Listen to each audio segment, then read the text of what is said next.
For weekend number 4 in the Kwik Fit British Touring Car Championship, we've come to the fastest circuit in the UK. So welcome to Thruxton for what is guaranteed to be a high-speed day, with maybe a few extra challenges thrown in by the weather as well. 9 races gone, we've had an amazing 8 different winners, with 3 drivers tasting race victory for the very first time. But of course the championship favourites have been showing their class as well. Welcome to Donington Park and the return of the #1 competition in British motor racing. Blast off, good getaway by Sutton. Into Hollywood they go, Sutton up the inside of Camish and he takes the lead. Here they come up towards the checkered flag. Round 1, won by Ash Sutton at Donington. Cook alongside Hill for 3rd place, inside line for the old hairpin. Cookie goes through, great move. Ash Sutton wins round 2 of the championship. Come on, let's go. Welcome to Donington Park. Sutton goes through.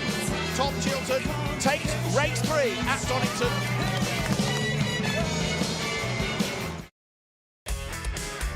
Welcome to Donington Park and the return of the #1 competition in British motor racing. Blast off, good getaway by Sutton. Into Hollywood they go, Sutton up the inside of Camish and he takes the lead. Here they come up towards the checkered flag. Round 1, won by Ash Sutton at Donington. Cook alongside Hill for 3rd place, inside line for the old hairpin. Cookie goes through, great move. Ash Sutton wins round 2 of the championship. Come on, let's go. Tom Ingram forces open the door, through he goes. Sutton goes through. Tom Chilton takes race 3 at Donington. Great start made by Jake Hill. Charles Rainford getting a good launch to go 2nd. Jake Hill wins at Brands Hatch. The reigning champion claims glory in race 1 of the day.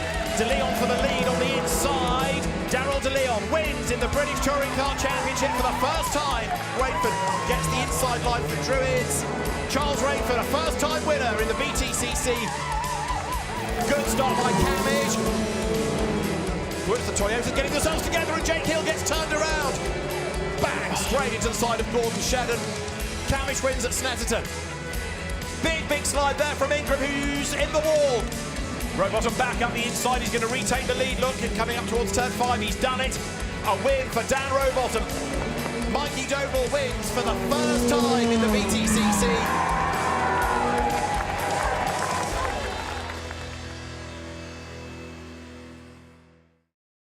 Their race wins. Adam Morgan, Tom Chilton and Chris Smiley complete the top 8. 3 podiums for Team Vertu at Thruxton, and they lead the team's championship from Napa Racing, with Hyundai leading Ford in the manufacturers. Mikey Doble, after his breakthrough victory, takes the lead from Chris Smiley in the independent drivers, with Josh Cook in 3rd. Restart lead power maxed in the independent teams. Daryl De Leon didn't have the best of weekends at Snetterton, but still leads Charles Rainford in the Jack Sears Trophy, what we tend to regard as the Rookie Championship. So race day number 4 in the 10 meeting calendar, and the visit to the high-speed Thruxton circuit near Andover in Hampshire, always a highlight of the season.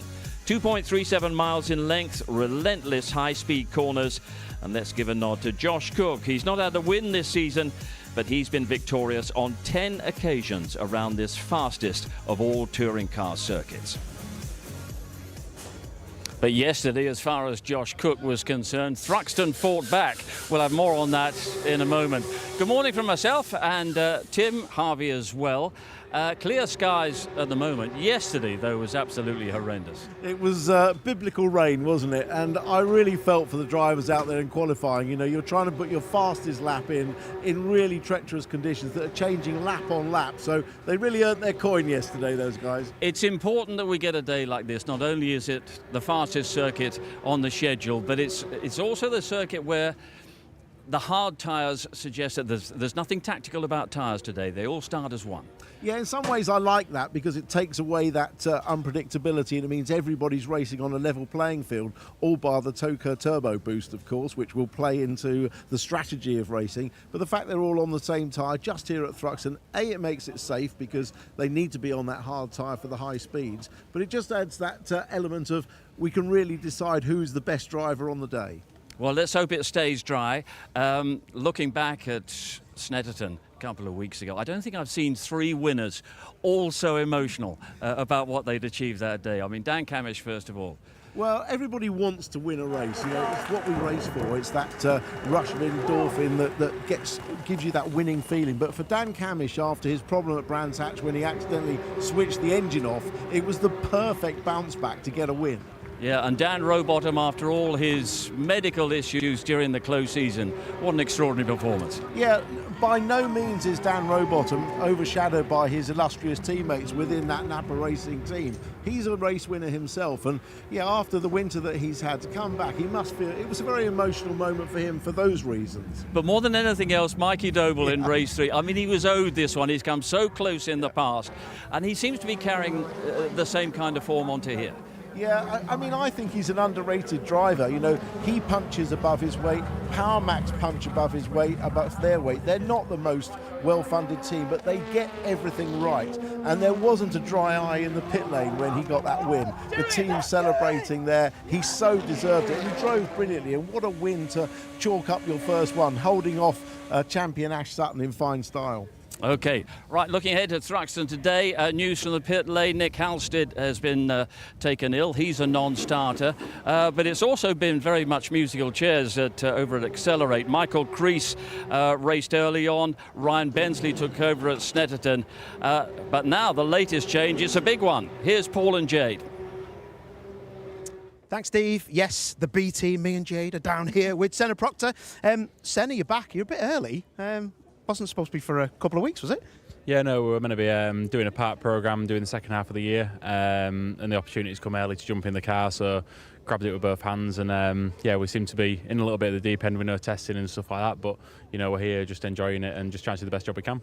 Not the biggest decision in the world. Then it was like, I'm busy. I'll get rid of some work. Yeah, we've been preparing for a few years, so we're glad to be back on the grid, and yeah, we're just like I said, just trying to do the best job we can. And like I say, when the opportunity came in such a great car to come in early, it was an easy decision. What keeps bringing you back to this paddock, specifically British touring cars? Obviously, you've done Clio Cup and support paddock stuff, but you keep coming back to British touring cars. What is it about this grid that wants you to return and make your mark on it? It's just the racing, It's for me. There's never been any other dream apart from racing the British touring cars, and to one day be champion, which is is everyone's dream who's on the grid at the minute. So for me, I've had a few years out just doing some bits and bobs of different racing, but the focus every year and the routine every year was to try and get back on the grid, and finally this year we made it happen, so just glad to be back. And with Thruxton obviously being one of those circuits that every driver sort of has to hold their breath when they drive around at full pace, was there anything, although you couldn't do track time, was there anything in preparation you did to give yourself the best chance this weekend? Yeah, I've been working hard on the sim, working through it with my engineer, just onboard footage and just really going for it like that way, because we've had no track time at all since 2021 in a British touring car, so for me it's been a case of just get back out and just do the best job we can. Top work. Well, we wish you all the best, Senna, and I'm sure you'll fly around here. Have a good one today, mate. Cheers, thank you. Back to you guys. He's a huge talent. Great to have him back in the championship. Yeah, absolutely. He's hated being away. He's been itching at the bit to get back in the car. And as we'll see in our upcoming qualifying report, he was straight on the pace. Yeah, and alongside Tom Ingram, Tom Chilton, that's a pretty powerful lineup at Team Vertu now. Yeah, it is. They're punching, aren't they, now? They're a big team. They've got to go up against the West Surreys. They've got to go up against the Alliance Racings. And actually, the more you have in the team who are race winners, the better. Yeah, and behind us, of course, we've got championship leader Ash Sutton. He's had a busy couple of weeks. He was at Monza last weekend in the World GT Challenge. It's important that a driver like this diversifies as much as he can. I love to see versatility in a driver. He's gone from a front-wheel drive touring car to a rear-wheel drive GT3 car, and he was immediately quick. He was on the pace throughout. Bar some ill fortune in the race, they'd have got a better result. But it's great to see him diversifying a little bit. I think he wants to do a little bit more as a part programme alongside his touring car racing, but it's also with one eye on the future. Yeah, well, let's see how he managed to diversify yesterday. Conditions in qualifying were absolutely appalling, and David Addison reports on how everyone got on. Take the fastest circuit in the UK, add in very heavy rain, and you get a qualifying session full of drama. That was the story of Saturday at Thruxton. After Ash Sutton and Chris Smiley had topped the 2 free practice sessions, qualifying looked wide open, but the forecast rain arrived in the minutes before the green flag to soak the circuit. This was a session to test the brave, and as the weather worsened through Q1, it was the second group which copped for the worst of the weather, and Adam Morgan had a couple of spins, as did Nicholas Hamilton. However, the real casualty was the king of Thruxton himself, as Josh Cook had a major off at the back of the circuit that led to a badly damaged car and a trip to A&E. An all-nighter from One Motorsport should have him back on track today. Others who struggled in Q2 were Gordon Shedden and Dan Rowbottom, who went out, as did Charles Rainford, who suffered minor damage after an off towards the end of the session. Reigning champion Jake Hill went out as well, his BMW suffering from the lack of traction that the rear-wheel drive cars had compared to the front-wheel drive machinery. But there were some good news stories along the way. Step forward, Senna Proctor, in his first British Touring Car Championship event since 2021, who secured 6th and may have gone even better, but for the electronics almost drowning late in the session. Or James Dawlin's Toyota Corolla, 5th, his best qualifying effort of the season, and a massive boost to the beleaguered Toyota Gazoo Racing UK squad. 4th was Snetterton winner Mikey Doble, his Vauxhall Astra looking compliant in the wet, while Goodyear Wingfoot Award leader Dan Camish bagged 3rd in his Ford Focus. It was a tough session. I think I had a really good car. Probably, you know, sometimes you look back in qualifying and think you've wrung the neck of that, and you really, I think I probably maybe not a lap that I'm going to look back and go, you know what, you did, that was everything. I think there might have been something else in it. 2nd was Tom Ingram, his Hyundai looking better in the full wet conditions than in previous seasons, and it was a relieved Ingram who lines up 2nd. The weakness of the car was always the wet. Seemingly, we're all right with that now. So it's a nice place to be. I'm really pleased. And so to pole, a 3rd from 4 for Napa Racing UK and a 1st of the season for Ash Sutton. He had a massive slide early in the session that topped every element of qualifying for career pole 14. You just got to take the brave pill, put the trust in the car, put the trust in your ability and deliver, and we did exactly that. So Ash Sutton has done it again, and with only 1 second of boost per lap. But that was in the wet, when perhaps the extra boost mattered little. Today, however, in the dry, on the fastest circuit in the UK, it could be a completely different story altogether. New weather, new day, new chapter. Time to go racing. Well, it was an extraordinary day yesterday, and Jade and Paul have joined us now. It was a bit marginal, that session, but what Ash Sutton showed in grabbing pole position in the manner he did was extraordinary. Yeah, I don't think we could have actually raced in those conditions because visibility would have been just too bad, but in qualifying you can find yourself a gap and do it. But as much as I love driving in the wet and I love Thruxton, I wouldn't have swapped places with them yesterday. That was really sketchy. Biggest moment, of course, was for Josh Cook. What's the news today? How is he? Yeah, all good. The TOCA medical team advised him to go to A&E and just have an X-ray. But yeah, all clear, good and ready to go today, and raring to get some points on the board and have a result. I mean, as we see, it was a fairly hefty impact. But the team have done an amazing job as well to get the car out. So driver and car are ready to go for 3 races today. Yeah, great effort from the team, Paul. I mean, they've worked through the night to get that car ready, worked through the night to get the driver ready as well. Yeah, exactly. Big damage. Me and Jade were just talking off air about that. Some of the damage sounded absolutely horrific, and you know, the One Motorsport crew have done an amazing job, and good that Josh is going to get back in, and he'll be there or thereabouts. Senna Proctor, who you were talking to a short time ago, I mean, he's straight out of the box and quick. Absolutely. I mean, I was teammates with Senna in my first full season in British Touring Cars, and he's always been on the pace. He's a good driver. But to do it here at Thruxton, just to jump in the car with no testing, and in those conditions when the free practice sessions weren't wet either, was impressive and really, really good. He's obviously got a good solid car underneath him, and you know, he's doing a really good job initially. And that was in the wet. What do you expect from him in the 3 races today? Well, he did get the free practice 2 under his belt, so he's got a feel for the car in the dry. I think he'll be straight there. He's dialed into it. He's not used this turbo boost before, so he's got to work out when to use that in racing. But pace-wise, I think he'll be straight there. Sutton and Ingram, what a front row. What's going to happen? Oh, it's going to be absolutely wild. Ingram's going to be fast. He's always quick from the get-go, and I think with that saloon-shaped car as well with the aero, I think he's really going to trouble Ash, but I'm looking forward to some big scraps.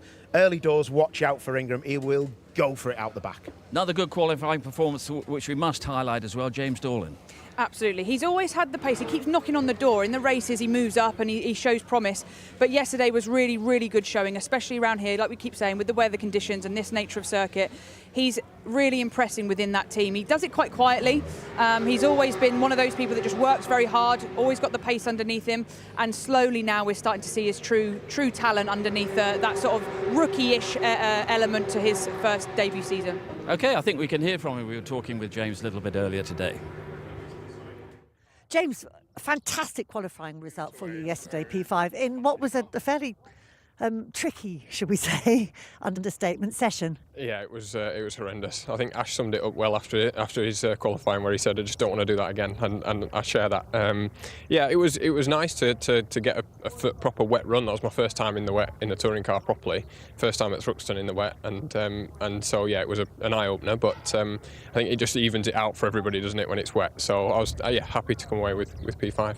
Well, first time in the top 6. I mean, last time out at Snetterton was your first time in the top 10. So obviously making moves in the right direction. Do you feel that you're finding your feet in the touring cars now? Yeah, I mean, everyone knows it's very, very competitive. And for me, coming from rear-wheel drive and GT cars, it's kind of starting from scratch again to a degree. But yeah, I've used the experience of Toyota Gazoo Racing and my teammates. Gordon and Aaron in the team is there's a lot of experience there. So every time I get in, I'm learning. But at the same point, I'm competitive. I want to be at the front, so I'm kind of impatient with that. So yeah, it's nice to be now up in the fight. And every race we've kind of made progress. At Snetterton, we found a bit in the setup and managed to qualify P10, but then had some reliability issues during the races, and so didn't get the results. So hopefully all that's out of the way for this weekend now, and we can try and get on the podium.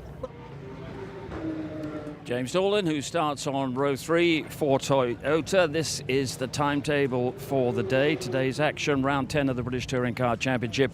That's at 11:45 coming up shortly, and they're back on track at 2:35 and 5:05. And also support racing, Vertu Mini Challenge, F4 British Championship, Porsche Carrera Cup as well. After the break, we'll continue our build-up to the first race of the day. We'll turn our attention to the Jack Sears champion, Mikey Doble, and his PowerMax racing team as we chart a driver and a team firmly on the rise after some very tough times.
Thruxton, not only a fast circuit, but the food is good as well, and it's a great spectator circuit as well, especially with the addition of the new Woodham Hill viewing area. They're going to see some great action there in a few minutes. Mikey Doble, popular figure in the pit lane, re-signing for Power Max Racing after winning the Jack Sears Trophy last year. 2 weeks ago at Snetterton, he claimed his first touring car race victory. It's been a challenging time for both driver and team, but they're now coming out on top.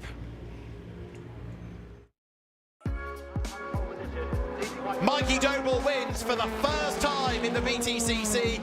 To be able to have that accolade now as a British Touring Car winner.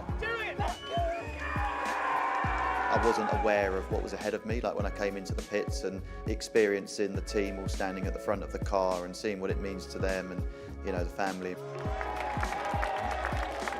It was a moment of just sheer elation and kind of, what do I do next? You know, it's just like, I've got to jump up and down and scream like everyone else does on the telly. There was definitely moments in those closing laps there where my head flashed back to Alton Park last year and thought, yeah, this is going to happen all over again. Jake Hill's going to go through. Jake Hill takes the lead coming out of his lockdown on the last lap of the race. I just said to myself, look, I can just give it the best I've got, don't make any mistakes, make him go around the long way, and on this occasion it was enough. You come from a long line of races on both 2 and 4 wheels. Motorsport has been our main thing as a family for well over 50 years, you know, so yeah, my granddad, he did race bikes, and then my dad very much followed in his footsteps and started racing in the Grand Prix karting. He raced single-seaters, won at that, he raced in the V6 Eurocar Championship, which many super touring fans I'm sure remember was kind of a, you know, the next best thing I guess to BTCC back in the 90s. So he raced that for a number of years, had a lot of success, enjoyed it, and then went on to also race on the Toka package in Seat Cupra Cup. What's great about sort of Mikey and all of his family, they're all so passionate about it. The whole family, it means so much to them all. They all come along, they're all incredibly supportive. Mike is very reserved in terms of approaches everything with such a level head.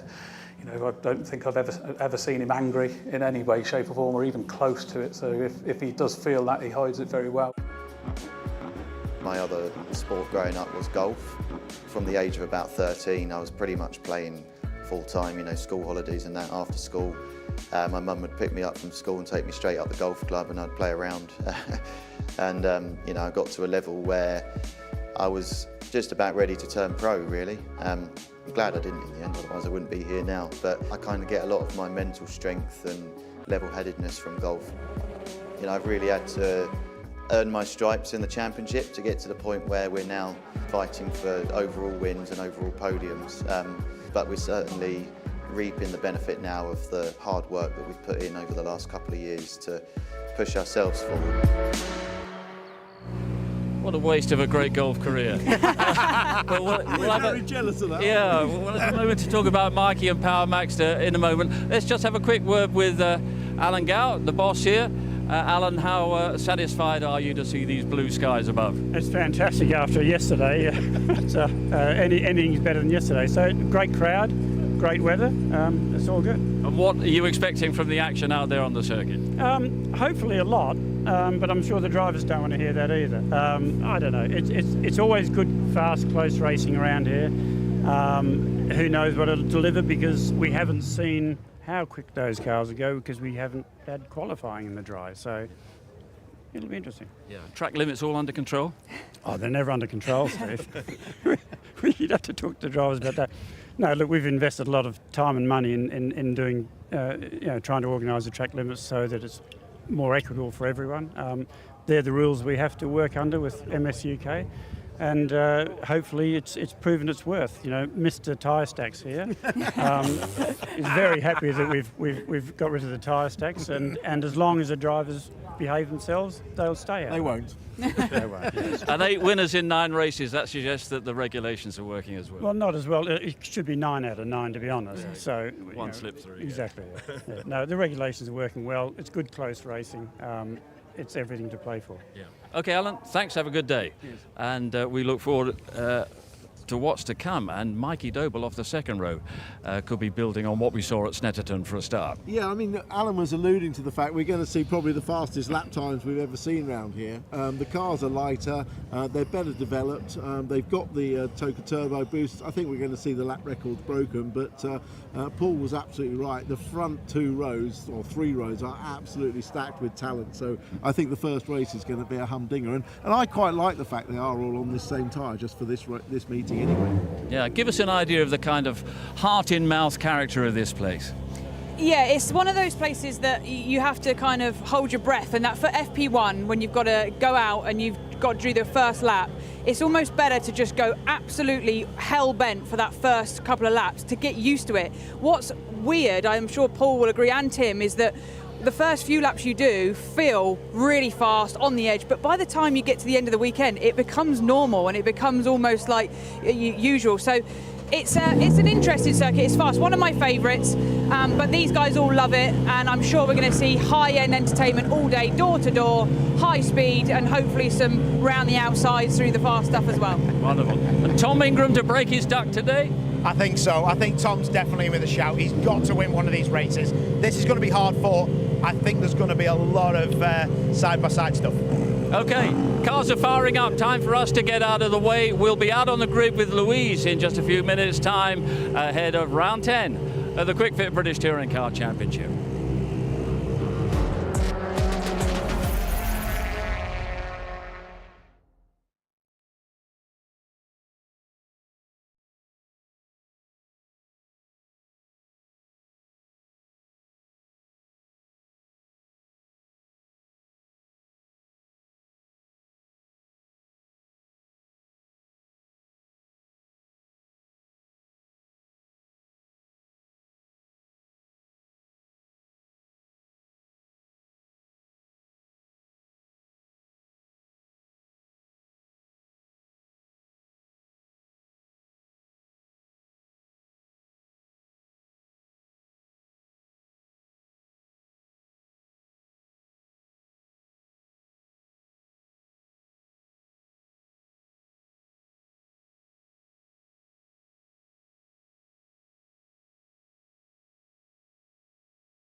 Clear skies, big crowds, a super fast track. This is Thruxton, and this is round 10 of the Kwik Fit British Touring Car Championship. And right down there on the grid is Louise. Thank you, Steve. Yep, as you say, blue skies overhead, a massive crowd here. And the two guys who are leading this championship are the two guys at the front of the grid. I've got a feeling about this race. I think it's going to be a really exciting one. Ash, yesterday, I mean, that qualifying session, it was a mighty lap. The only person in the 120s, a mighty lap, a mighty brave lap as well in those conditions. Yeah, the camera showed just how treacherous it was out there. We had a huge moment at turn 1, and yeah, we've had some scary old moments out there, and I'm sure everyone did, but it was great to extract the lap time that we did and pull the lap time out of the car in those conditions, putting your trust in the car, putting your trust in what Napa Racing have given me, and then making sure we extract the best out of myself. 23 cars lined up behind you on this grid. I've got a feeling, though, you've really only got eyes for one of those drivers. Yeah, obviously Tom sat alongside me, of course, but the deployment that he's got, the extra lap, is going to hurt if he's in a fighting, attacking position.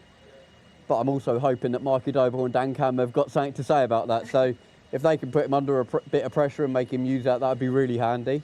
But we'll wait and see. It's going to be really interesting. I think there's a lot to be said around here with having the clean air, so we're going to try and maintain that. And fingers crossed we can come out on top. Well, as comes with having the championship lead, you've got that very little boost. But actually, it doesn't make that much difference here at Thruxton, does it? It's not as big as some places, for sure. Snet, Silverstone, we're going to see a bigger thing. But, yeah, definitely here, there's still 4 or 5 tenths to be had from it.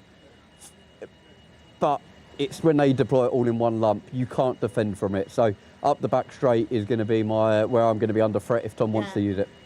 Eyes in the back of your head. Enjoy it. Right, let's go and grab a word with Tom, who, as the guys were saying at the top of the show, still looking to get that first win of the season. So make my way through to Tom. Here we go.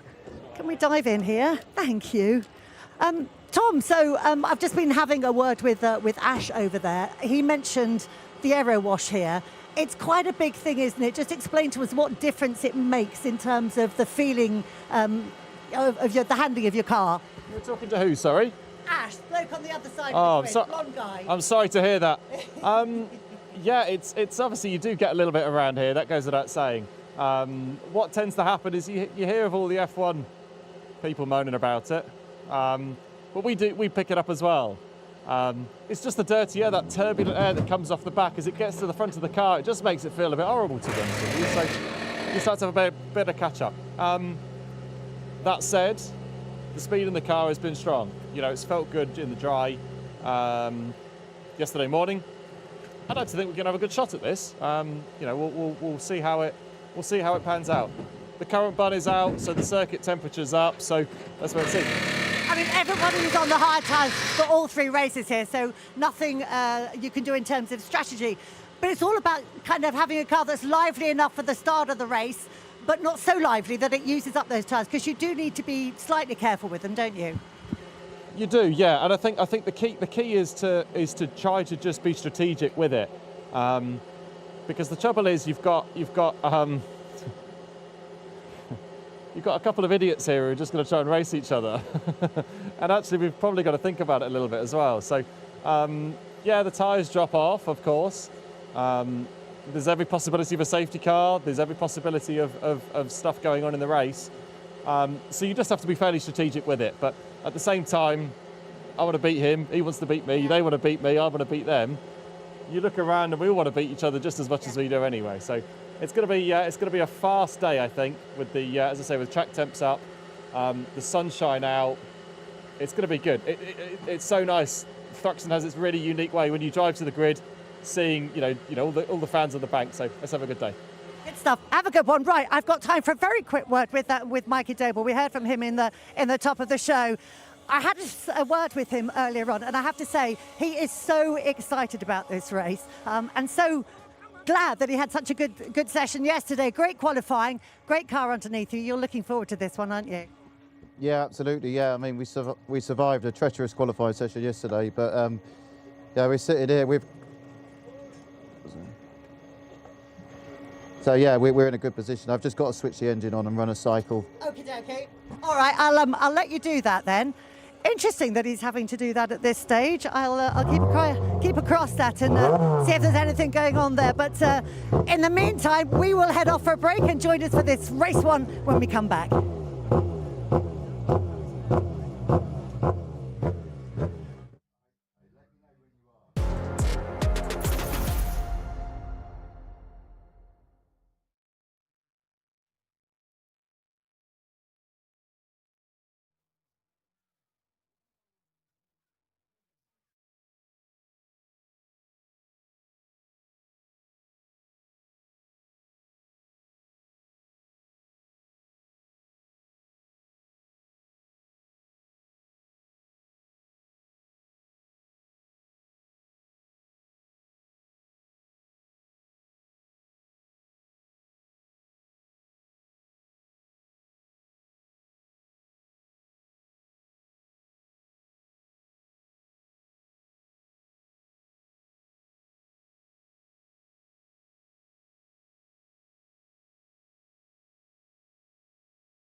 Thruxton all set for round 10 of the Kwik Fit British Touring Car Championship. Straight to our commentators, Tim Harvey and David Addison.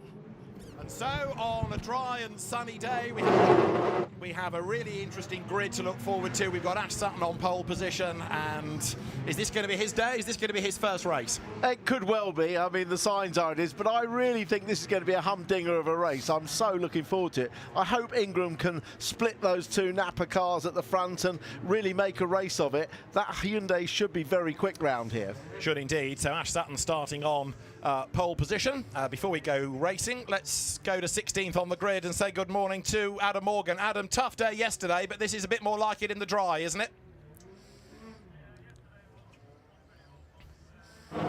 No one to blame really apart from myself, so we'll go away and look at that for future events. But today is, like I say, blue sky, sun's out. These are more our conditions, so we're looking to move forward. And move forward you should. I mean, this car has been an absolute weapon this season, so there are lots of places to be gained in this race, aren't there? There is, yeah. There's some people up and down the grid out of position, so it's going to be an interesting race, but we'll, like you said, the car is fast. I'm feeling good, so head down and move forward. Excellent. Good luck, Adam. Thank you. So Adam Morgan then starting, as I say, 16th on the grid, 6th in the championship. That means he's got 6 laps worth of the TOCA Turbo Boost going into this race. Remember that the boost allocated on where you are in the championship. As far as the grid is concerned, Ash Sutton starts on pole position. Tom Ingram with him at the front. 1 lap and 2 laps of boost respectively. Second row, Dan Camish, he has got more boost than those ahead, and Mikey Doble lining up with him with a full allocation, bearing in mind that he is outside that top 8 in the championship. James Dorlin, having never driven the car in the wet, got 5th in qualifying. Brilliant job yesterday, and a great return for Senna Proctor 6th, despite an alternator failure towards the end of the session. Row 4, Tom Chilton. He's got 7 laps worth of boost. Then you've got Jake Hill. He's got 3 laps. Gordon Shedden comes next. He had an intermittent power delivery issue yesterday, so there's more to come from that car today. Dan Rowbottom, 4 laps of boost, a winner this year. He is next, ahead of Charles Rainford, a winner this year. Dexter Patterson next.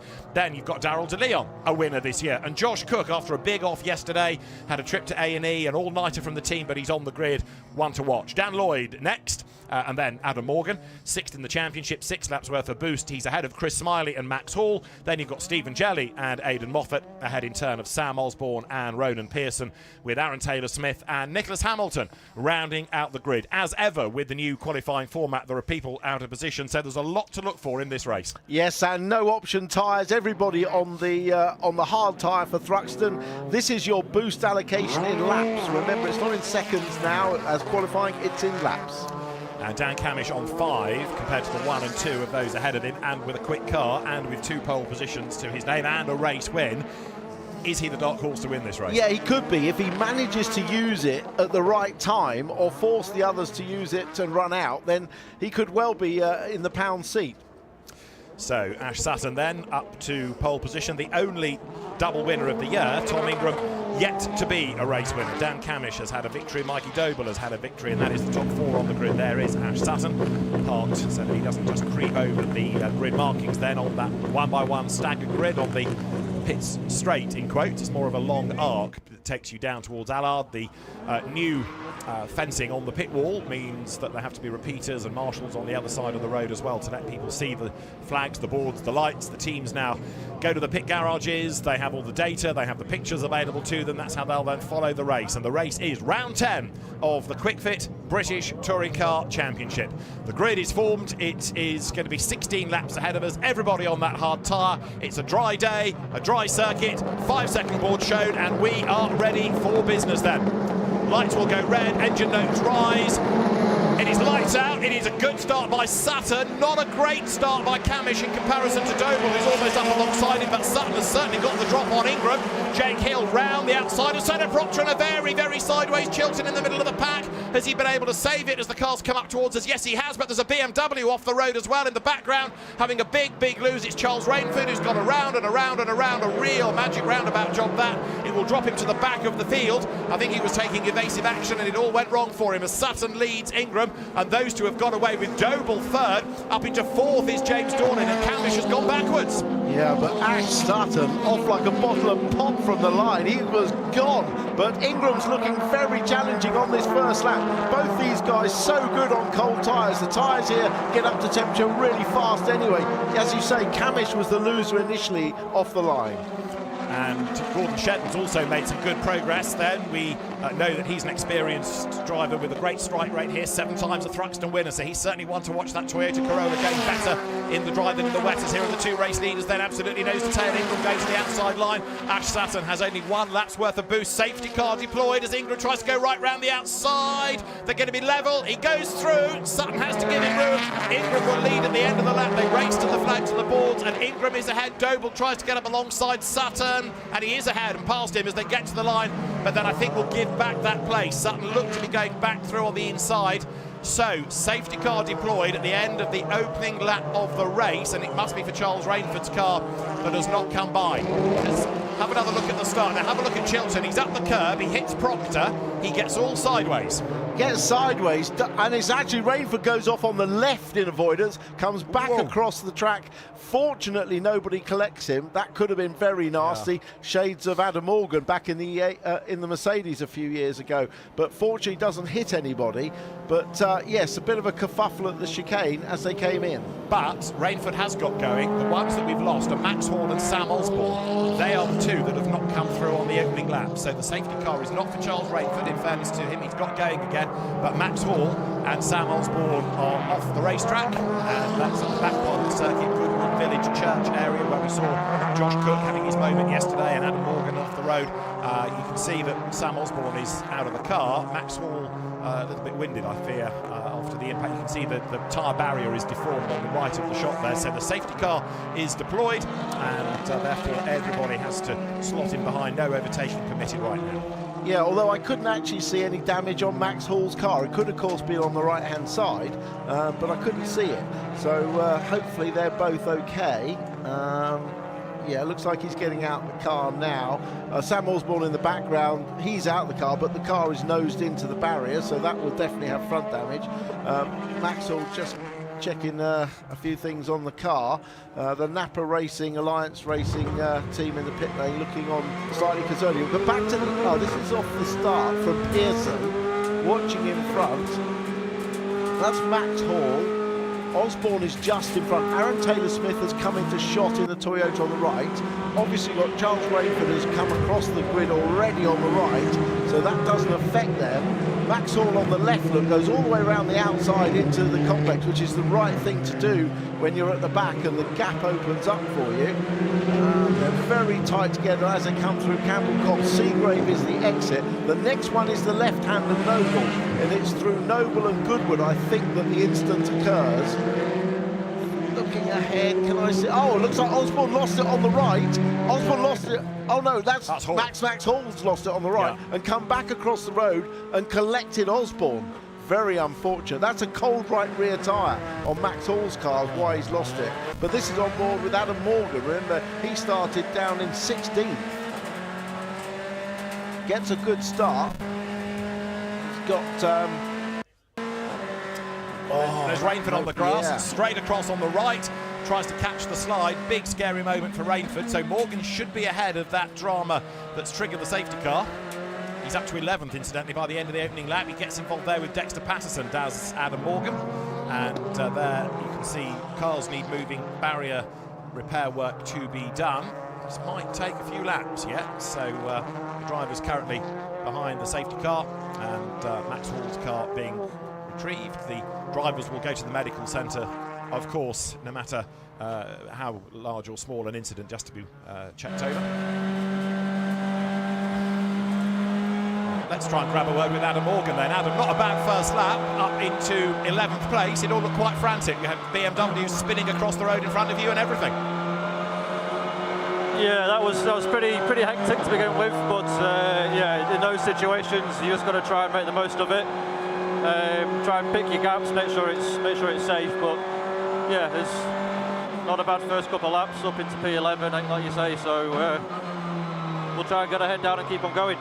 What can you do now while the safety car is out? Is there anything you can adjust in the car? Is it just a case of sit there and wait for the restart? Can you use the time? You've got to manage these tyres, manage the brakes. We know how abrasive it is around here, so you want to keep the temperature up in the tyres, but at the same time you don't want to take any life out the front. So it's a constant management is around Thruxton. You're constantly looking after stuff, but it looks like it might be a lengthy safety car, so we can build it back up a bit nearer the time. All right, we'll leave you to that management process for now. Cheers, Adam. Thank you.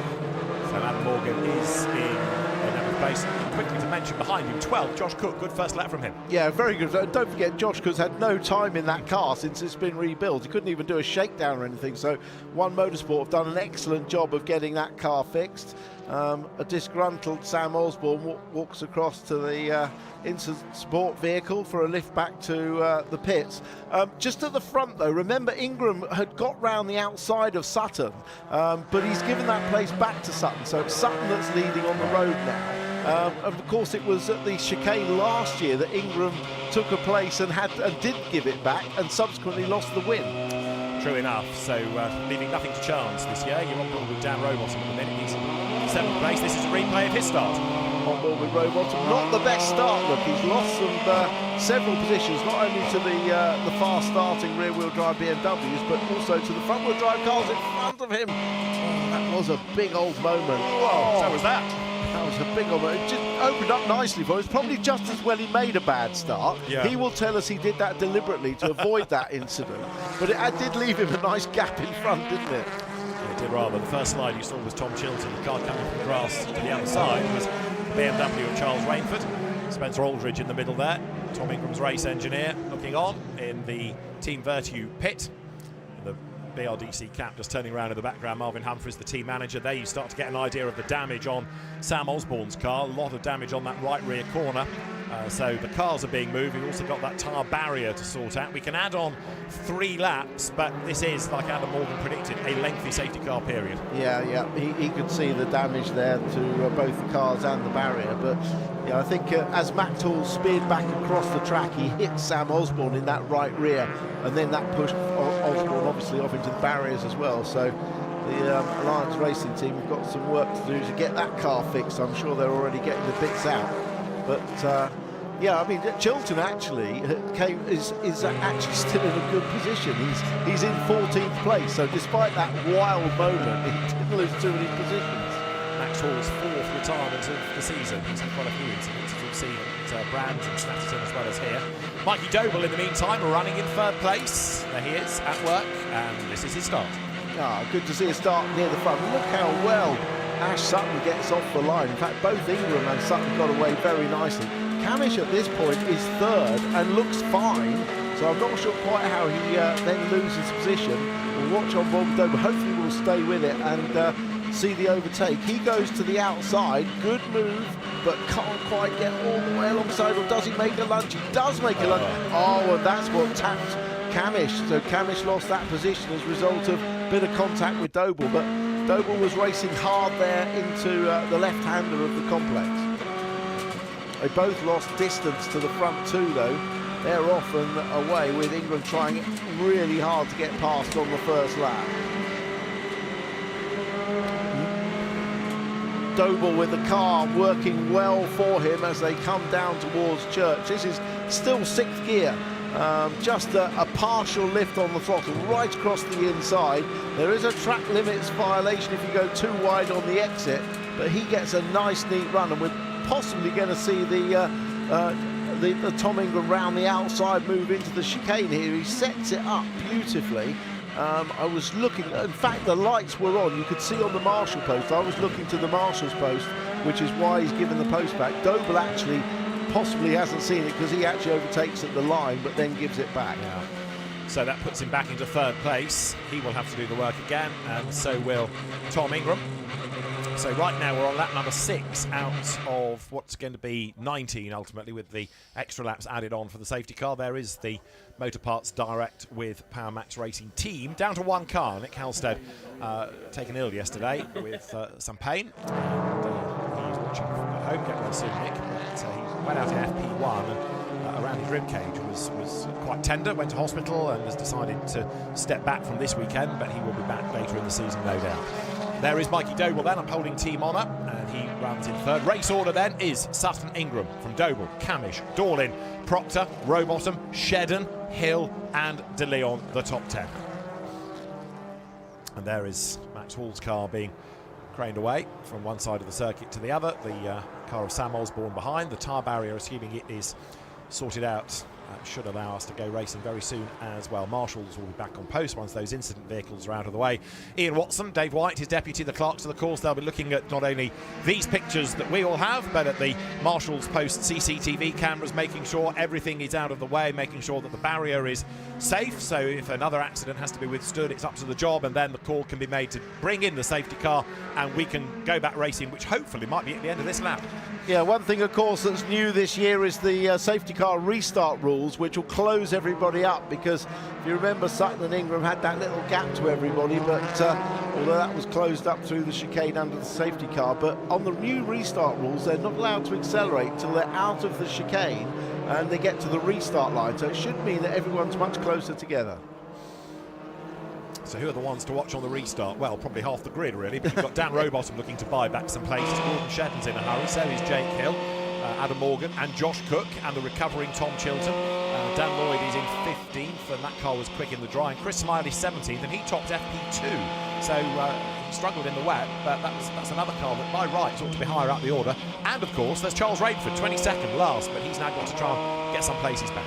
Yeah, one thing that we haven't discussed really is the BMWs. Jake Hill is the top BMW in 9th, and they look forward to certainly some better race pace than they had in qualifying. It was just too wet. The BMWs, when it's wet, Jake Hill's been fantastic over the last couple of years, but when it's really wet and aquaplaning, the front-wheel drive cars have an advantage.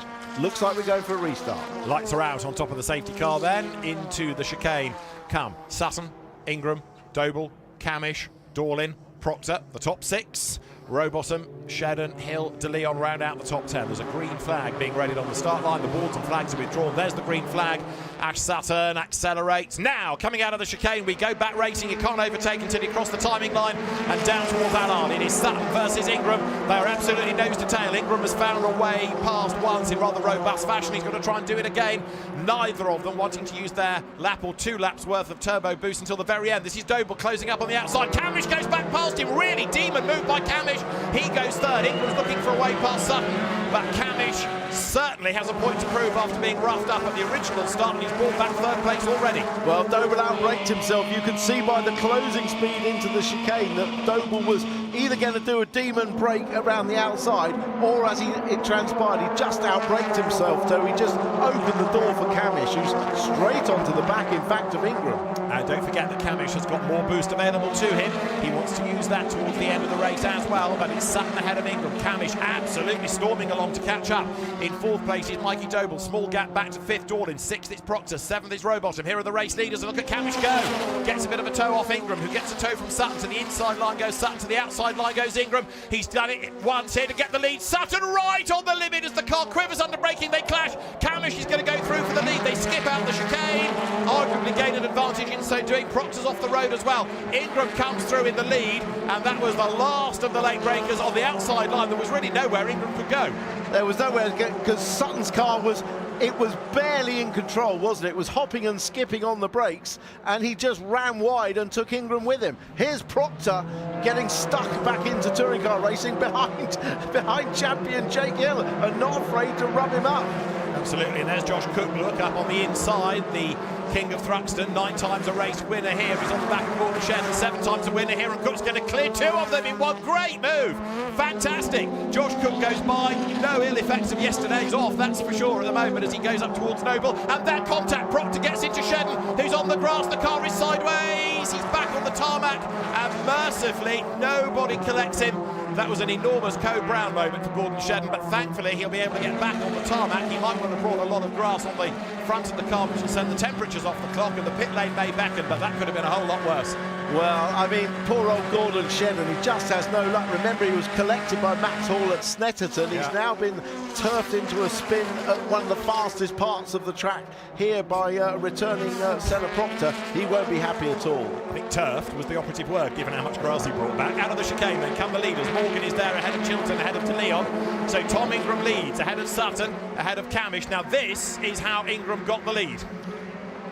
So Sutton doesn't want to let him through. The car is hopping, skipping and bumping, and look, he just wipes Ingram off the road to the outside. I mean, the unfortunate one really, I guess, is Camish, because he should have inherited the lead. Would he argue that they gained an advantage by being off the track like that? They didn't slow much. Well, they didn't slow much, and the question is, did they come out further ahead than they went in? That's the touch from Senna Proctor on the back of Gordon Shedden, and you're right, he did pick up a load of grass in the inlet, but fortunately the car didn't spear back across the road. That's the best news of all. The intake of breath from Toyota Gazoo Racing UK, pretty much audible all the way up the pit lane as that car got sideways. The leaders then are coming out of Church Corner. We're on lap 10 out of this elongated 19-lap race. Senna Proctor may find himself in a little bit of hot water for that contact at that part of the racetrack.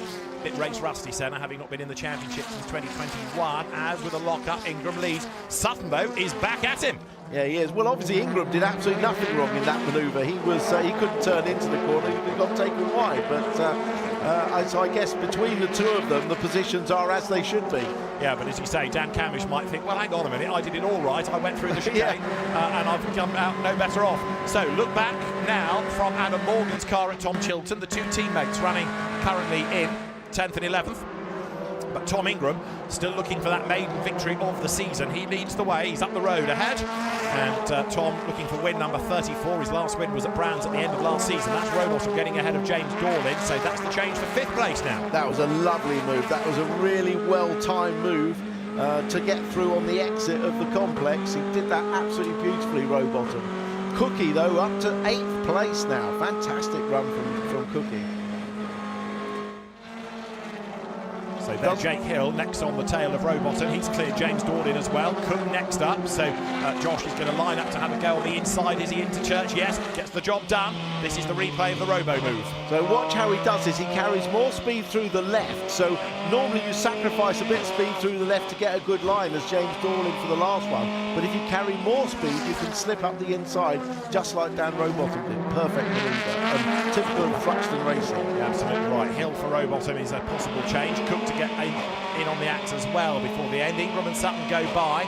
That's 11 laps done then, 8 to go as they head in towards Allard. So Tom Ingram ahead of Ash Sutton. In 3rd place behind them it's Dan Camish, still chipping away, but he has 3 laps of boost left, so he's still slightly better placed in terms of power available to the end, but he's not much closer than he was a lap or so ago. He's still not really part of that fight for the lead. Well, the thing is, he doesn't want to use his extra boost to close up. He wants it to overtake if he can. So he would like Sutton to start messing about with Ingram and slow them both down. Then he could use his boost to pass. So he wants to do it on pure pace, but the key point of all of this is the pace is not there, because on his last lap he was slower than the 2 ahead of him, so he doesn't have as quick a car on base pace, never mind the boost. So Camish is 9/10 of a second back from Sutton. There he is, look in the background. Mikey Dobell is 4th, then a gap back to Rowbottom, to Hill, to Josh Cook then. So Josh started 14th and he's running in 7th place. So how's that for a recovery? Fantastic. They don't call him the King of Thruxton for nothing. He didn't get those 10 wins by accident, did he? Out of the chicane, he will come in a moment. There is the Honda Civic then, the One Motorsport car of Steve Dudman's team. Senna Proctor goes by there, 9th, coming out of the chicane. Leaders have gone through. Ingram to Sutton is 3/10. Camish is falling back. He's 11/10 away from Sutton now. Yeah, so he's dropping off the tail of the top 2.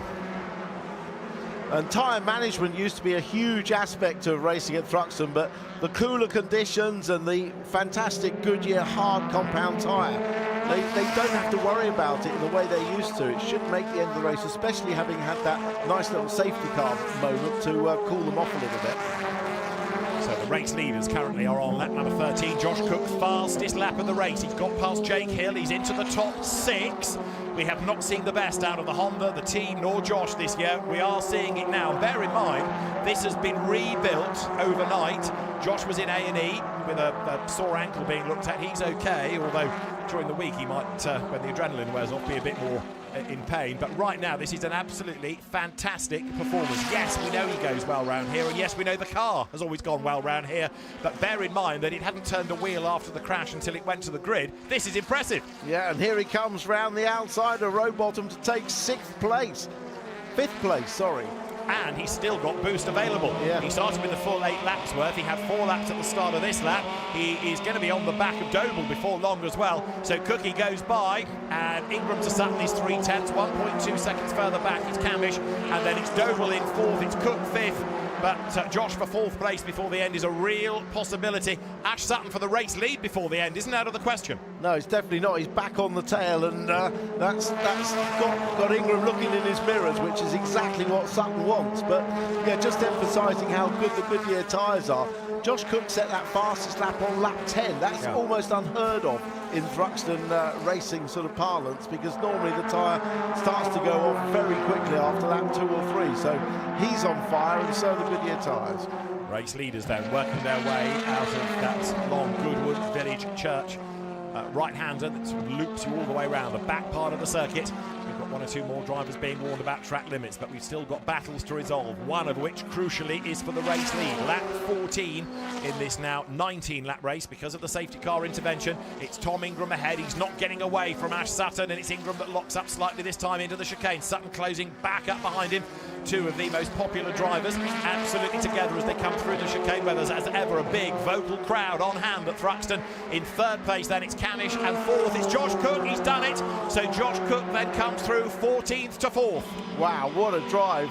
That's going to be one of the contenders for drive of the day, isn't it? And now Rowbottom has got through on Doble, so Doble just starting to struggle a little bit.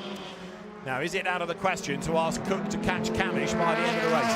2.8 seconds between them, and Doble's got a problem. That's why he's been losing places, because the Vauxhall Astra stops at the complex. Mikey Doble, after the high of Snetterton, hits the low of retirement at Thruxton. That's overheated in some big way, or the engine's let go, or something's gone wrong. He hasn't been across the grass, but remember on this grid, he had to do a recycle of the engine. So something wasn't quite right there. And it's definitely overheated somehow. And this is lap 15, and of course it would have been 16 laps but for the safety car. But Mikey Doble really sadly is out of the race, and he's going to be at the back of the grid for race 2, along with Max Hall and Sam Osborne and Gordon Shedden, who had to pit after the car had its big off. So here are the leaders. Ingram locking up. He was a little bit further ahead of Sutton, but then scrabbles through the chicane. He uses lots of curb. Now Camish looking a bit nearer to them as a really dejected Doble walks away. Race done for Mikey Doble then, as the race leaders go by with 4 laps to go. Ingram along with Cook, along with Rowbottom, being warned about track limits at the chicane. Yeah, and Camish hugely quicker than the others on that lap. He was 4/10 quicker than teammate Sutton just in front of him, 2/10 quicker than leader Ingram. So look, you can visually see he's suddenly close, and it hasn't been from using the boost. In fact, it was Sutton that used his 1 lap of boost on the last lap. I think Sutton's got a bit of a problem. I think you're right, because he's just not got the pace there to fight, has he? He almost moves over and lets Camish go, but then fights back and has another go at him coming out of Noble. So is this for the team to say, okay, I haven't got the pace, let's see what Camo can do. Dan Camp goes up into 2nd position. Sutton stays on the tail of him, tries to, if you like, benefit from the slipstream to drag him around as the car of Nicholas Hamilton has pitted, incidentally. But now that's Sutton, I think, releasing Camish for Napa Racing to see what somebody else from the team could do about Ingram. Well, I noticed on the last lap on this, what we call a straight, wow, really wide there, losing time. Coming up that was Senna Proctor, but yeah, on the last lap here, coming up the Woodham straight or Woodham Hill, I saw Sutton losing time, so I don't know if he had a problem there. As side by side, Jake Hill and Dan Rowbottom get into each other. Yeah, that was Rowbottom fending off the challenge of Hill. Right, Ingram to Camish is 1.8 seconds. Sutton is being caught now by Cook for the podium. So Ash Sutton is down to 3rd, but with maybe some problem. That last lap was a 19.8, but we saw him, if you like, backing off and letting Camish by. That's Gordon Shedden going through, rebuilding his race. He's ahead of Dexter Patterson now for 19th position, but that was quite a save by Gordon Shedden. I'll tell you a lie, he didn't actually pit with all the grass in the front. He has persevered, but the car way down the order. But the fact that it's undamaged will be a massive relief to that team. Right, there, Rowbottom on the limit, the car dancing out of Noble. Hill is behind him, and James Dorlin is next in the queue. James's best result before this weekend has been a 14th place, and right now he is in 7th. Fantastic qualifying and a fantastic first race for James Dorlin, really finding his feet in this championship. And Sutton is falling back towards Cookie. Absolutely, Cook for the podium, still possible. There's Rowbottom from Hill, from James Dorlin, running in exalted company. Then Adam Morgan in 8th place, so Morgan 16th to 8th. As there, look, Hill is coming under attack from James Dorlin, going very, very well indeed here. So the Toyota looking a little bit more competitive than it has done in previous events, staying with the reigning champion. James Dorlin, first year of touring car racing, don't forget, comes across the line.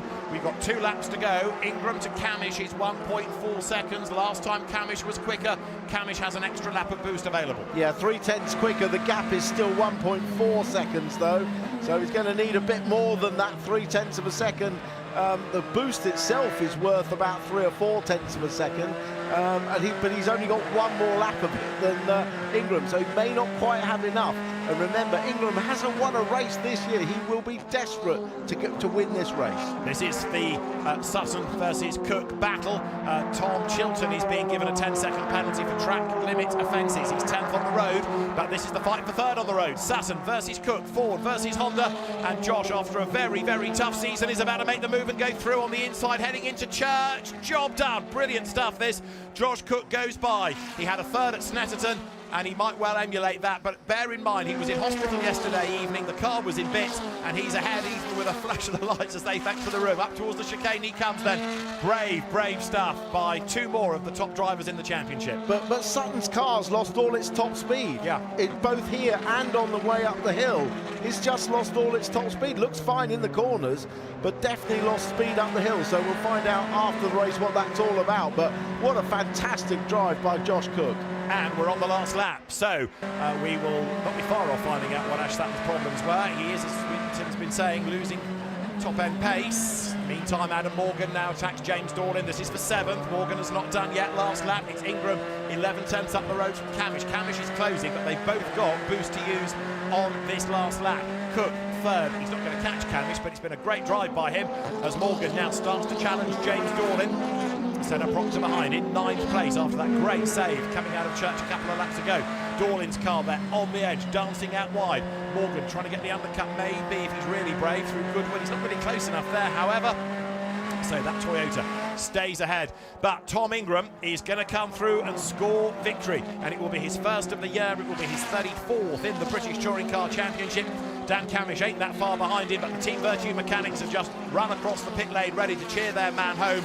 They've got this new debris fencing to climb up as well when he comes out of the chicane, and they can cheer him to the echo.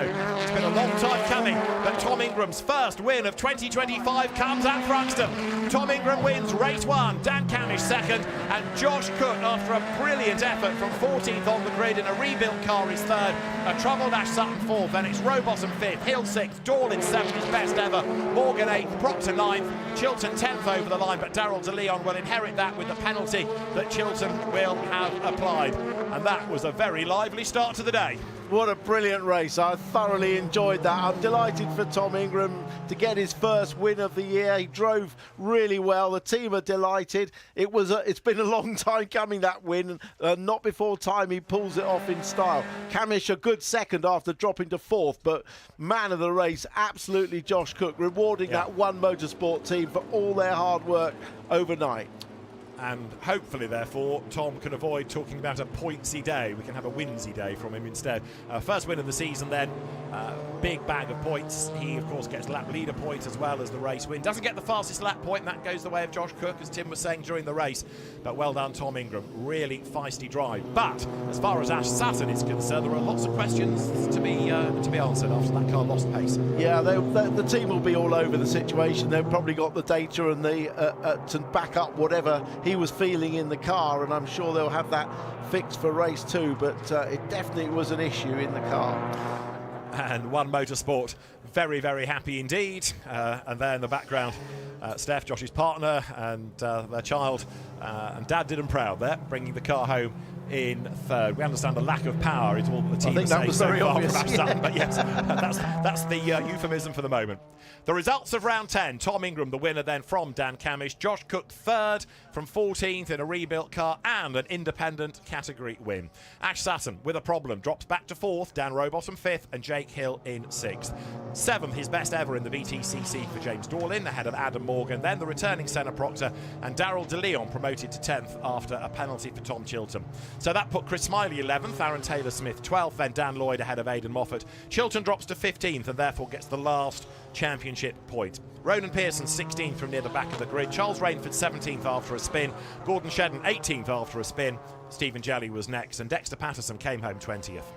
It was Nicholas Hamilton who was in the pits and therefore classified 21st. Mikey Doble retired, Max Hall and Sam Osborne lap 1 retirement, and that triggered the safety car, remember. So Team Vertu taking honours. Of course, Tom Chilton's been a winner this year. Now Tom Ingram coming home victorious as well. And those Hyundais still look so fast. And Tom Ingram doing that with just 2 laps worth of boost. And he only used one of them. He still had a lap of boost in hand at the very end of the race. The car will now go through the technical checks. The technical team with the marshal's assistants there ready with the roller to check the ride height of the car. They have the scales to roll the car onto. The roller is okay, that goes under without issue. Then the car will be pushed forward, the weight will be checked, and then Tom Ingram will make his way down the pit lane. But Team Vertu and Napa Racing then having differing fortunes in their quest for leadership. But Ash Sutton still leads the championship, 9 points ahead of Tom Ingram. Jake Hill 3rd, Dan Camish 4th, and Dan Rowbottom and Adam Morgan to round out the top 6. Josh Cook catapults up to 7th now, ahead of Tom Chilton. Chris Smiley is 9th, and the top 10 rounded out by Charles Rainford. So, well done, Tom Ingram, at 34th career win. Winning margin, 1.2 seconds, and that might just have boosted the Tingram merchandise sales as well, as yesterday he was encouraging people to go and buy rain gear. Today, T-shirts on a nice dry day at Thruxton. Down the pit lane he comes then, so from the technical area all the way down the pit lane. There you've got the dyed-in-the-wool Tom Ingram fans. And they will be very pleased indeed. In the foreground there, the mini challenge cars getting ready for their race. But Tom Ingram then arrives at the winners' stop board. And as we've been saying, that win has been in the post all season, but it has finally come. Tom Ingram it is who is victorious in race 1 here at Thruxton. And he and Spencer Aldridge yet again produce a car that banks points, brings him closer to the top of the championship table in what's been a fascinating season so far. Yet another new winner. Of course, the only double victor this year so far remains Ash Sutton. So that's 9 different winners out of the 10 races. Tom Ingram out of the car, and a very happy man indeed. He'll be able to talk more about a busy first race at Thruxton after the break.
Round 10 of the Kwik Fit British Touring Car Championship at Thruxton. Good start from Ash Sutton. Tom Ingram applying the pressure. But at the chicane, Ingram got past Sutton. And this was okay, according to the stewards. And Ingram was away. The unfortunate Gordon Shedden was collected. Out went Mikey Doble as well. Camish passed Sutton, who seemed to be in trouble with a lack of power. And the injured Josh Cook, he grabbed a place on the podium, getting past Sutton on the penultimate lap. But the first win of the season for Tom Ingram from Dan Camish and Josh Cook. And at last, he's a winner in 2025.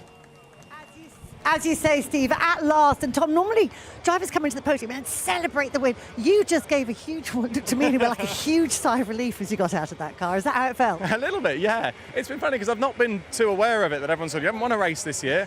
I've not really been that fussed, to be honest with you, really. But every so often when people go, you still not won one yet, can you try and win one? Oh, okay, I'll try my best. So yeah, just a sigh of relief more than anything else, just to try to, finally get one back. So really good, really tight race. Spicy race, It was. Just tell us about that moment at the chicane. I mean, the second time around, because you had a moment there first time around before the restart as well. But the second one. Well, the first one was close because I thought I was ahead at the safety car boards. By the time of the safety car boards, I thought I was ahead personally. So when Ash came sailing back through, we'll have a look at that afterwards. And then the move up towards the chicane on the lap after, or however long it was close. I got hit fairly early on, very similar to what happened to me last year in race 3 with Adam. I've got no option, At some point, I've got to try and not have a crash. So yeah, at that point, I had no option. I had to jump. So yielded the time back that I gained, which is the rules. So yeah, I'm sure there'll be a moan about it, of course, but no. First one, very pleased, very pleased. As Team Vertu, we've done a great job. Fair play to Josh for coming through as well. That's an incredible result. But yeah, that was for Laura. She was an angel yesterday. She sat with my mum, so my dad could come along to watch the race. So it was yeah, that was for Laura. Well, I'm sure your mum would have enjoyed that one as well. So obviously Ash Sutton having his loss of power paved the way for Dan, for you to come through. I mean, at what point did the team tell you that, or you could just see that he's slowing down? Something happened to Ash sort of down here on the pit straight. I knew he'd sort of lost a little bit to Tom, that he hadn't had lost the lap before. So I suspected maybe some sort of tyre failure. We've had that occasionally, but no. Then I got told, look, a loss of power, and Ash sort of made the door nice and wide for me to drive through. So yeah, in the end, a sensible result. It would have been a fairly clear P3, which turned into a P2. Well done. And I've got to save a bit of time to speak to this man. I think the hero of the day, P14 to P3, with what I've no doubt is still a rather painful foot. What a drive that was. Yeah, thank you. I mean, it's obviously a credit to, the car was a pretty sorry state after qualifying yesterday, and it's a credit to the team that they managed to, all the prep work they do back at base. That's all for situations like that. And we always talk about, everybody's working so hard, but actually seeing the work that they do come into action is rare. And they literally bolted, it's a full front end on that car. Everything from the windscreen forwards is new. And the first time I got to drive it was on the outlap for that race. So, to be able to have that confidence to push on lap 1 and the car be exactly as I know it, as I say, is a credit to all the hard work that Paul Hartley and the team do back at base. So, yeah, I'm pleased with that. Pleased to recover some sort of result after what was a disappointing qualifying yesterday. A small mistake on my part, and I still want more. We need to try and get up on that top step, but that's a good start. Very briefly, how is the foot? Yeah, it's good. Yeah. He's lying. I bet he's lying. But anyway, well done to Josh. Right, we are going to head straight over to catch up on the next mini race now, and talking us through that, it will be Paul and Richard John Neal. Thanks very much indeed, Lou. As we go into the minis, we've got a different foot to talk about as opposed to Josh Cook's. We've got Henry foot. We'll come to that in a minute. But well done to Mini and the BARC. They did a big prize draw this morning to recognise the great work that the marshals do up and down the country all year. So fantastic stuff from Mini and the BARC. And thank you to all our marshals. Yeah, standard stuff. Marshals helping us out all the time. The boys and girls out there in orange. It's a warm day now, Richard, and yeah, the tyres on these cars and the Marshalls will be getting warm. But yeah, Henry Foote, hopefully we'll get a little bit of an onboard from him a bit later on. But yeah, there you go. Direction is brilliant today. But Henry Foote, proper guy. I don't know what else to say, because it might just go and start videoing something else. So be careful what I say, like a golf club or something. They'll find one morning. Great direction. Henry Foote, he's had ABS problems, and he said that he gets 2 amber lights coming out. It's been an intermittent fault the last couple of rounds. So if we're on board and we see flashing amber lights, that could be the ABS problem kicking in. I don't know which light it would be. It would be, see in the middle there is an orange light on, but because it's a race car now and you do disconnect some of the electronics inside, yeah, you can have a bit of a problem with it. So let's keep an eye on him, because a car that's built with ABS, that's supposed to have ABS, when it switches itself off, the car becomes near enough undrivable. And in the wet yesterday, he had a bit of a nightmare. And we've got the camera. And he's got the camera, yeah. So we'll keep an eye on his ABS for him. We will. It's a great lineup, a really good friendly paddock. The camaraderie this weekend has been magnificent from Mini. Absolute pleasure. There is Henry's car, the outfield shot of it, a nice purple, and he's got the Ask Twice motif on the back, and that's because Henry does a lot of podcasting around mental health, which are great. I love his post that he does. That's Louis Fleet, local driver in the 610 car, taking a spin, and that's probably the time, well, no time's a good time to do it, but the best time is not in the race, so he's done that, and he'll be able to get back to, I think, 18th on the grid. He finished 18th yesterday, the Avago racing car, as the field make their way back up towards us here with as I say, a good field, loads of camaraderie. And I was just saying about Henry's post for mental health. They're really good posts, and he's a big campaigner about mental health, not just in motorsport but outside as well, and worth a look if you get a chance. Here's the spin. Oh! Yeah, so that's the hardest, that's the tyre that needs to be worked the most, the left rear. So you can see there Louis Fleet just struggling just to get temperature in that. So that's what these drivers are up against. Don't think that they come out of heated blankets. They don't. Here's your grid. Round 8 of the Vertu Mini Challenge Trophy here at Thruxton. Luca Marinoni, Osborne on pole. Partial reverse this, by the way. Ashley Gregory is alongside. Then Alex Keynes, the new championship leader, with Alfie Garford, the rookie championship leader, next to him. Jensen Mason is next up from Gabe Fairbrother, who won yesterday's race. Ronnie Smith next from Leo Purchase and Josh Wilby. Then it's Cameron Wood, Paul Manning and Simon Sweetland. Those two kind of an unofficial directors' Cup battle going on. James Sherrington on row 7 with Charlie Barr. Then it's Henry Foote, our camera car, and Kieran Roberts, a newcomer. Welcome, Kieran, to the championship row 8. Monroe Renard and Louis Fleet on row 9. Then the drivers that non-finished yesterday: Harry Smith, Olivier Algieri, Craig Morgan, or CJ Morgan as we should call him, Murray Richardson on row 11, and Reese Hurd, another quick driver, having to start off the back of the grid for round 8. So we look down towards the back of the field. There is Reese Hurd in blue. We're used to seeing up the sharp end, and he's a driver very well capable of coming through the field in his Westbourne prepared car. Saw James Colburn just helping his drivers out in the holding area before the race. Of course, he'll be known by the fans of Clio Cup that we had back with us back in the day. But we're getting ready to race minis here at Thruxton, and it's a good start. So it's Luca Marinoni Osborne in lead position. Alex Keynes is in third place. Ashley Gregory trying to go around the outside. Gregory in the blue car, and it's Gregory trying to get that 22 car into second place. But Alex Keynes in green is looking to go around the outside. They're side by side at the moment for second place. In fact, it's side by side for the race lead. Marinoni Osborne on the inside is the right place to go as they go into Campbell, now into Cop Corner, the second part of the 3-corner complex, and it's Keynes now, the championship leader, up into P2. Absolutely brilliant stuff by all of them getting through there. The great thing is you can keep it completely flat, as we see one of the cars which their left rear picking up on the grass. But brilliant start that, wasn't it? Great to see. And look at Keynes there in second place, really pushing hard, and a gaggle of them having it large. Alex Keynes down the inside is the third different championship leader in as many rounds. It's that competitive, this championship. This driver, who is very much lad and dad, runs with Graves Motorsport, but it's very much a car that he built with his dad, and we'll get the full story if we get a chance to during the race. And he has got the lead. It was a super race yesterday, which Gabe Fairbrother won, but Alex was consistent and got up into the top points. Let's see who that was as we go on board with Henry. Someone's lost it over Church. That was a big one for Simon Sweetland, yeah. Oh, he's just dropped fair play. He's got away with that. But look at this. We're going to see a lot of this. 3 and 4 abreast coming into the chicane. Great to see those tyre stacks have gone now, so the drivers have to self-educate themselves, if that makes sense, and make sure they don't actually use the track limits.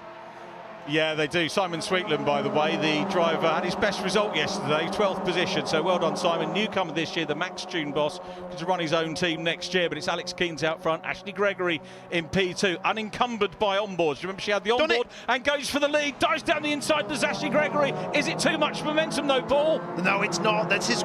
Keanes is coming round the outside. Brilliant racing. What's Gregory going to do now? She lifts and goes in behind him, but she's got to be careful. She's going to get attacked now from the drivers behind her, but she's in the tow. And brilliant stuff. We're going to see a lot of action. Henry Foot on board. Do we see what happened to... Well, who was it that actually went wide? Oh, it's Sweetland there. So he get... so he's just coming back from going wide, not too wide, but going off on the curb, on the exit, and maybe just didn't know that Henry was there. But look, side by side, Gregory this time has got the lead. That is a brilliant tow. And look, she's going to bring your man through as well. Yeah, Ronnie Smith on his way through as well. So Ashley Gregory leads. She had the onboard at Brands Hatch, and now Alex Keanes could well get hung out to dry. We say that so many times in this type of formula. This car is an old car, but there's still plenty of racing life in it. Look at that, 3 wide as they come up towards the new viewing point here. I don't know if that's been discussed on the programme. Thruxton, BARC doing great work, and there's great work going on here as Jensen Mason dives up the inside in 185. Mason's got the lead. Mason's got the lead, and look at that. That is an absolutely brilliant move. And Henry Foot now, look at it, it's like Skittles. He's picked up about 7,005 places. Brilliant stuff. And look at this, he's still got 2 to go. He's going to be in the lead, isn't he? Charlie Barr up in front of him, the ex-Focus Cup, Ford Focus Cup driver, enjoying his debut away from that. Well, not debut today, but first season in it, as Jensen Mason leads this one from Ashley Gregory. So Jensen in the Wera Alliance Academy car, running well, back on board with Henry. That was Alfie Garford, the rookie championship leader, and Reese Hurd from the back has come through as well. So he's making up places and then losing them. And that is very much the story of what we had in yesterday's racing. Oh my word, this is absolute craziness, isn't it? Absolutely brilliant. And this is great stuff, absolutely great stuff. Ashley Gregory, she loves a stock car race, and this is like a stock car race for her. This will be brilliant for her. Look at Mason though, he really is pushing the envelope, and look behind, they're all rocking and rolling on the suspension. Gregory, she just needs to get back in that tow. There's no brakes, is there, for Church? Look at that, and that left rear of the leader, Mason, just nearly caught the grass. And again, Mason's dad, David Mason, top pedaler. Used to race against him, but that was in MGs, not the proper super stocks that David used to do, wasn't it? Yeah, that's it. So yeah, both our top 2 actually with oval roots in the family. Jensen did mini stocks as well as Ashley Gregory, and it is equally good route. They very nearly had a stock car track here at Thruxton on this bit of tarmac years ago, believe it or not, in that place, but I won't bore you with the detail about that. It didn't happen, unfortunately, as we go back on board with Henry Foot. Now, Monroe Renard in front of him, he's just signed up for the Mini Esports Championship, which is great, because we've got, you know, if you've got a rig at home, you could be racing against some of these guys in esports, and girls as well, as Ashley Gregory continues to lead. Gabe Fairbrother, though, yesterday's winner, is ahead of the championship leader Alex Keanes. So there's a very key battle going on 3rd and 4th there, the white and blue car, plus the green car as well, which is in the mix as well. So those 2 championship points, but still early doors, being the 3rd meeting of the season. We will revisit the Coopers later on in the year at Donington Park, so that's not their finale, but we'll get more of a handle as Jensen gets very... You're not allowed to bump draft in these, by the way. All right, whatever, mate. I'll tell you what, to be fair, he wasn't touching. No. To be fair, he wasn't. But watch this through here. This is a proper scary corner, Goodwood. People say, oh, you know, is Church the scariest corner? The one before where you are now, Goodwood, is so scary because you cannot see the exit. You cannot see the white line, and you can just exhale as you come over the little crest and go, we got away with that one, boys. James Sherrington had a tap at that corner in race 1 yesterday, and ended up losing a few positions, but came back with it. But it's Jensen Mason, the race leader now, and under pressure. Here we go from the 2nd place car. Let's see whether Fairbrother can get up and pass Mason at the moment. But Mason started yesterday's race right from the very back of the grid, carrying a penalty from the previous round. It's Alfie Garford, who I expected to be a lot further up. Jensen Mason's teammate, rookie championship leader, as we've already mentioned. I'm surprised to see him that far back, Alfie. Didn't test here, Alfie Garford, because he had English and I can't remember what the other exam was, geography on Friday, so didn't test. What's an exam? Something I didn't pass very much of, to be perfectly honest with you. Me neither. And Henry Foot, our onboard's got his physics A-level tomorrow. There's loads of studying going on with these youngsters, and a lot of them working very, very hard. Henry was actually in his motorhome studying this morning when I went round to have a chat. It's crazy that, isn't it, when you think about it? But fair play. I mean, I was only joking. I did actually study really hard, but just come out with brilliant results, and that's why I'm sat here with you, mate, looking at 20-year-old minis. So here we go, Jensen Mason, the race leader. Gabe Fairbrother, yesterday's winner, who's come through from 6 on the grid. So the top 6 were reversed for the start in this one. And Mason, who came through from the back of the grid, as we said in the previous race, to get himself up into a position to enjoy the reverse grid race. But plenty of great racing going on right the way down the order at the moment. And Paul's doing a quick scan down the... Yeah, just seeing Mario Osborne is having a nightmare now. He was leading this race. He's down to like 8th now. Yeah, he had a good race yesterday, did Luca. He didn't qualify too well. James Colburn was, about to go away after qualifying, find out what the issues were with Luca Marinoni Osborne, but he did really well and got up into that top group to get the reverse grid pole, but not faring too well. He's 7th, so about the same place. Leo Purchase in orange now, in blue he's there as well, so Leo working his way through in the 171 car. Yeah, this is I'm really liking the fact that they are judging these track limits themselves, because the carnage we've had with the tyre stacks at the chicane, and I get why they put them there, but great now that they can get rid of them and just say to the drivers, just please do your best and just play the game. So brilliant stuff to see. But any one of these top 5 could win this race, and any one of these next 7,000 could win this race. That's the thing, you look at this, and indeed F4 that we're going to see later on, so many drivers capable of winning, and it's a full credit to the drivers themselves, their coaches, the teams that are bringing them on and doing so well. But Mason here, we've seen him fight his way through, which is one of the things you want to see, but also seeing him being put under pressure. Ashley Gregory couldn't get past him, and now Gabe Fairbrother, yesterday's winner, ex-Carter Gabe Fairbrother, who was there with his team this morning and signing loads of autographs. And these guys treat this very much like a, the touring car apprenticeship. It is. They meet the fans, they sign, give out the posters and hero cards. And now we're going to see whether they're going to be heroes coming up Woodham Hill, because we've got a great pack of them for the lead, with Jensen Mason, the man under pressure. 5 for the lead. Gabe Fairbrother trying to have a nibble. Can he get through on the inside? There's not a gap. Jensen throws the car into the chicane and still leads it. Fairbrother second. Then it's Alex Keynes. Ashley Gregory next up. Josh Wilby. Haven't said a lot about Josh. He's next up.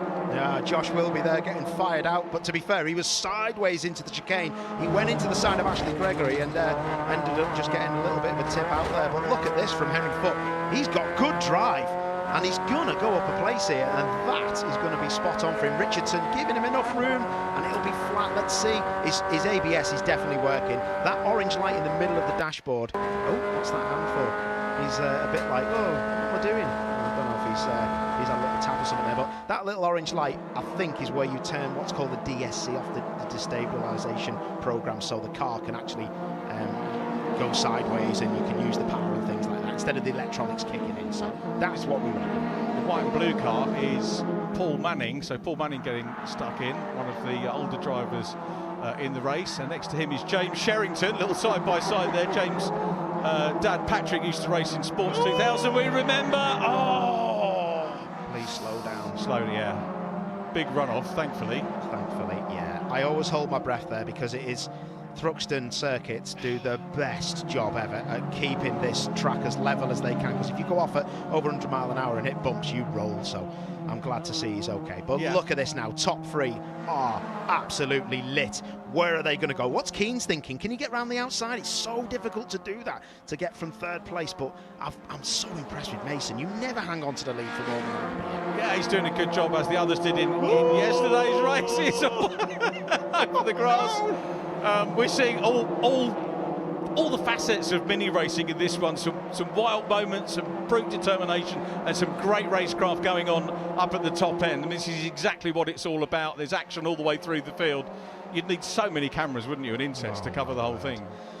Yeah, you couldn't do a documentary on this for a company, could you? It would take forever to download all the footage, but good stuff from Rhys Hurd, gets the job done. Yeah, on Harry Smith, I think that was, and he's now up into 9th place from last on the grid, Rhys Hurd. I tell you what, that was a scary, scary, scary off that. Yeah. Thankfully all okay. Here's the battle now for, well, at the moment this is for second, isn't it? Because we've got Alex Keynes. His dad Adam was telling me the story this morning about the car was actually one of those, it was a pub purchase. Had a few pints in a pub, and I think we'll buy a car. We'll buy a car, and they built it themselves. That's proper good effort, that. It just sounds like that's just a motorsport story, that, isn't it? All the starts down the pub. I bet I could drive that. Maybe not with that such a deep voice, but anyway. But that's the story of the green and yellow car, and I'd mentioned before, if you look at the logo, Alex's logo, which is on the side of the car, because at the moment he's courting some people to get involved and market with them, as Gabe Fairbrother nibbles for the lead, and he's having a go at Jensen Mason. You can see the little logo, that's actually the name, Alex, which has got A13X, and he did that when he was in year 6, and he's carried that forward to date, which is a lovely story. Yeah, I've seen it a few times actually. So black and white flags was 78 and 46. That's Roberts in the 78.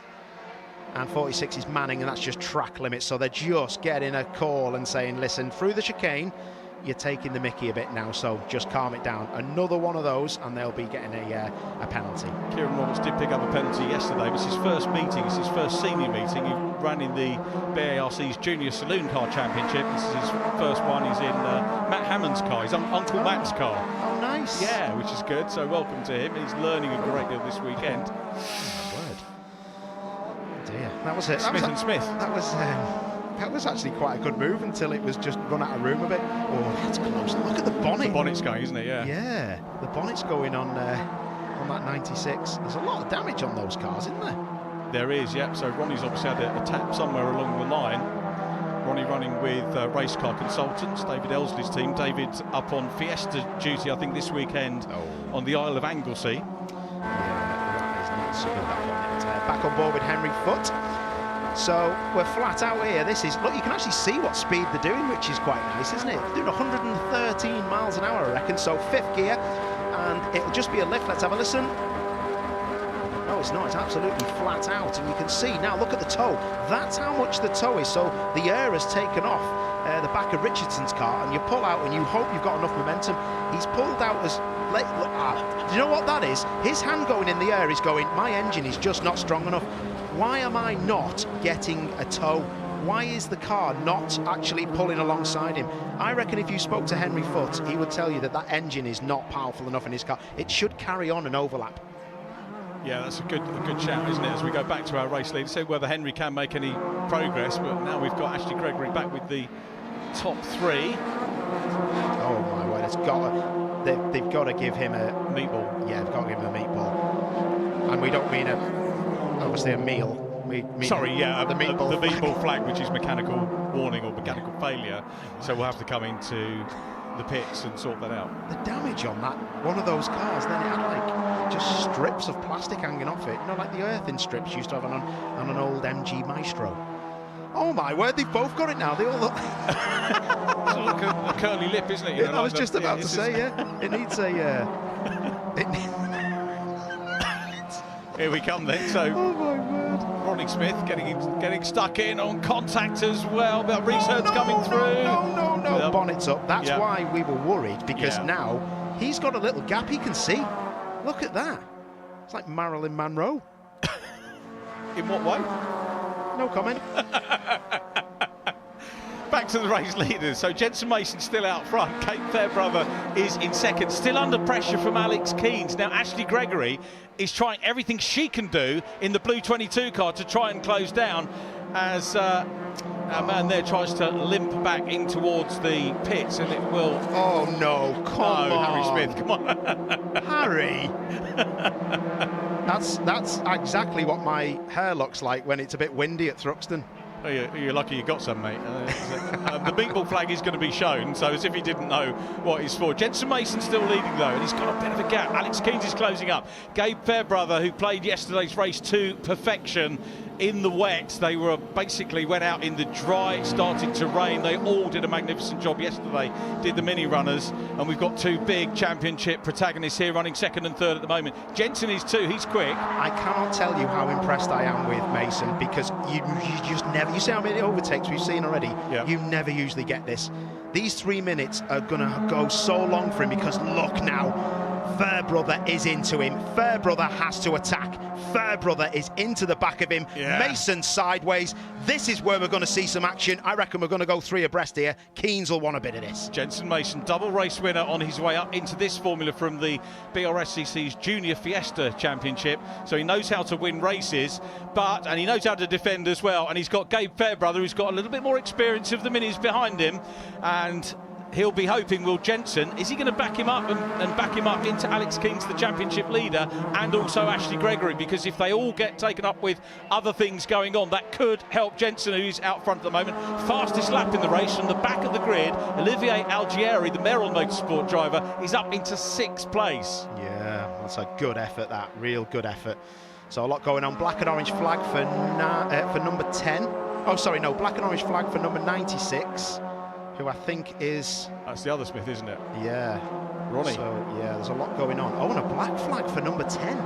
Ah, that's because of his bonnet. Yeah. So they were the 2 cars with the bonnets. Problems. They will. Yeah. So that will be sorted out for safety's sake. And remember, the clerks of the course always considering the driver's safety. And even more so now, this championship predominantly a teenage championship. It's not to say you can't come in and race. We'd love more seniors to come in and race in this championship if you're looking and wanting to get involved on a championship that races BTCC events 3 times a year. The rest of the season, of course, on the wonderful stewardship of the BARC. Alex Keens is having a go at Gabe Fairbrother here. Where's his best chance? Well, can I just tell you something? Yep. Keens could have overtook him easy then, but he doesn't want to. He's trying to push Fairbrother. He's trying to push Fairbrother into the back. Not literally, well, maybe.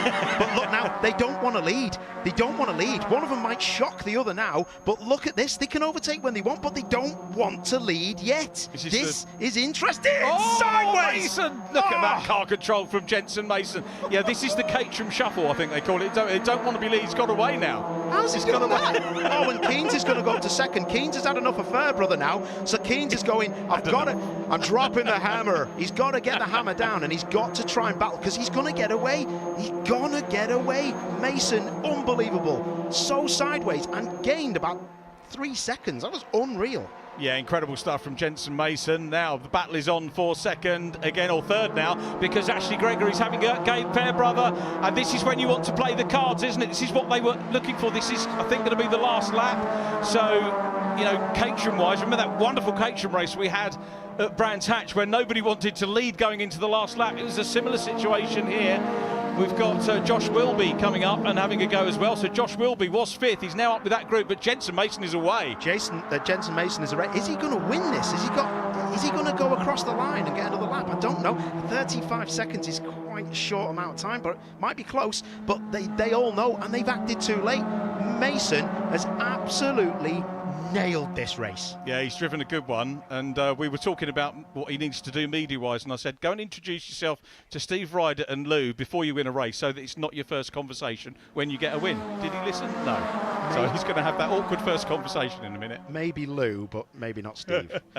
Yeah. He's old school, he'll have a go at you, but I think he's won this. This is done, isn't it? It's last lap's got to be. It is, yeah, 5 lap. Jensen Mason leads, and look at Josh Wilby, who was 5th for so long. He's now up onto the podium. Great effort by Josh Wilby, and well done to Ashley, who's come through for 2nd place. But Jensen Mason wins for the Wera Alliance Academy.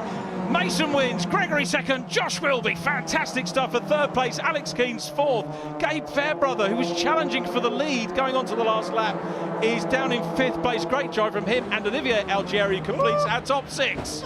Wow, this is about as mini as it gets, isn't it? Cars bouncing all over the place. Great stuff from Henry Foote as well. So, yeah, great stuff from all of our drivers. Wonderful mini racing. Jensen Mason, you know, he's been involved in a few judicials and things like that. And I know it worries him and it troubles him, but it didn't show in that race. He's driven absolutely superbly, cleanly, quickly, super. And I don't want to take anything away from the others. Ashley Gregory, brilliant 2nd place. Josh Wilby, what timing to come up into 3rd. Here's the onboards. Oh, do we get the just two people bouncing into each other at the chicane. Standard day out in Mini Challenge Trophy. Oh, that's good stuff. They enjoyed that, didn't they, the Marshals? And Ashley Gregory, that is a brilliant result. She could have won that, but Jensen Mason, my man, doing that live on TV, you're a star because you did everything right. Well done. Anybody watching this who races mini stocks currently, and we know there are loads of cars. If you're racing mini stocks, come and have a go at minis when you finish it, because we've got 1-2 for the mini stocks as opposed to the kartists. Josh Wilby, Alex Keen's ex-kartist, Gabe Fairbrother as well. But it's a great route into racing too. Especially here at Thruxton, when you've got to be fearless. The top two have come out and they are fearless. Round 8 of the Vertu Motors Mini Challenge Trophy, and a maiden win for the Vera Alliance Racing Academy and for Jensen Mason, with Ashley Gregory a great second and Josh Wilby a superb third. Fourth goes to Alex Keen's from Gabe Fairbrother and Olivier Algieri in 6th from Leo Purchase. Reese Hurd in 8th from James Sherrington. Paul Manning completes our top 10. Monroe Renard had a good run through the field to go up into 11th ahead of Alfie Garford. CJ Morgan in 13th from Kieran Roberts. Murray Richardson in 15th. Then it was Henry Foote who gave us some great entertainment through the race. Luca Marini Osborne dropping to 17th from Charlie Barr. And Simon Sweetland, issue sadly we saw for Harry Smith. He was in 20th place. Then Cameron Wood had some issues as well, as did Ronnie Smith and Louis Fleet. And we've got another mini race for you a little bit later on. The race fans in here today very much enjoying it, as Jensen will extricate himself from the car.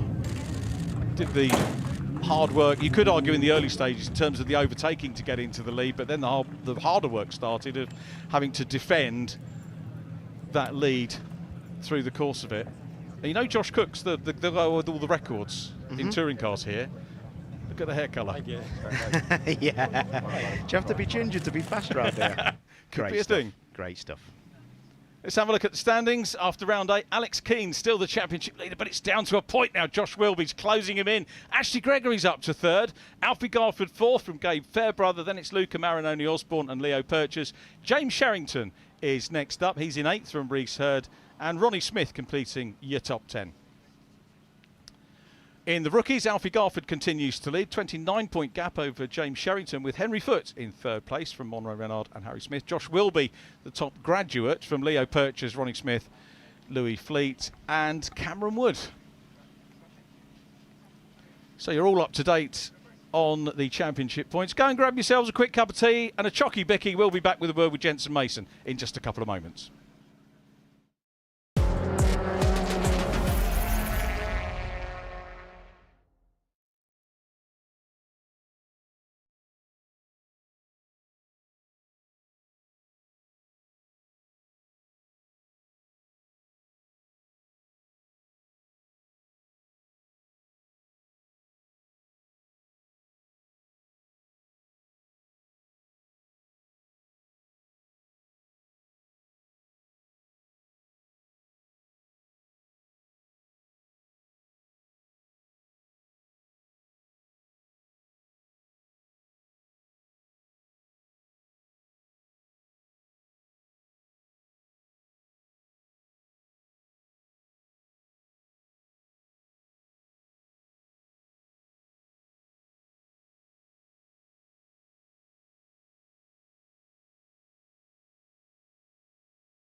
Absolutely action-packed round 8 of the Mini Challenge Trophy. Well, it's never anything different. Lots of contact down the field.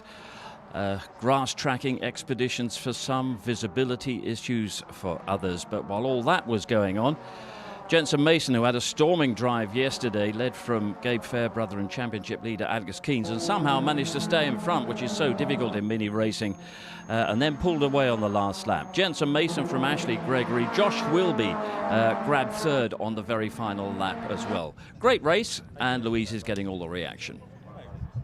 Oh, Jensen, congratulations. What a race that was. I mean, first of all, your first win in the minis, which is quite something. Given that you started yesterday at the back of the grid, what a comeback. Yeah, it was amazing. Yesterday was an amazing race. Came from 23rd to 6th.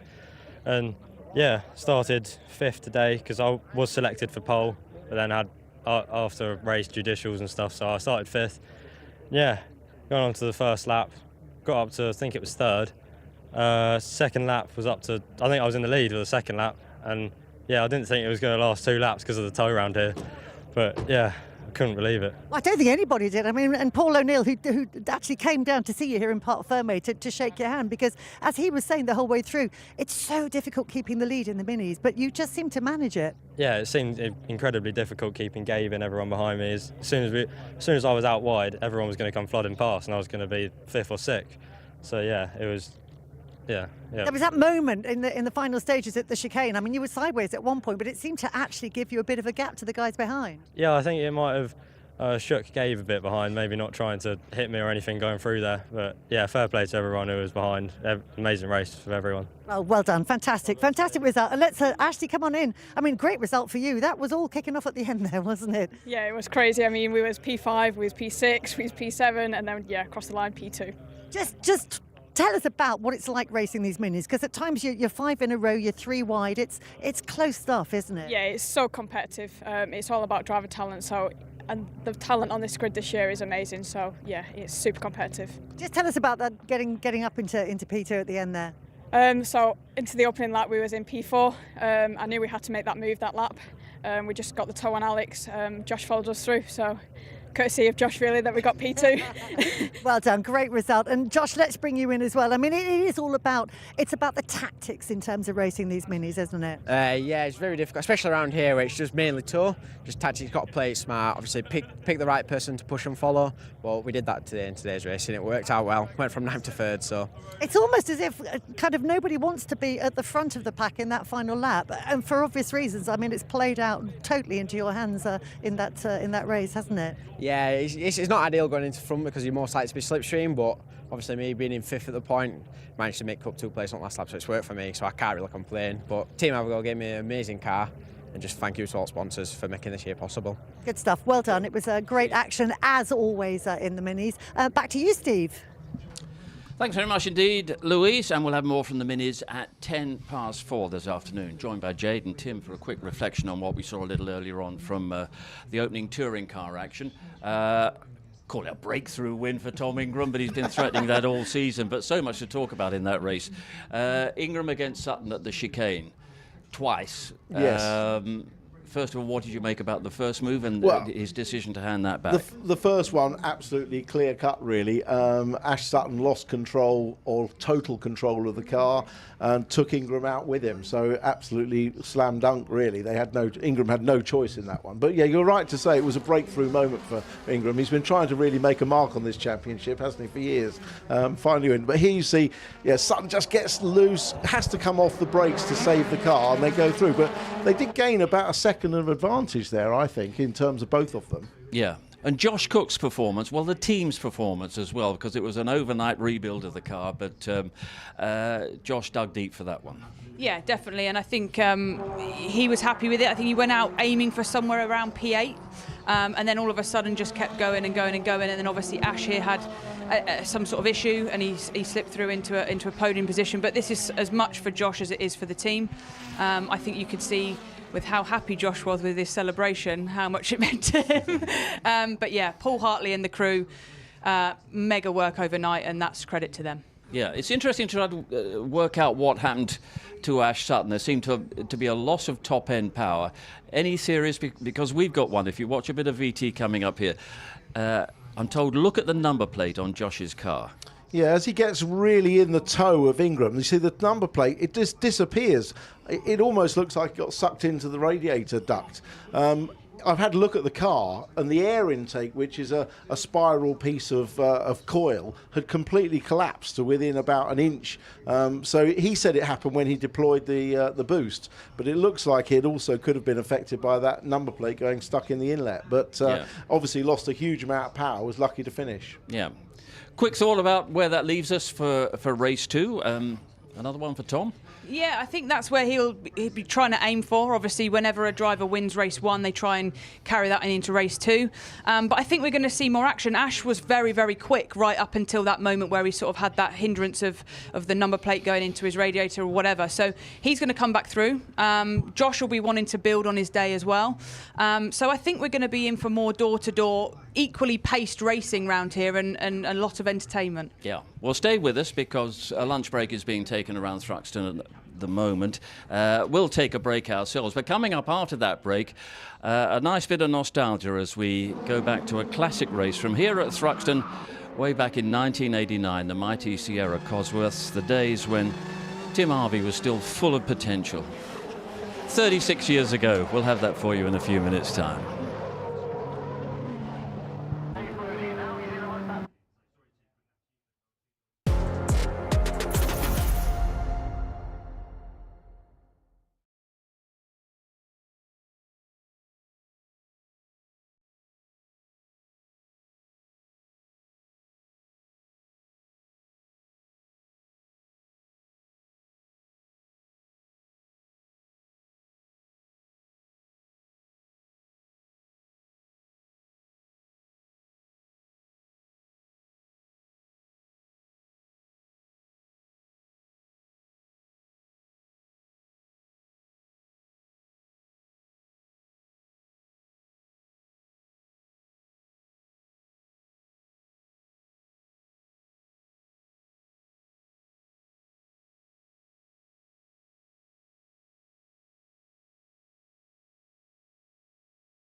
And talking of nostalgia, we're going to go back in time ourselves during the course of the lunch break here at Thruxton. Touring car action from Thruxton in 1989, when it was the Esso British Touring Car Championship, the wonderful Sierra Cosworths, the sublime talent of Andy Rouse, the emerging talent of Tim Harvey. But there was also a character named Dave Brodie, and everyone's got a wonderful Dave Brodie story.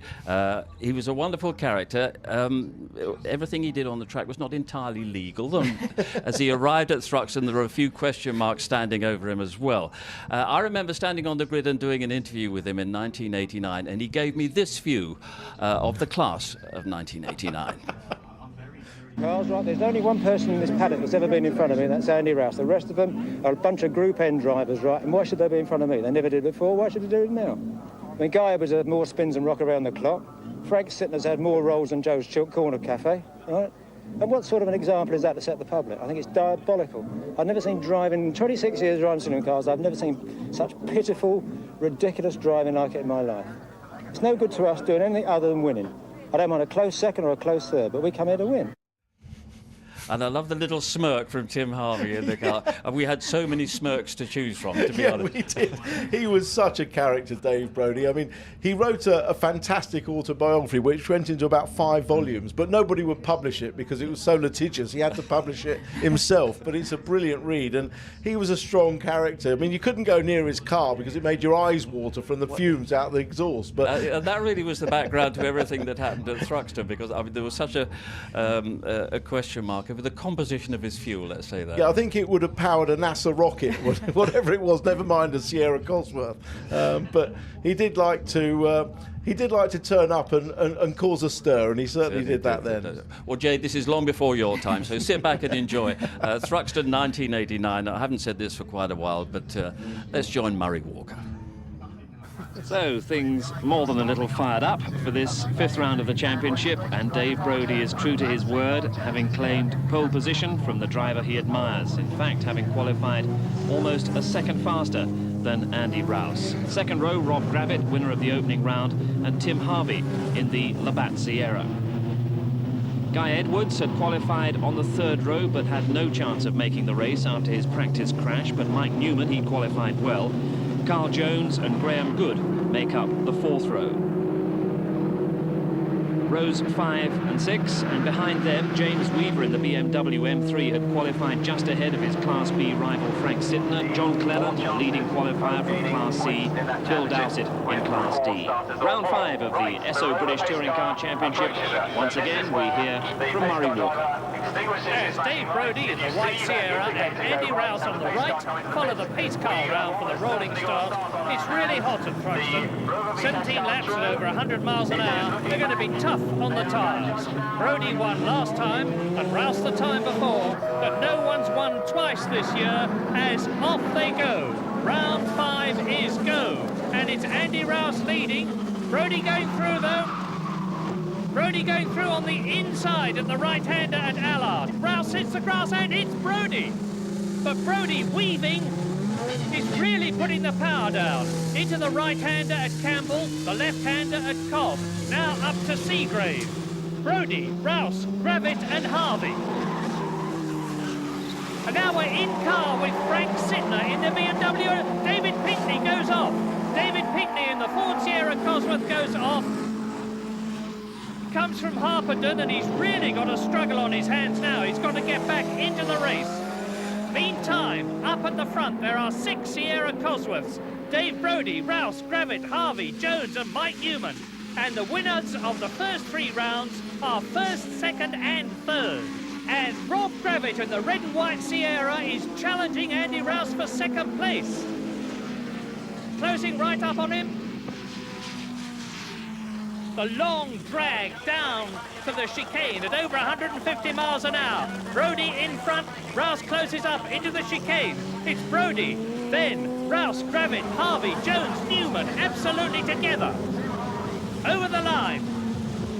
And look for Carl Jones there with the yellow headlamps. It's an amazing drive. In this morning's qualifying, he was harpooned by Guy Edwards, and he's had to rebuild the car. There he is. Up to the complex. Brody leading by 1.5 seconds. Gravitt is challenging Rouse for second place. Harvey, then Jones, Newman and Jerry Marnie in the White Sierra in 7th place.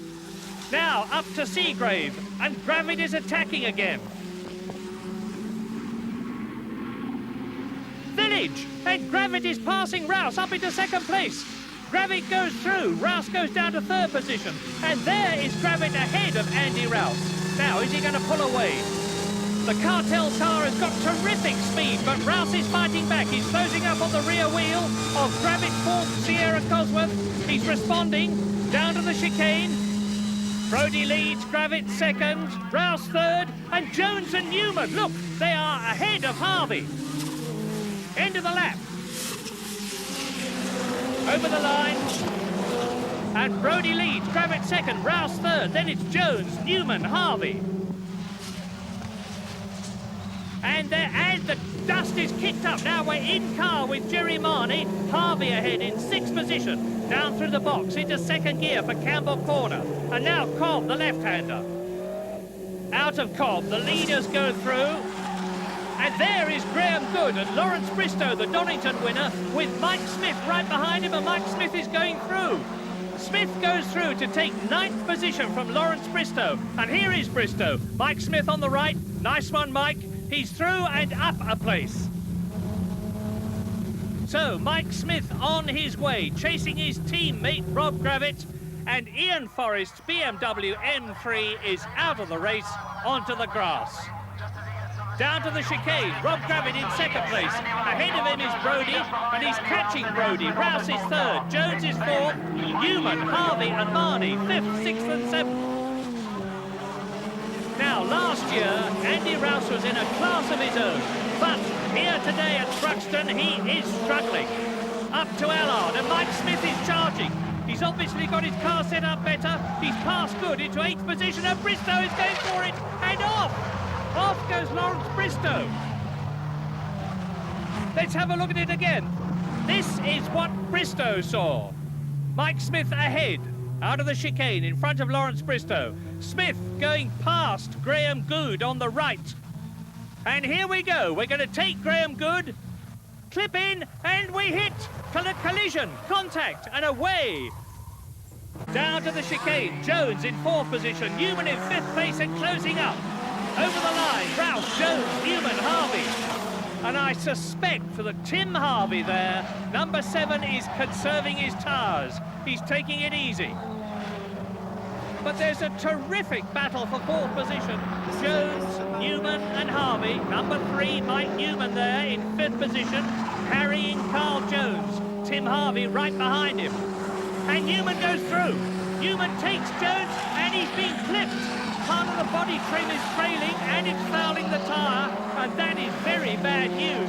3 abreast into Seagrave. Harvey on the left, Jones on the right, Newman in the middle. Harvey goes past both of them to take 4th position. And Sittner comes into the pits. Still dragging it. Hard right, and off it comes. Jones misses it. On his way goes Mike Newman. No problem now, and that'll fit my Sierra nicely. Thanks, Mike. And that is John Cleland leading the 2-litre class in his Vauxhall Astra. But up at the front, there is Dave Brody, still leading, 4 seconds ahead of number 21, Rob Gravitt, both of them in Ford Sierra Cosworths, as the battle in the D class between Crudgington and Dowsett continues. Now, Dave Brody is coming up to catch these two, and it's not going to be very long before it happens. Dave, there he is in the background, has been racing 26 years. He's confident, he's flamboyant, he's a real racer. There he is, and he is winning. Dave really wringing the last ounce of horsepower out of the Cosworth engine. He's got a comfortable lead. He's going to win. He's got the car set up absolutely beautifully. Crudgington and Dowsett coming down together towards the chicane. And Dowsett is starting to challenge. He's going to try and take... Yes, here we are, in car with Dowsett. He's going through on the inside. He goes through on the inside. He takes Crudgington. That is Brody coming up behind both of them. And behind Brodie, there is Gravett. Over the line now. Brodie takes both of them. And now it's Rob Gravett's turn. Up to Campbell, the right-hander, after they have cleared the left sweep that they're into now. Brodie approaches Campbell. Dowsett and Crudgington behind him, and Rob Gravett is about to take them both. But Crudgington is right up alongside Dowsett. He's going to take the lead. And Gravett is going to take them both right on the apex, and they hit each other. Dowsett, oh my goodness! A full 360-degree spin. The wheel is off. The grass has caught fire. But Rob Gravett looked at Dowsett out, up onto the bank. Gravett is out of the car. Miraculously, they are both perfectly okay as the fire marshals slip on the grass. They're going to have to jump down onto the bank to set about the fire. They've got it out already. Well done indeed. That's a very nasty accident. Now, let's have a replay. On the left is Crudgington, then it's Dowsett. On the right is Gravett. Gravett turns in. There is contact. Straight onto the grass, into the tyre wall. Dowsett does the same thing. 360-degree spin from Rob Gravett. The wheel is off, the back is up, and the grass catches fire. There is Rouse, there is Harvey. It's getting closer and closer all the time. That is Dave Brodie's wheel. Look at it. Almost finished now. Just tighten up the nut and Dave Brodie can get away, but he's really out of the running altogether. And at Goodwood, on the way to Village Corner at 130 miles an hour, past the last of the tail-enders goes Tim Harvey, and now on the fastest part of the course, he can attack Andy Rouse and go for the lead. There is less than a second between the first and second places, Andy Rouse and Tim Harvey. Much less than a second now. Out of the chicane, up towards Allard. Rouse goes over the line. Harvey goes up, and the checkered flag is out. They're stopping the race. Now that must be because of the accident further ahead. They're all slowing down. So lucky for Andy Rouse. He wins, the first man to win twice this season. Tim Harvey second, just as he looked likely to win, and Mike Newman third. And no wonder they stopped it. That's a real fire hazard. So, overall victory for Andy Rouse with Tim Harvey in second place, Mike Newman third, Carl Jones in fourth position, Mike Smith fifth, and Sean Walker sixth after a really exciting race. And a race that had a finish that came as a surprise to many and a relief to Andy Rouse. Luck had been on his side at last. Yeah, Gravett's had a bad one out. Yeah, I know, yes. Well, that wasn't bad, was it? The luck has changed. I think so, yeah, for the better, unfortunately. Well, that was hard going. Was the checkered flag a complete surprise? What were things like down at the complex? Well, the accident occurred about 7 laps before the end, and I thought the situation had been stabilised, but apparently, talking to the clerk of the course, there was fuel spilling out of one of the cars and running across the track, and that's what prompted the decision. But I thought things were stabilised, so I was watching the laps to go sign and planning the rest of the race, but there you are. So you can't feel aggrieved at the decision, but unlucky nevertheless? No, on safety grounds it was the right thing to do, but I'm sure my turn will come. Yeah, and of course you did deliver in 1992, but lunch break is almost over. I haven't got time for any of that. They were wonderful days. I mean, driving that mighty Cosworth round here was quite something. Yeah, and look how good we were through the chicane. No curb hopping there, you see, respecting track limits. But yeah, they were fearsome beasts. 560 horsepower and 9-inch wide tyres, and yeah, it was quite. Every lap was a bit of an adventure. You could see all the arm twirling on. The early days of in-car cameras there as well. But it was good fun, good racing, and great characters in the field. And Jade, when did you first become aware of the British Touring Car Championship and racing like this? So I don't want to make a massive point of it, but I wasn't even born when that race was happening. Yeah, so I was more the rapid fit Mondeo, Alain Menu era. My dad used to sit me down on the sofa and get me to watch it. And then I've actually been in this paddock, whether it's working, racing, or whatever else, since 2000. So I've been in a while myself anyway. So yeah, love watching those clips back. Amazing. Yeah. But Paul, how did drivers in that era look up to Andy Rouse? I mean, what sort of standard did Andy set? It's just, we still speak about Andy Rouse's standard now, don't we, and how many titles he's won.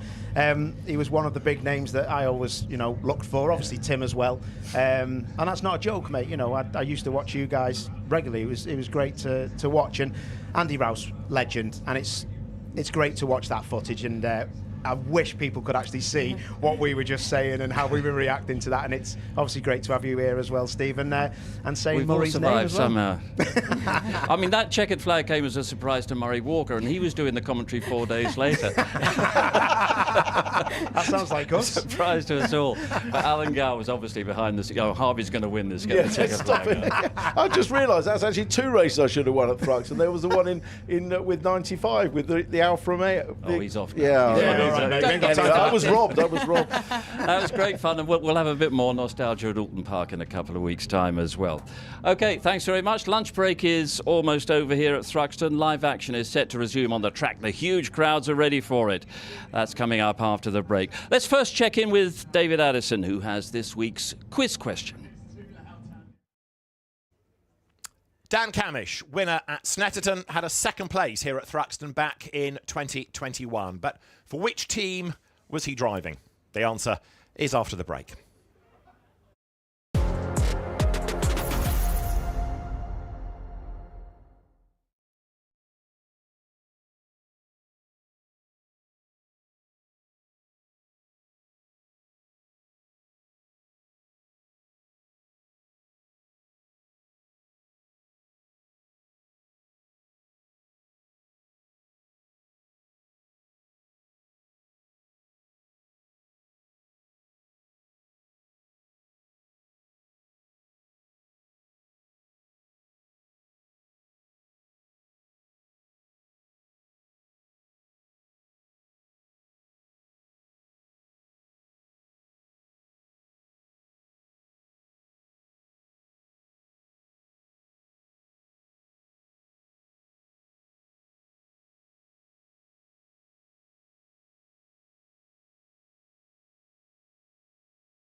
Before the break, I asked about Dan Camish and his second place here back in 2021, and for which team was he driving? Well, the answer was BTC Racing. It was the only event that Dan did for them all season before Senna Proctor took over. Well done to all of you with a long memory that got it right. Thanks, David. Now, live racing set to resume here at Thruxton, and there's much to look forward to over the next few hours for yourselves at home and also the huge crowds around the circuit here in Hampshire. We've got the touring cars coming up at 2:30, their second race of the day after Tom Ingram took victory a little earlier on. But the action now resuming with round 13 of the F4 British Championship. Let's go straight into the commentary box and join Phil Glue and Richard John Neal. I think the viewers should be in for a treat with this one. I mean, I don't like to put the curse on it, but we've had some terrific racing from F4. The top 4 drivers in the championship, Phil, all with 4 different teams. I mean, we've not seen that for many a year. Yeah, it's absolutely fantastic to see Virtuosi doing a great job as well with Molnar, who's obviously been up there all season, and their new driver Hannah, who's come from Italian F4 and is absolutely rapid. So I'm expecting some good things from him in this last race of the weekend. But let's see if Jocelyn can finally turn one of his pole positions into a win. He deserves it. Yeah, he's a great lad. He's very, very humble. He's a little bit quiet, but he's very definitely got the ability. And a lot of the people on the periphery of the championship, the organisers, know that he's a very talented young man, and he'll deserve the win if he can get it. But it's just about getting him started and getting him to probably soak up a lot of pressure, which is going to have to happen as well. He's got Salim Hanna right behind him, though. As you mentioned, the youngster coming in for some guest rounds. He's in the challenge, which is for limited runs. Obviously we're 4 events into the championship now, so he can't do a full championship, but he's been very quick out in Italy. He took pole position at Misano for the opening round of the Italian F4 Championship and was on the podium at that event as well. But we're looking at Henry Jocelyn, who came through, as many of these drivers did, the Ginetta Junior Championship as they go off on their green flag lap. And Henry's made a very good transition, hasn't he, into single-seaters? He certainly has, and like I said, he really does deserve a win now because he's been up there. He got a podium yesterday, but he just needs to get it off the line. He needs to control the race as much as he can because he has got the newcomer of Hannah behind and Molnar behind him, but Molnar being very, very fast. I think he's going to be all over the back of Jocelyn straight away to try and get the lead and try and take another win for Virtuosi. Yeah, it was first win for Molnar and Virtuosi yesterday, so championship history being written this weekend, which is absolutely superb. I know all of the drivers that are going, very excited, as am I, to be working and going to the Grand Prix this year, where F4 have 2 races. That is a mega opportunity for these drivers to get in front of the worldwide and the test audience. is tomorrow. So the test tomorrow and Tuesday for the Grand Prix race. So all these F4 teams are going to be heading straight from Thruxton, hopefully no damage, and get ready for the Silverstone test tomorrow. Yeah, and I was talking to Andy Butler, the clerk of the course, and he was saying one of the things that they will do tomorrow, which they don't normally do and other Formula don't do, is actually practice starts on the Formula 1 start line, so they'll get to run through that. Yeah. And you know what happened? I'll big it up on race day, and then there'll be someone who gets it wrong, but I'm sure they won't, actually, having said that. What we will do is have a look at the grid then for the 12th round of the Vera Tools F4 British Championship, certified by FIA. Henry Jocelyn on pole. This is the fastest off the front race, remember. Salim Hanna, newcomer to the championship, is next to him. Martin Molnar and Fionn McLaughlin, first and second in the championship, sharing row 2. Then it's Ethan Jeff Hall, and Ella Lloyd qualified well yesterday. She's on row 3 from August Raber and Adam Alazari. Jimmy Pazik and Leo Robinson on the 5th row. Behind them, Thomas Behrman, who got a podium yesterday, his first outright podium in the championship. Chase Fernandez, who led yesterday's race early on row 6. Theo Palmer and Tommy Harfield on the 7th row. They're followed by Rowan Campbell-Pilling and Yu Hao Fu, Cole Hewitson and Joel Bergstrom on row 9. The 10th row, a newcomer, welcome to Fortec, Ari Bansal. Then it's Henry Mercier, Tom Ingram Hill, another newcomer, ex-Ginetta Junior racer. He's at Fortec too. Alba Larson for Chris Dittman Racing is ahead of Charlie Edge and Xavier Avramidez.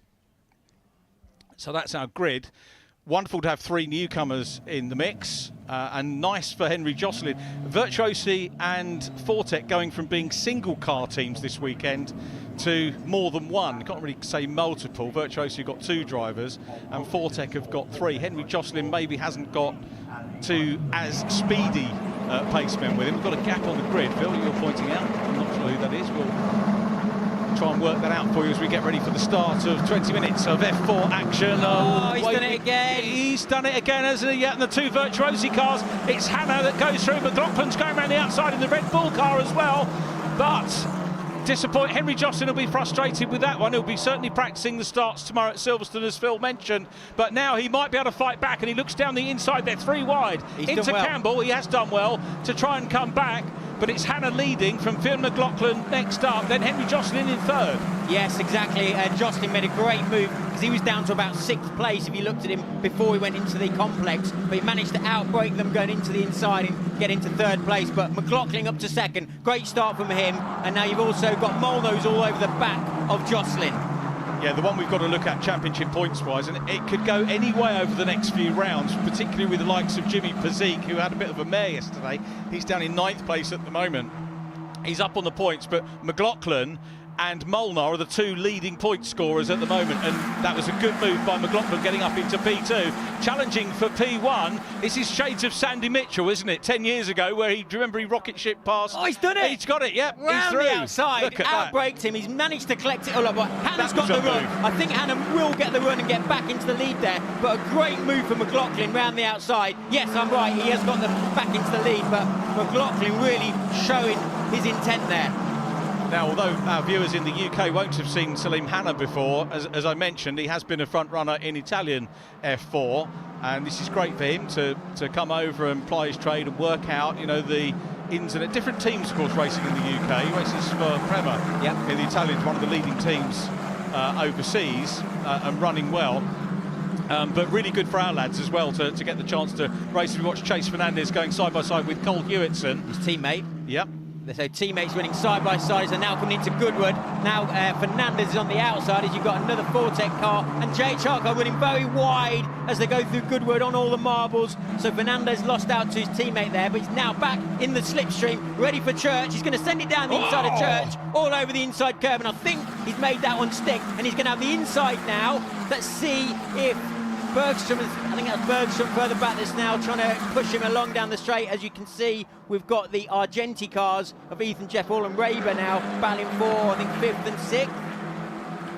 No, 6th and 7th. 6th and 7th, yeah, with Ella Lloyd down behind in the McLaren livery, and yeah, Chase Fernandez still getting stuck in. Chase has lost another place there, unfortunately. Let's have a replay.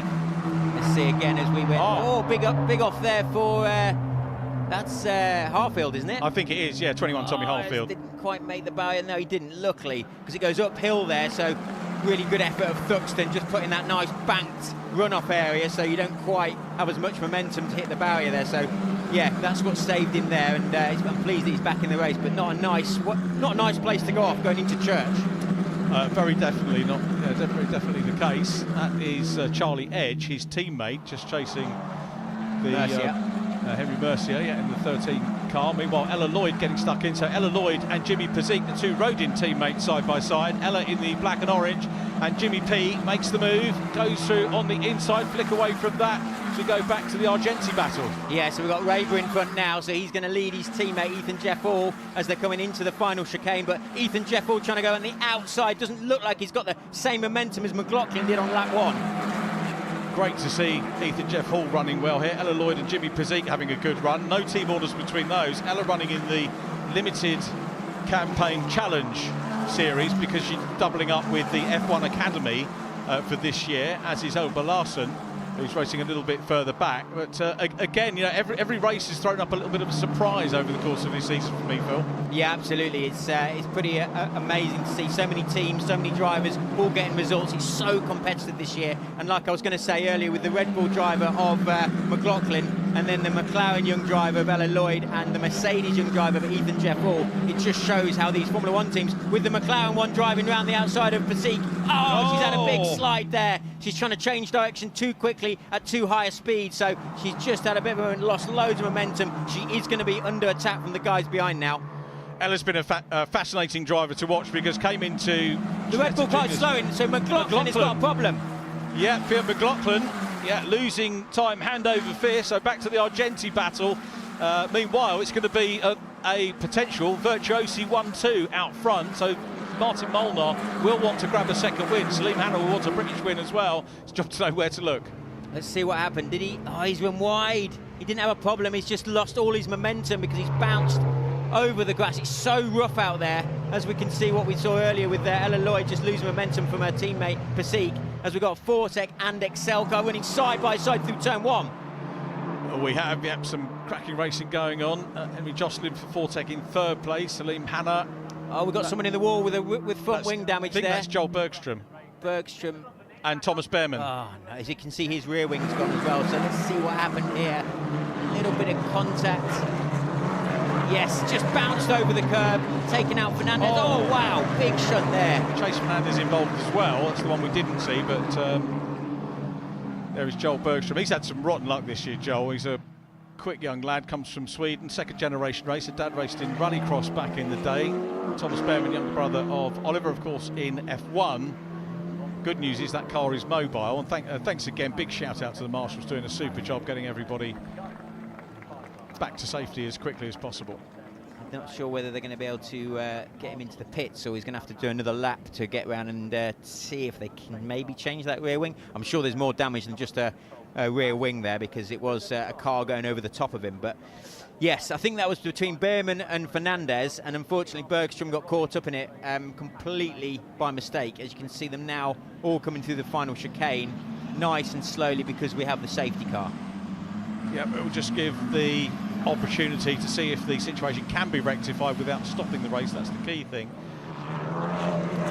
So we'll have another look here. As you can see, Behrman and Fernandez running side by side. There's already a bit of a lock-up. Fernandez is not giving up. He goes over the curb. There's nowhere for Behrman to go, and unfortunately, as soon as you hit those sausage curbs, it lifted the front end off the ground, and you can see Bergstrom just launch the car over the top of the rear of Behrman.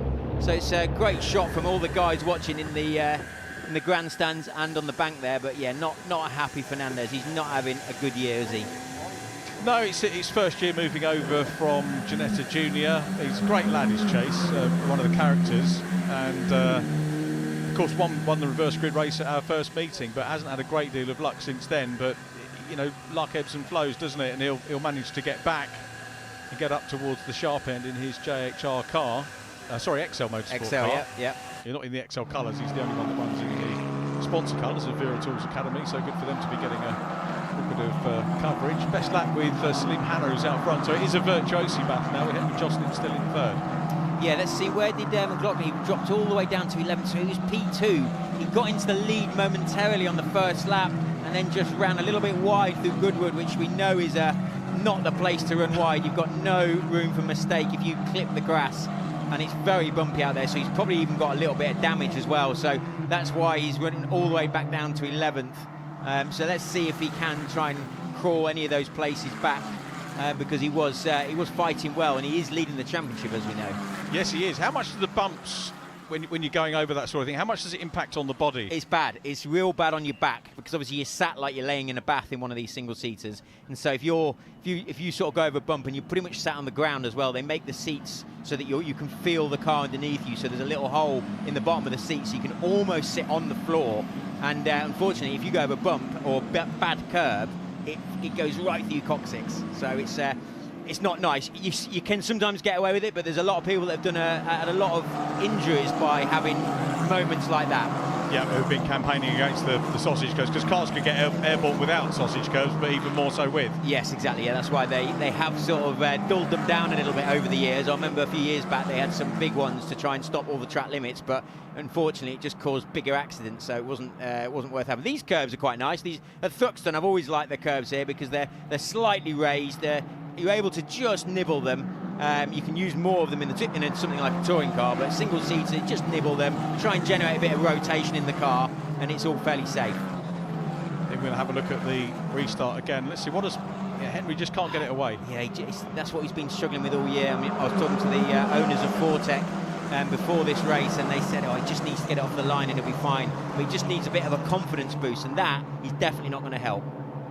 It isn't. It's another one he can put behind him, and he'll know about that as Joel Bergstrom's car gets low-loaded away. Yeah, it's talking about Fortec and going back to the Silverstone event that we've got coming up.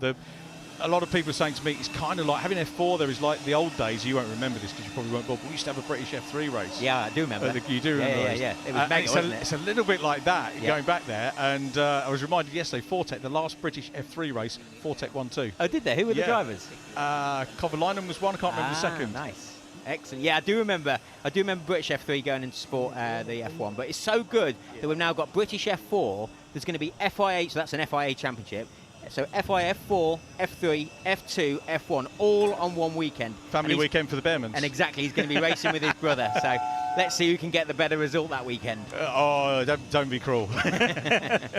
At this rate, it's definitely the younger brother who's having a better year than the older one, who's struggling a little bit with the car. It is F1. a different kettle of fish. Oh my God, yeah. He's such a good driver. He showed how good he was in the Ferrari in Saudi last year. So that interesting shot here. Sorry to cut across, Phil, but we've got new spectator facilities this weekend at Thruxton. So on the run up to Woodham Hill into the chicane, that wasn't there last year. Thruxton again, part of massive development. BARC and the circuit owner here doing a super job of, I mean, where else in the UK do you get a circuit opening up new spectator areas? Exactly, It's fantastic, isn't it? Superb, and you only really get that at Silverstone for the British Grand Prix, where they open up more hospitality, more areas to watch. But this place always attracts so many people, all the way around through turn 1, all the way through turn 2. You can see behind there, turn 3, you can see the whole chicane complex with the banks absolutely full of people every year, and it's absolutely fantastic to see. And it's great to get some good weather today, because yesterday it was miserable, wasn't it? It was, a bit horrible. You weren't even here yesterday. No, I wasn't. I was shopping in TK Maxx. Other stores are available, ladies and gentlemen, as we look at the crowd. Yeah, to be fair, BARC did put on a good show to bring people into their headquarters here at Thruxton. Safety car here, lights are going to go out this time around. So we will resume racing very shortly with Salim Hanna, Martin Molnar, 1-2 Virtuosi. Then it is Fortec with Henry Jocelyn. It's Al-Azhari next up for Rodin, August Raver for Argentina. So again, that mix of different teams at the front. And every team was chatting to Phil from Neil Brown, who looked after the engines yesterday. And he was saying, from his perspective, he said every team has a driver that's capable of winning races. Let's see if Hanna can do this. He's backed them all up. He's going real steady through the chicane. He's lining it up, and he's about to go. Let's see if Virtuosi can keep this 1-2. They really do deserve this after a hard few years. They're now running first and second at Thruxton. You've got a Fortec car of Jocelyn behind, a Rodin car of Al-Azhari behind him, and then you've got a couple of Argenti cars. Yeah, absolutely spot on. What a great shot that was as the cars came through the chicane. And it's Hanna that did a good start. It's messed things up a little bit for Molnar because he's got drivers right behind him. He's got Henry Jocelyn right behind him. And Henry here won't have the pressure of the standing start. Got the restart from behind the safety car much better for him, because he can focus now on the cars in front and maybe have a little bit of a battle. Who's done well? Pazik has come up into 7th place. Jimmy Pazik, who qualified, okay, he was 9th, so he's made up 2 places, not as many as I thought he had done.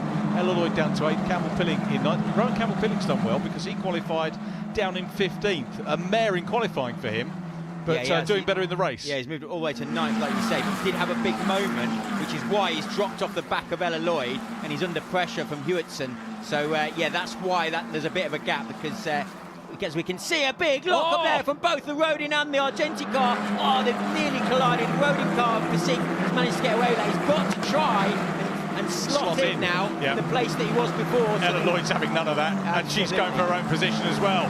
So Ella Lloyd busy challenging Ethan Jeff Hall for position. She's gone through, so Ella Lloyd passes Ethan Jeff Hall. Great move for her. Will now set about trying to catch former championship leader August Raber.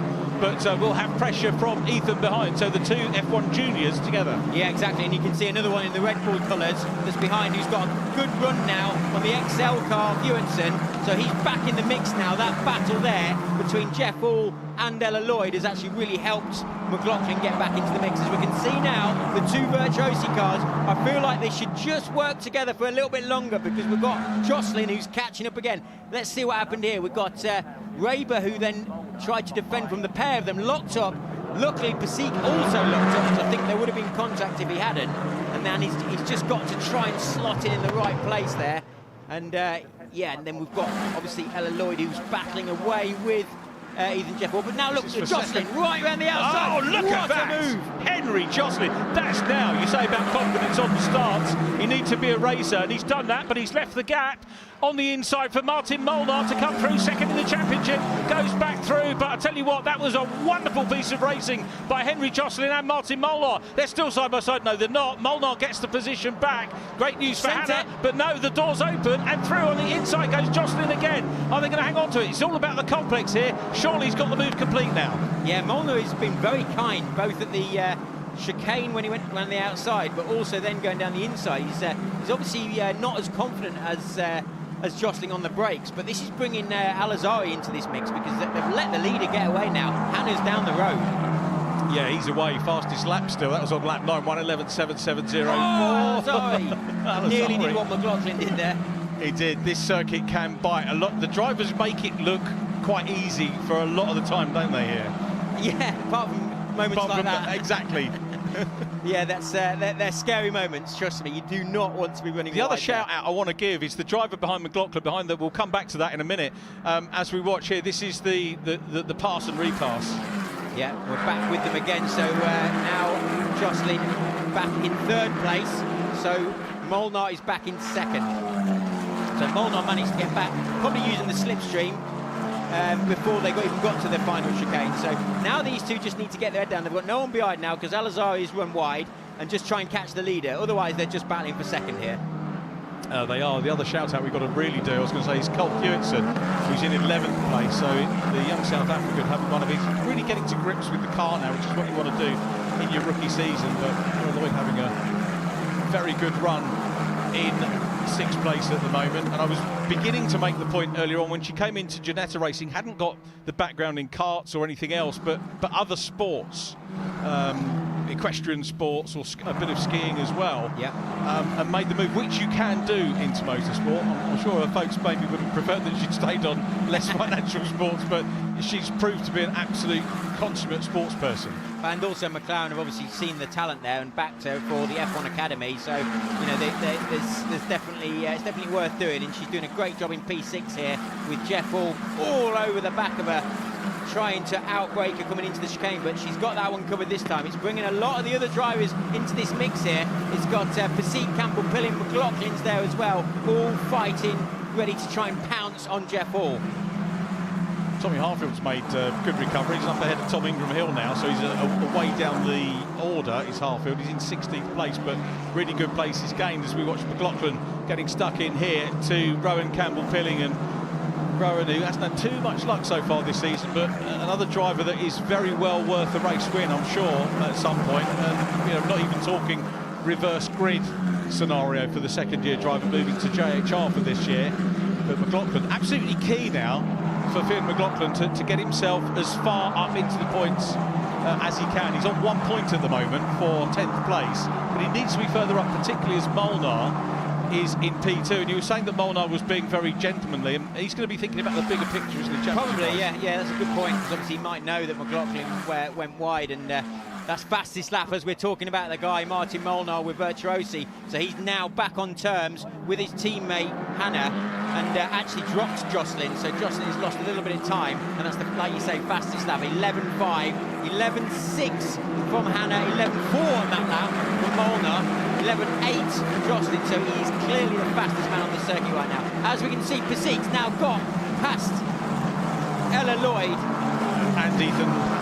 Jeff Hall, sorry, that was already in front, I think. Yeah, that was the lock-up when Ella was coming out of the chicane, lost that momentum, and now the other two through. So McLaughlin in the mix now as well, wants to get a few more points. Rowan Campbell Pilling giving him a good old workout as well, but McLaughlin maintains the position, 9th position, as Campbell Pilling tried to get back at him and get that extra point. So yeah, Lloyd will be frustrated with Paseek and Ethan Jeff Hall getting back in front.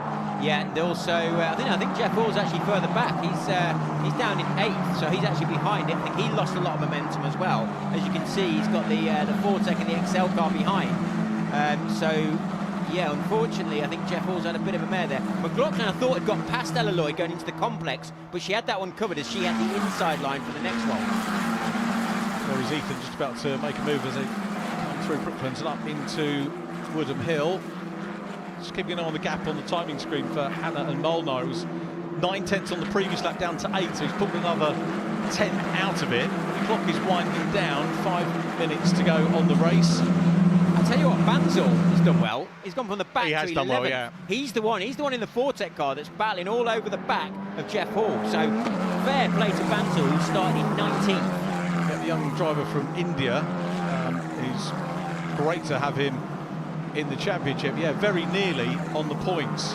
Oh, big contact there. That's a wheel off there for the CDR, goes out Hartfield, and one of the XL cars. Yeah, Theo Palmer, the other one that's gone off there. Shame for Tommy Hartfield, led the championship as we left Donington Park, but hasn't sort of had too much of a look at championship leads as Eloy continues to develop to defend from the championship leader, Fiona McLaughlin. Let's see what happened here as they obviously two cars came together. You got the XL car. Hartfield's just throwing it down the inside, and unfortunately, he just I don't know whether he hit the curb on the left, which then forced him into. He couldn't quite see. But yeah, that is a real shame. But it just shows how safe these cars are now without that wheel actually falling off, because that would have been a disaster. But Ella Lloyd doing a great job still to keep McLaughlin and Jeff Hall, and that's Campbell Pilling as well, and also Banzel, who's now getting a run on Campbell Pilling. He is, and Banzel's background is an Indian driver, raced in Spanish F4, one in GB4, one race in GB4 as well. Was it GB3? GB4, yeah, he's been doing GB4, and he's also been doing a lot of testing with Boyo's team, Double R. Right. You remember a few years ago, Yeah, they came back last year with Freddie Slater for a race or two, and they've been testing him and getting him up to speed, and he's also been doing some GB4 racing. So, yeah, he's definitely one to watch. He's going really well, and he's impressed me to go all the way up to 11th now from 19th. Yeah, good run. Hewitson still behind him in 12th place. Shame for Tommy Hartfield. He's a great young lad, is Tommy, and CDR deserve a little bit better luck as well. I'm sure another team that will grab a win at some point, as the Virtuosi. You wait ages for a win, and then you get a 1-2. Yeah, it's amazing. Yeah, well, they're not there yet, to be fair, and I don't want to curse them. But there is just under 3 minutes left. Molnar is catching Hannah. So on the last lap, he was a tenth quicker, but his fastest lap is in 11.3 now. So he's 3 tenths faster than his teammate Hannah in front. So I'm sure something's going to happen. As you can see, side by side from the JHR and XL car, that Campbell Pilling again. Yeah, I think it's Fu who's got past Campbell Pilling. Now we're just going to run yellow flags into the complex here, so no overtaking into the complex. We've got Hartfield's car that's stranded on the outside, so it'll be a green flag as soon as they exit this complex, and then when they can go racing again. Although we have got still got the yellow flashing lights, so now they should get green to start racing going into the final chicane. To some extent, that's going to knock off a bit of momentum, isn't it, for the drivers? Certainly psychologically, I guess.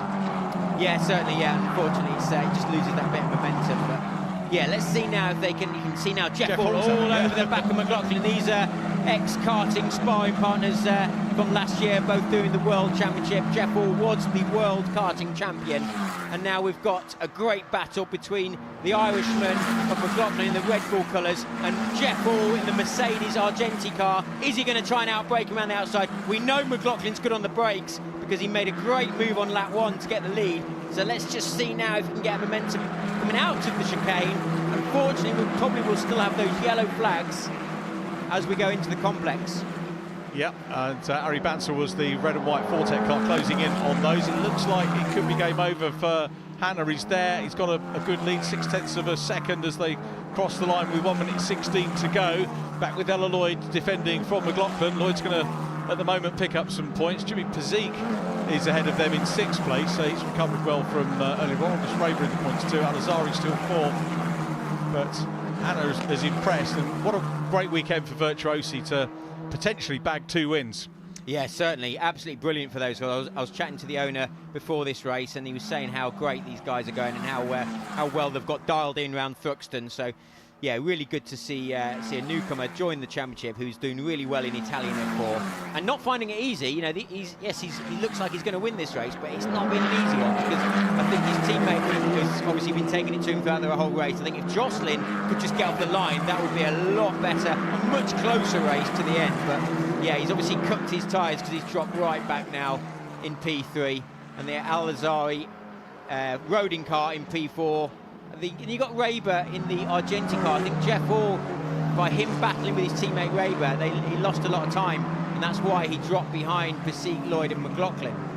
Yeah, squabbling can take it out of the race momentum, can't it? But you've got to do that to get in the position anyway to move up. As we go back to our race leaders, and Salim Hanna, we mentioned that racing in Italian ethnic, but Colombian by birth, and only 15 years of age, the Colombian. Martin Molnar, who was with us last year, the reigning rookie champion, has converted that experience very well into this season. He's going to be happy with P2 because he knows that Salim Hanna is not going to interfere with the overall championship, apart from the fact there's a few extra points if he can win. I'm just looking out the window of the commentary box and I can see all the Virtuosi guys running over to the pit wall, ready to celebrate this absolutely awesome 1-2 for the team. It's an absolutely brilliant drive from Hanna. Yeah, here we go. Another bit of history for the F4 Championship being written here. Salim Hanna takes the win. Martin Molnar is in P2, adding to the win he took yesterday. Henry Jocelyn is on the podium with, ultimately, I think, to be fair, a good third position for the pole man. Adam Alazari fourth. August Raber in fifth position. The top six wrapped up by Jimmy Pesic. That's a great bit of defending from Ella Lloyd. Someone said actually yesterday she did a really good job of defending, and she just proved it again in the drive. So absolutely brilliant drive from Lloyd to get seventh, keeping behind McLaughlin and Jeff Hall, who are very good drivers. These guys congratulating each other, and the fans know they've seen it. Isn't it a treat? Isn't it great that we still have single-seaters on this type of weekend?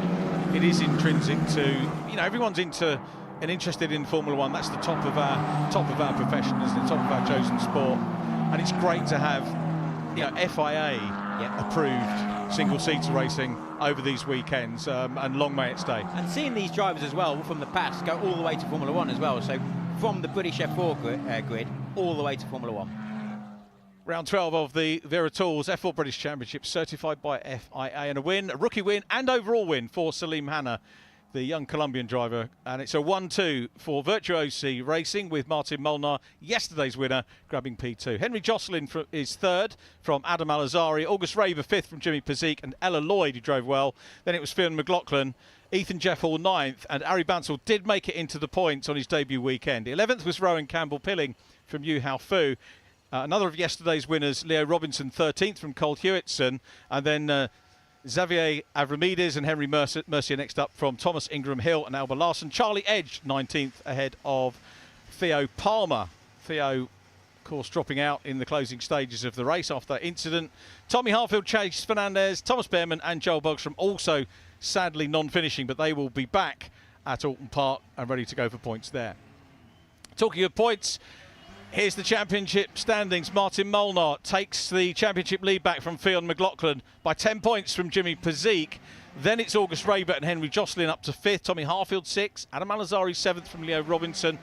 And the top 10 rounded out by Thomas Behrman and Ethan Jeff Hall. Rookies to consider as well. Fionn McLaughlin still heads that from Thomas Behrman, and Xavier Avramides from Theo Palmer and Cole Hewitson. And the Challenge Cup, the partial season, that's still headed by Tommy Harfield, so he's still got something to go for. Charlie Edge second in that one from Alba Larson. Ella Lloyd in fourth, and Salim Hanna is in fifth place.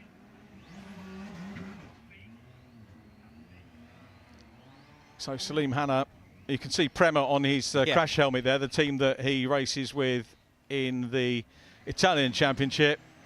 Love that. What a great shot that was. Time for another biscuit, maybe. We'll let you be the judge of that. But please join us in just a few minutes for an interview with our winners.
F4 British Championship and a wide open title battle is developing. Poor start from Henry Jocelyn, but Salim Hanna, the early leader, as there was all kinds of drama on the exit of the chicane. Safety car restart required for that, but Hanna got away.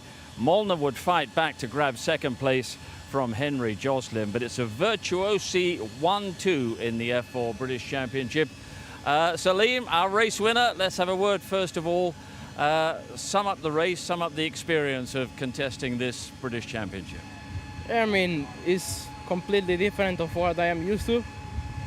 I mean, yesterday in race 1 we started P2, but it was a bit confused, and yeah, the weather is cold here, so my start was so bad. I am not used to this weather, so yeah, after that... Get used to it, I think. Yeah, I know. So after that we focus on having a good start. We check the data for like 1 hour on mainly starts, because that's what the only thing we needed. So going for race 3, we did a decent start. Yeah, and after that I just managed to pull away. I had Martin behind. He was putting a bit of pressure, but at the end of the day, pressure is a privilege, it's joy, so I enjoy that. But yeah, not too much to say. I did my thing. I went out there, I did what I needed to do, and it paid off. You did your thing for the team as well, a 1-2. If you ignore the weather, this is a very competitive championship, isn't it? Yeah, of course. It's a hard championship. That's why I came here and do it. And yeah, I want to thank God for the opportunity He gave me in the start. The team, they have been really strong this race, and I think the whole year. And of course my family, they're supporting me always. There they are, right behind. Yeah, I want to thank all of them. Like, even from my family from Colombia that they're watching.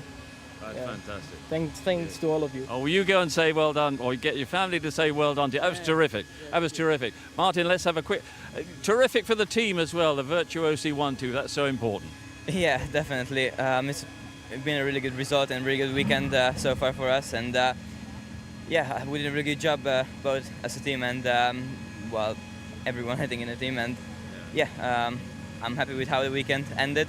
Had a good start this race, and then I got squeezed to the wall, so I had to back off a bit. But yeah, overall it was a really good race, and I'm looking forward to the next races too.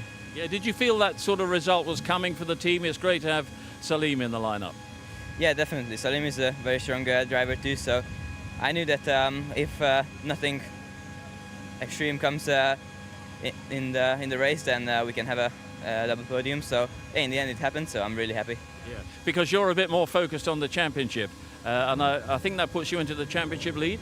Yeah, definitely. My goal is the championship, so I had to take some risks because I had some fights, probably a bit more than I should have. But yeah, overall it was a really good race, and I'm happy with the result. You had a bit of a battle with Henry, didn't you? Yeah, definitely. We had some good battles, and yeah, overall I'm happy. Yeah. Okay, quick word with Henry. Well done, a battling third place, and a couple of times you thought you'd nick second as well. Yeah, no, definitely. I think Martin made a few mistakes, and I tried to, you know, gain a position from it, but unfortunately the outer tyres just went off and they just seemed to have more grip to us, and they ended up, yeah, just pulling away. But still really happy with P3, you know. I think it's the best we could have done, and really, really good points. Those starts are the sort of missing ingredient at the moment, and there's not much more. Yeah, no, just I think that there's something wrong with the clutch or something that we're going to look into. But no, hopefully it'll be better for Alton next in 2 weeks' time. Yeah. Well, you go away, and we will look out for your progress during the course of what's turning into a fascinating championship. Yeah, thank you. Okay, well done, our third place finisher. That's our F4 British Championship race. You can hear the touring cars heading out onto the circuit, and we will start our build up to what is round 11 of the Kwik Fit British Touring Car Championship right after the break.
lights out. It is a good start by Sutton. To the inside line goes Sutton, to the outside line goes Ingram. Sutton right on the limit as the car quivers under braking, they clash. Ingram comes through in the lead. This is the fight for third on the road. Sutton versus Cook. Job done, brilliant stuff this. Josh Cook goes by. Tom Ingram's first win of 2025 comes at Thruxton. So the result of round 10 is now the grid for round 11, which is just a few minutes away here at Thruxton. So Tom Ingram will line up on pole position alongside Dan Camish. On row 2, Josh Cook and Ash Sutton. Row 3, Dan Rowbottom and Jake Hill. Tom Ingram now just 9 points behind Ash Sutton in the championship standings. The cars are on the grid. Louise is down there. I think she's somewhere around row 2.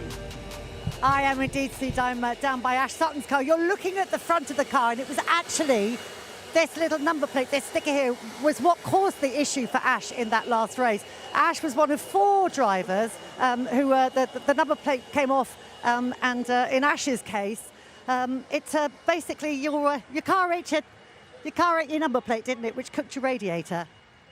Yeah, it got a little bit peckish, didn't it? So what's the chances of that? The quick fit sticker being sucked into the intake and ultimately blocking the path there, which caused a few other issues. So it's all fixed now, but it's just a bit of rotten luck, but makes this race a little bit more entertaining. Well, it was an entertaining race already as it was. I mean, a great battle between yourself and Tom at the front. Got very lively at the chicane. Just tell us about that moment when you sort of used him to stop yourself going off. Is that me being a bit mean, or?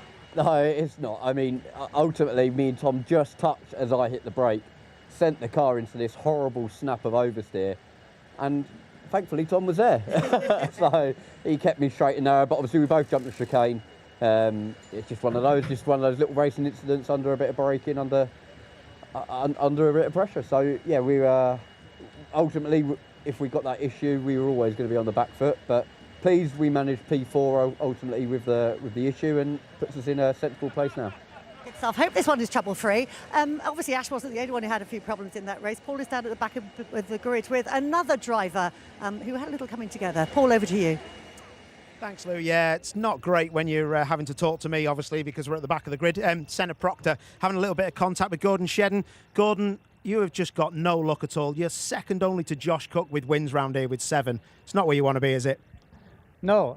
We had a good start. There was quite a lot happening at the start of that race, but yeah, Proctor got excited and got rid of me out at Goodwood. So it destroys our weekend yet again, which is just the frustrating part of it. So, we got now. We'll make the best of, but it's a tough ask out there at the minute with what we've got.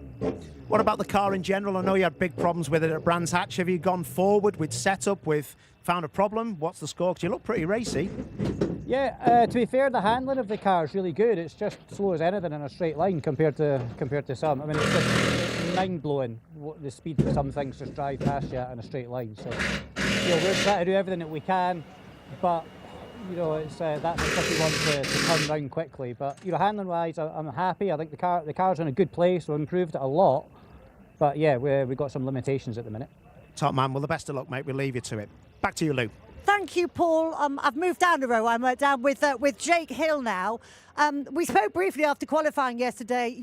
Nobody enjoyed that session, but it was particularly troublesome for you guys, wasn't it? Yeah, it was tricky, Lou. It was just so much standing water that, for us, we just got to get out the throttle to stop the car from spearing off, off the road. But, new day today. Race 1 wasn't too bad. We went forward 2 places, which was good.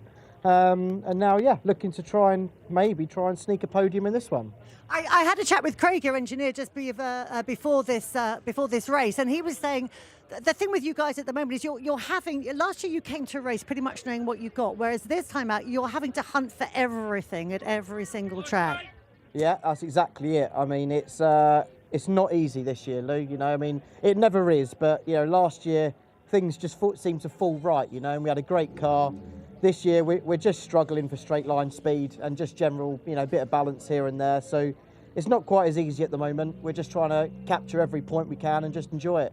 Made some changes for this one? Made a couple of changes to the rear of the car, so hopefully we can prolong the tyre life a little bit longer and carry on going forward.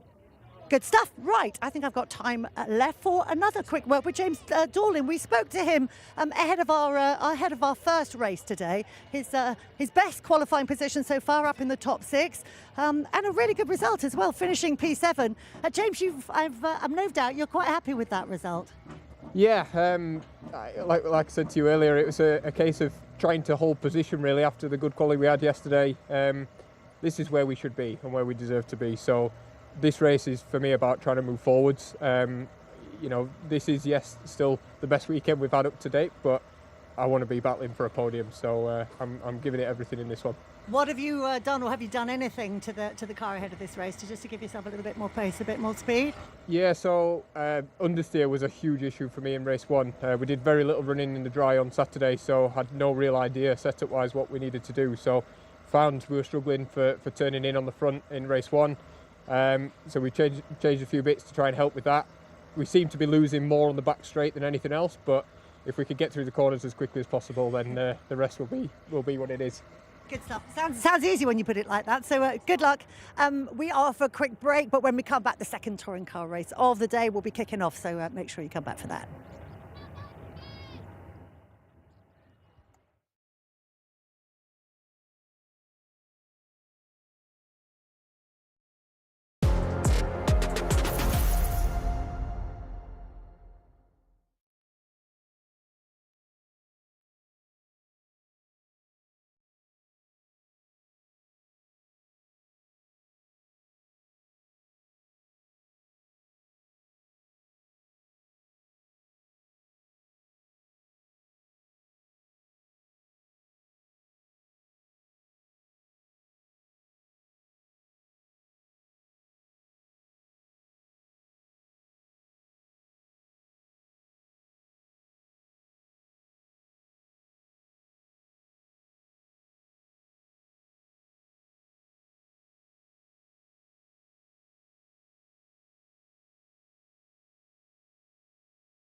Perfect conditions at Thruxton after the deluge of yesterday, and this is one of the highlights of the day. Round 11 of the Kwik Fit British Touring Car Championship, and in a now dried out commentary box, Tim Harvey and David Addison. Yeah, it was rather wet in here yesterday with all that torrential rain. We feel a bit safer. There was a lot of water, a lot of cabling, but we've survived yesterday and we're ready for what's going to be another lively race. That first one, I think, surprised a few people with just how many battles there were up and down the field. Thruxton always provides great racing. The cars are right on the limit. I love watching the cars here dancing and weaving and bobbing right on the limit, but I think we're in for a really cracking race too. I can't wait to see what Josh Cook can do off row 2. Fastest man in race 1. Can he add to those 10 wins? And of course there was good pace out of Ash Sutton's car before it had that problem, so I think we can anticipate him to be back up the front fighting for another win, maybe. Definitely, yeah, he'll be up there, Ingram up there, Camish up there. It's going to be a cracking race. So the green flag is waved then. That means the cars can be released onto this final formation lap. We don't have Max Hall on the grid because of the damage done to the engine and the gearbox. We do have Mikey Doble. He wasn't involved in that incident, but Mikey had his own issues in that earlier race. Cars being released onto this formation lap. Let's try and grab a word before we go racing with Mikey Doble. Mikey, that was a really disappointing way to end race 1. What happened? What's had to be done to the car in the break between races? Yeah, well, good afternoon, everyone. I've pressed the team radio for this moment as well, because what the team have done in between races is done a complete and utter engine change, and they've got me back out on the track now, so we've got a fighting chance. There's still 2 races to go, there's plenty to play for. So proud of the team, they're just fantastic. That is a massive job to be done in that short space of time. So I guess now we're thinking forward to race 3. Get up the front now, or as close to the top 12 as you can for that reverse grid, yeah?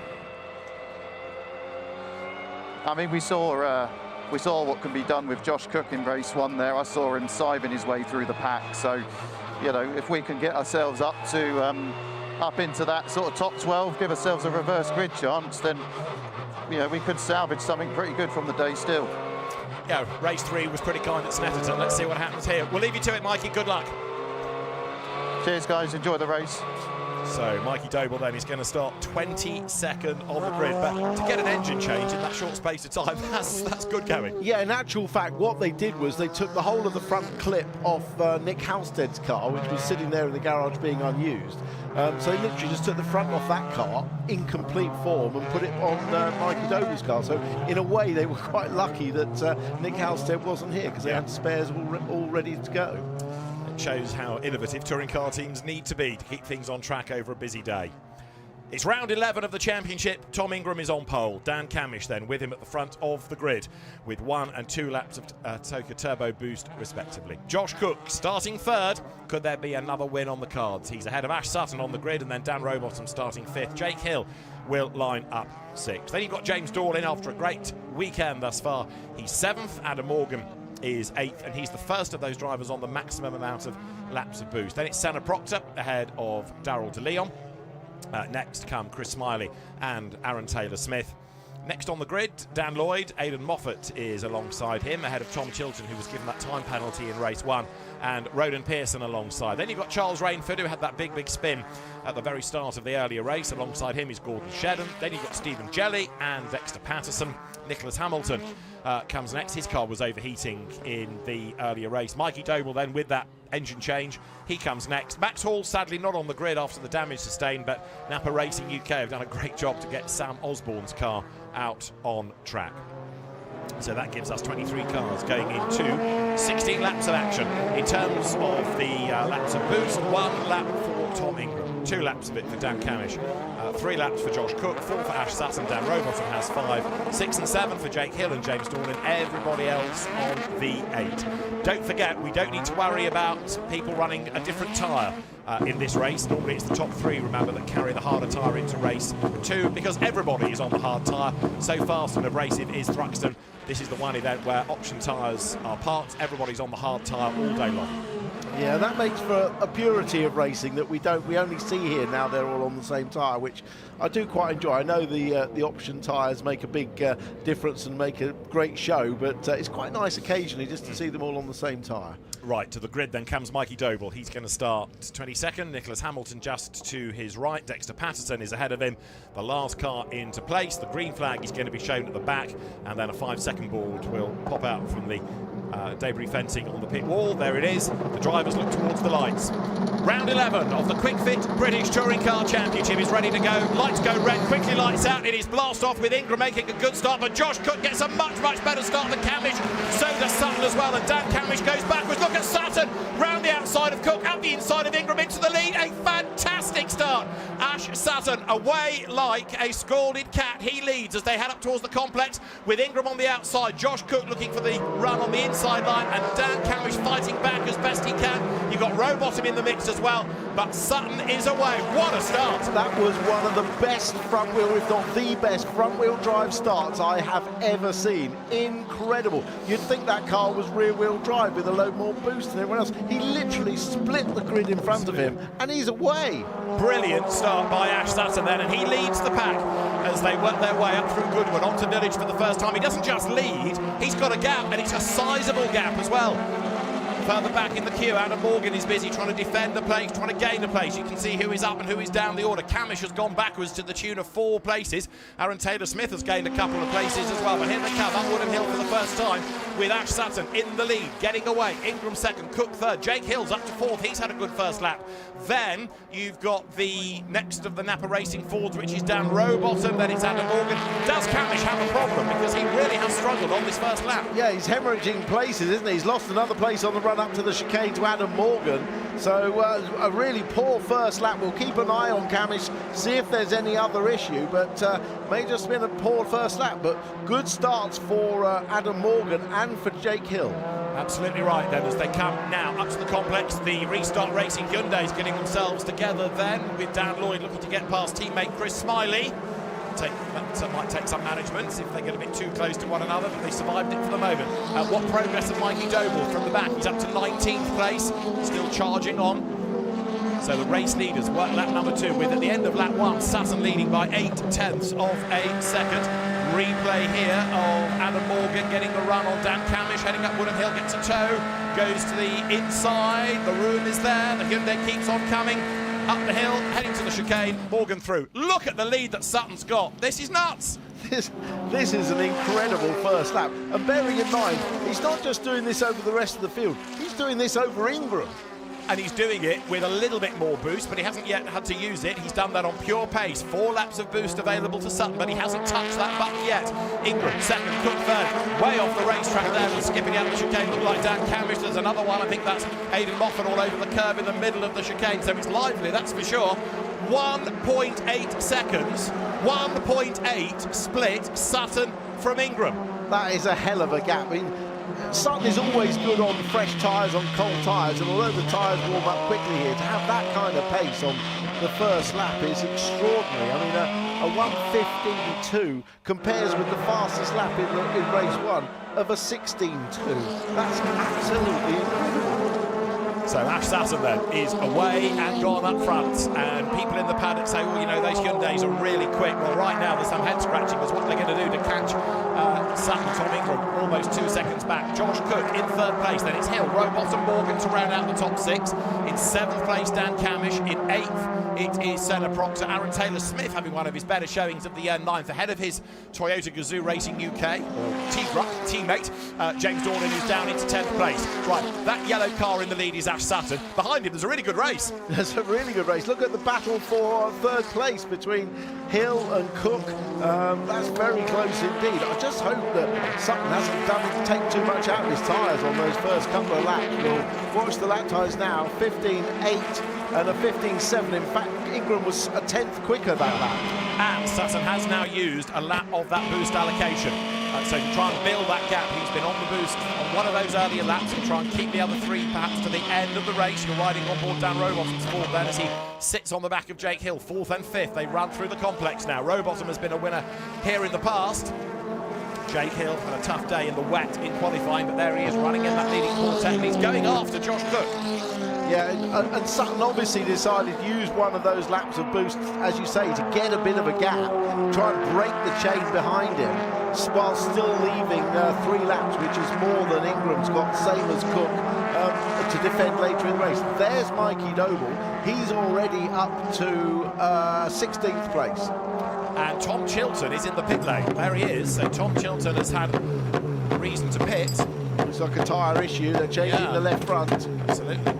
So Tom Chilton is now going to be lucky to stay on the lead lap. Bad news for him, because here are the leaders coming up Woodham Hill with Daryl De Leon there looking to try to make a move against Aaron Taylor-Smith. The BMW goes by and the Toyota has to slot back in behind. And then on the tail of them, you've got Chris Smiley making nice progress with the Restart Racing squad in the next to the Hyundais, the independent Hyundai squad. There you've got at the back Stephen Jelly, who's having a really tough time this year in that one Motorsport Honda. Yeah, how many times have we seen at the front battles between Josh Cook and his good mate Ash Sutton? I thought about it at the end of the last race when they were running in 3rd and 4th. But so often they find themselves together. But I really thought Cook would be off after Sutton in this race, having set the fastest lap in race 1, but hasn't got the pace yet.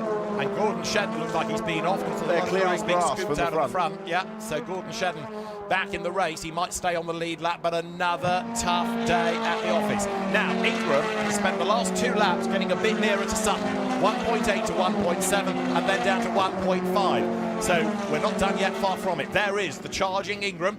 You can see what the lap times have been like, and the gap's coming down. And then last time, quicker than either of the 2 ahead of him is Josh Cook. Yes, Sutton has done the fastest lap, but last time around, Josh Cook was faster than the 2 ahead of him. There he is, third. Yeah, the tiniest gap over Jake Hill, but as you say, I feel they're concertinaing up a little bit together.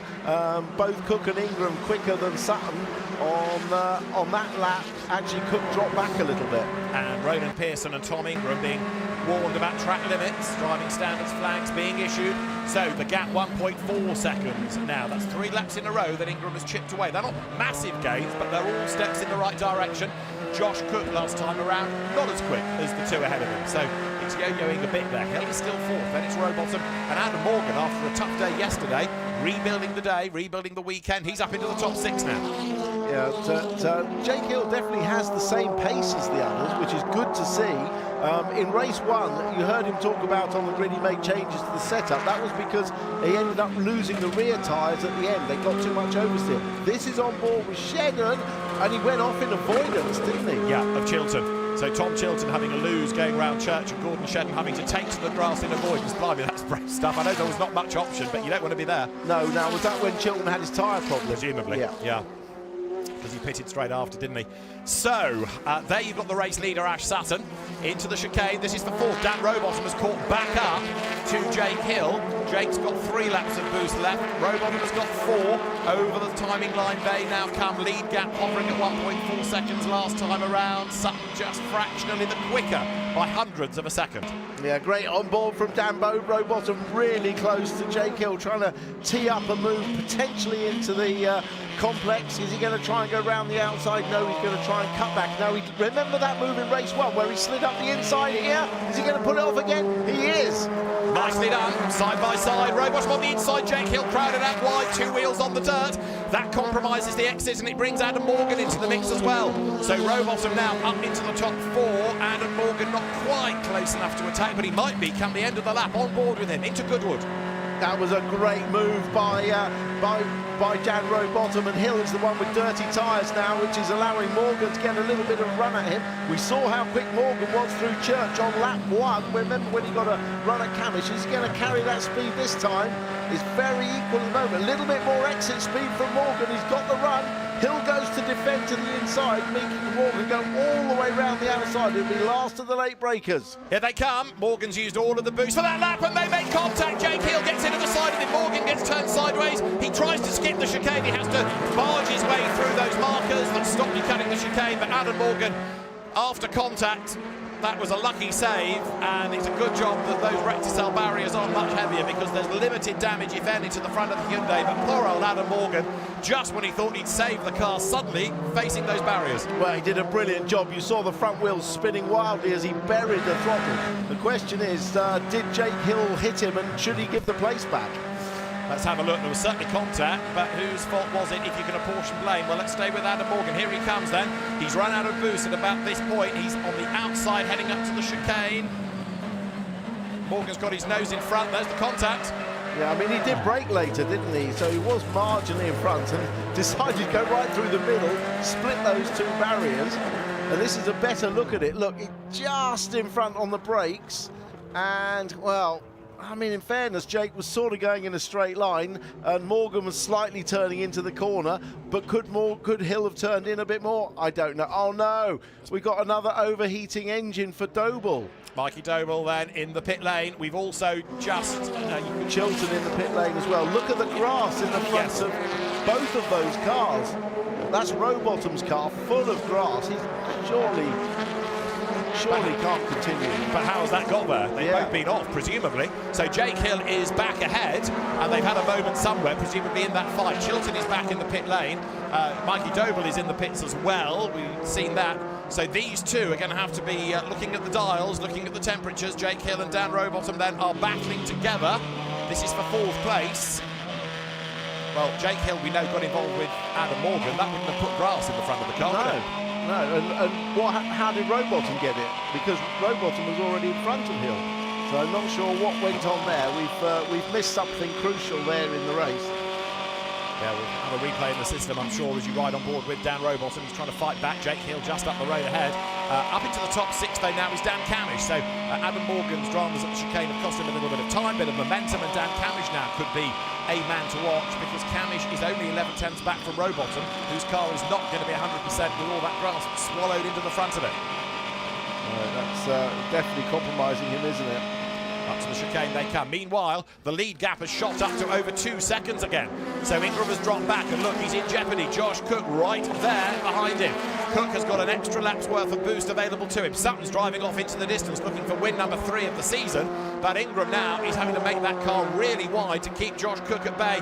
This is the Josh Cook we've been waiting to see all season, right out the front. Absolutely, and I suppose if it was going to happen anywhere, it was going to happen here at Thruxton.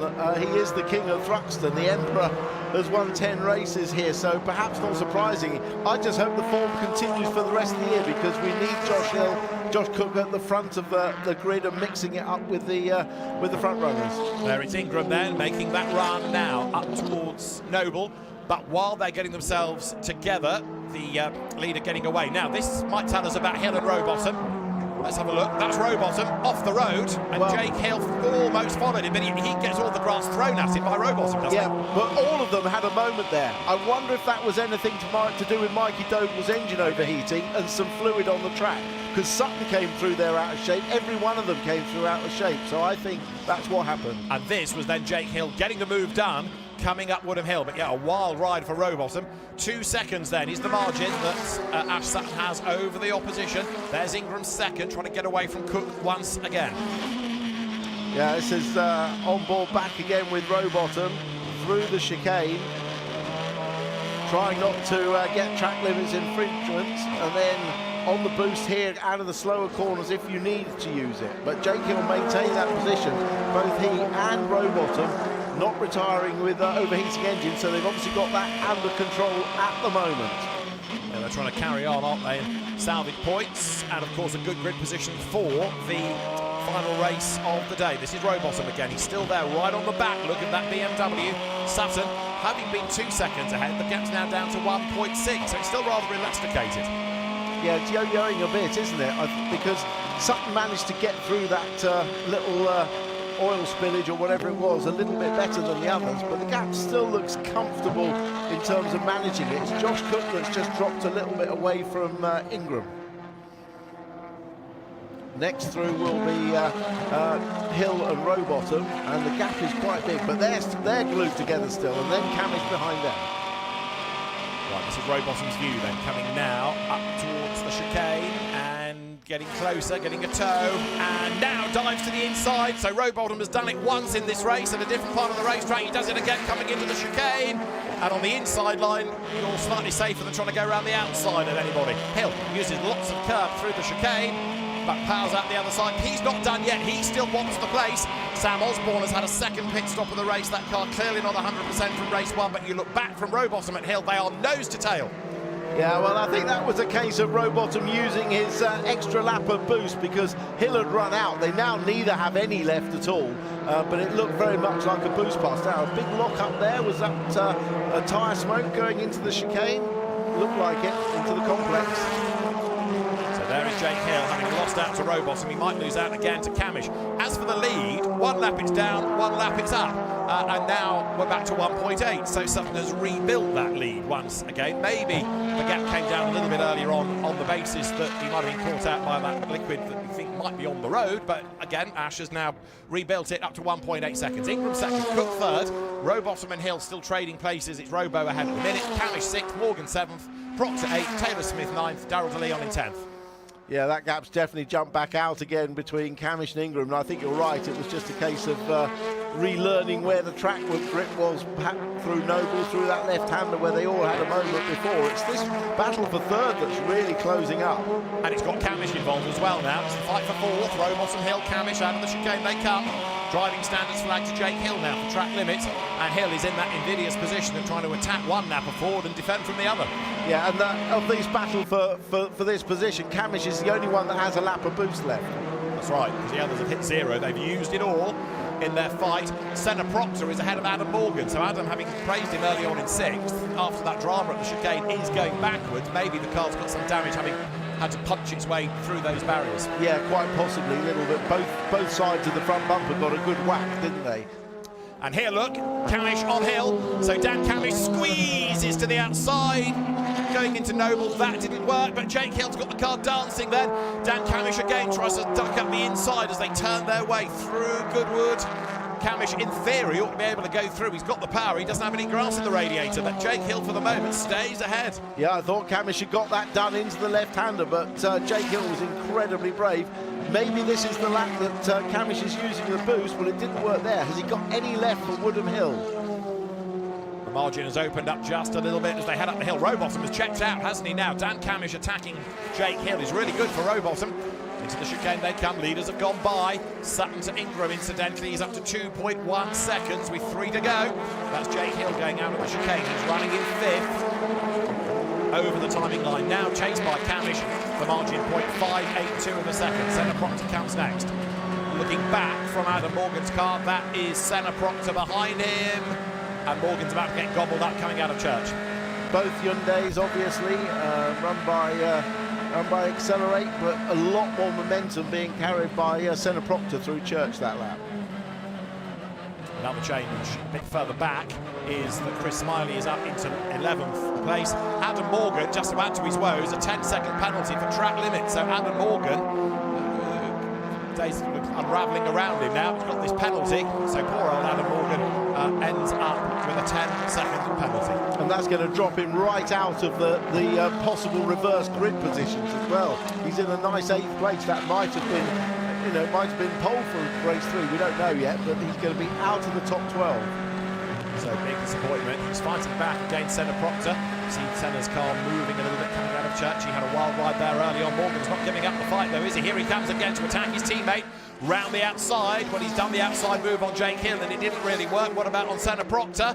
That's not going to work either. Senna goes back through in the largely green Hyundai. Behind the pair of them still, look, but Aaron Taylor-Smith having one of his better races of the season. Up across the line they go now. Taylor-Smith in 9th, that would be his best finish of the season, and he's going to be promoted to 8th with the penalty for Morgan, so it gets better for ATS. There is the Toyota driver then, heading into the complex, switching teams for this season, and he's taken a while to gel, but it's good to see Aaron Taylor-Smith, great character, running back up near the front, and he's benefiting from the Hyundai squabbling and delaying themselves. Yeah, they carry on fighting. Of course, this isn't actually for position because Morgan's got that time penalty to be added on at the end. This is back to the Jake Hill-Dan Camish battle. That's closed up back again, and these 2 or 3 are right behind. So Morgan is going to tumble down the field. That penalty will be applied post-race. He wants to get ahead of Proctor, of course. It's for position on the track. The further up the order he is, the fewer places he's going to drop down. He wants to be as high up as he can be before that penalty kicks in. But Camish wants to be up the order as well, and he's on the attack against Jake Hill. Here they come again, heading up the hill into the chicane. Dan Camish gets the job done. So that was relatively straightforward for him. Camish finally goes by. We're on the last lap, believe it or not, because Ash Sutton's gone by. He's over 3 seconds clear now of Tom Ingram in a masterclass from Ash Sutton. Well, that was 90% of this race was done by Ash Sutton off the line, wasn't it? That was a sensational start. We'll have to look at that. I tell you what, I bet his teammates will be looking at the data to try and work out how he got that one so perfect. Yeah, they're good, these four-wheel drive Fords off the line, aren't they? Excellent stuff by Ash to get away. And you know, the road didn't so much open up for him, but he just positioned the car perfectly all the way off the grid and through the first corner at Allard. So, Ash Sutton, race leader. A little bit of traffic up the road because after the pit stop, Gordon Shedden is the man ahead of him. But Ash Sutton, with so much of the work done off the line, has controlled the pace. And if you want to rub people's nose in it, he's still got 2 laps of boost available. So the majority of this has been done, not all, but the majority, on pure pace and racecraft. Yeah, absolutely. Used 2 laps just to build that gap up, but and despite that little moment when there was a bit of fluid or something down, he's controlled this race masterfully. A 45th British Touring Car Championship win beckons for Ash Sutton. He comes out of the chicane, checkered flag wave, win 45 for Ash Sutton. A fantastic performance. Tom Ingram is second. Josh Cook will come across the line for third. And that, remember, is win number 3 of the season for Ash. He's the only driver to have won more than once, and now he's got that strike rate up to 3. Battle on here, Daryl De Leon sandwiched between the cars of Chris Smiley and Dan Lloyd. And as they come across the line, they're going to benefit from Morgan's penalty as well. Smiley gets 9th, 10th De Leon, 11th is Lloyd, Charles Rainford is 12th, and Morgan 13th. So there is Ash Sutton. We will delve deep into our book of superlatives to describe that drive, because that was quite something by Ash. And I know that we do go on about how good he is, but for very valid reasons. He's very, very good. He keeps impressing us, doesn't he? I could watch that start over and over again. I want to study it a couple of times because it really was incredible. Like you say, it looked like Frank Biegler in a four-wheel drive Audi A4, didn't it? That's right. Genius start. And Ash just got everything hooked up. So the car of Ash Sutton victorious then by very nearly 4 seconds, 3.875. And that means a lot to Ash, that race win, after the disappointment of earlier on. So as requested, look at Sutton, the yellow car. He gets a great roll that splits the two cars in front without having to lift, and he's got such momentum, and the gap just opens up on the inside of Ingram. You're flat all the way through that corner, right up to the complex on lap 1, and it just was inch perfect. And that was Tom Ingram that he was able to outfox at turn 1. Tom Ingram. Yes. You don't do that very often. Ash Sutton wins round 11 of the Kwik Fit British Touring Car Championship from Tom Ingram and Josh Cook. Dan Rowbottom 4th ahead of Dan Camish and Jake Hill. Senna Proctor's return to the championship nets another good result, 7th ahead of James Dorlin. Chris Smiley 9th this time, and Daryl De Leon into the top 10. Dan Lloyd 11th ahead of Charles Rainford, a penalised Adam Morgan 13th, with the final point scorers being Scotsmen, Aidan Moffat and Ronan Pearson. Dexter Patterson out of the points ahead of Stephen Jelly. Aaron Taylor-Smith, though, fell right at the very end to 18th position. Nick Hamilton was 19th, Gordon Shedden delayed early on, and he was 20th, with Sam Osborne making pit stops. We lost Mikey Doble again, and there'll be concern about that car for race 3. Tom Chilton also in strife. So there is Ash Sutton. If you're thinking of taking unorthodox lines, it's all to help with the pickup on the tyres for the ride height, but lots of applause for him from the many, many fans at the chicane, and he's now 14 points ahead of Tom Ingram in the championship, with Jake Hill now 3rd. It's Dan Camish 4th ahead of Dan Rowbottom and Josh Cook. Adam Morgan 7th, Chris Smiley 8th, Tom Chilton 9th, and the top 10 rounded out by Charles Rainford. 3.875 seconds then, that winning margin of Ash Sutton. And we head, of course, to the reverse grid race. First up, though, he's got to get through the technical checks. Having talked about how well Aaron Taylor-Smith was going, it's curious to discover why he is 18th. That's one to research for race 3, but that'll be a big disappointment after good pace early on. So once the car has been weighed and all the data taken, the thumbs up is given. The car rolled off the scales, and the sign that's placed is car under parc fermé conditions. In other words, do not touch. The board says go to parc fermé. I think Ash, as an old hand, probably knows that, but it's all part of the protocol. So down the pit lane he will go. Tom Ingram's Team Vertu Hyundai will be the next one towards the technical area, and there is Ash Sutton, who now can make his way past all the other teams and up to Napa Racing, where the celebrations will begin. One more race, of course, for the British Touring Car Championship still to go here at Thruxton this afternoon, but that was quite a drive by Ash. See the witness marks on the side of the car from earlier on in the day, but that was quite something, that start, and able to pull away so much over the first couple of laps really was outstanding. Tom Ingram 2nd, Josh Cook 3rd, and Josh Cook winning the independence battle as well. Ash Sutton out of the car, and a very happy man indeed. It is win number 45 for Ash Sutton, and he'll reflect on that after the break.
British Touring Car Championship, and one of the great starts from Ash Sutton off road 2.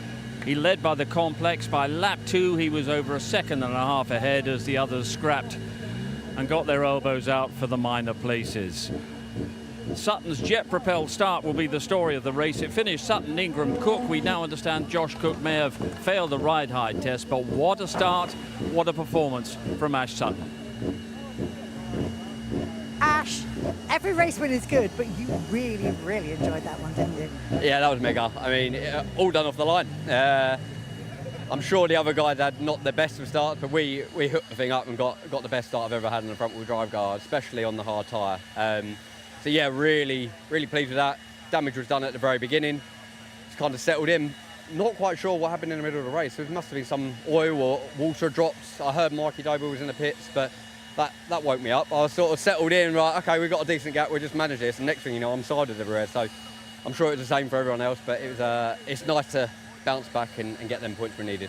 I mean, the car was absolutely hooked up, so I don't know what you did to it between race 1 and race 2, but I mean, you were absolutely on fire. The car was on fire as well. Did you make some changes? Yeah, we made a few little tweaks. Ultimately, we learned from race 1. It was a bit nervous in race 1, caught me by surprise. We loosened it up, got it a bit faster, and yeah, made the most of it. And I was easily managing the pace. We didn't need the hybrid. I don't think I even used all of it. It left some on the table, so we were just doing it off raw pace with the car. It was mega, so huge credit to Operation UK. Great stuff, well done, great result. Let's bring in Tom, P2 this time out. Let's talk about your start, and how did you feel when you saw that man coming through on you? Probably a little bit unexpected. With the start, sorry. Yeah. Yes. Yeah. They were cracking. Got a great launch, didn't they? So yeah, fair play. And once the race, we've seen that once the race settles in around here, it becomes a bit stagnant. So yeah, sort of stuck in behind Ash for a bit of the dirty air, and I'm thinking with the offset of TTB as well, there probably wasn't much point in trying to offset that. So to be honest, was happy just to settle in second. And there was a little bit of, I don't know if there was oil or water or something came down at Goodwood, which is fairly leery on a couple of occasions. So when it was like that, I thought with the offset of TTB, with the gap that I've got to close, I'd have settled for second. I'm fine. I think that woke everybody up. But to use your parlance, nonetheless, that's a pointsy race, and that's what counts, is just keep putting them in the bag. Yeah, exactly that. And that's the name of the game. You know, Ash will have good ones, I'll have good ones, I'll have bad ones, Ash will have bad ones. It's the name of the game. So stay consistent, just sort of keep plugging away, keep doing what we're doing. Because, you know, at that, I'm fine. You know, I'm absolutely fine. We've got a good pace in the car. Team Vertu are working well. So let's see what happens when we start from 12th in this next one. All right, Ash will start 12, 11 and 10. So let's see what goes on there. See you out there for the next one. Josh, I was going to say jump up and down and say well done again, but a few problems at the other end with the technicals, I understand.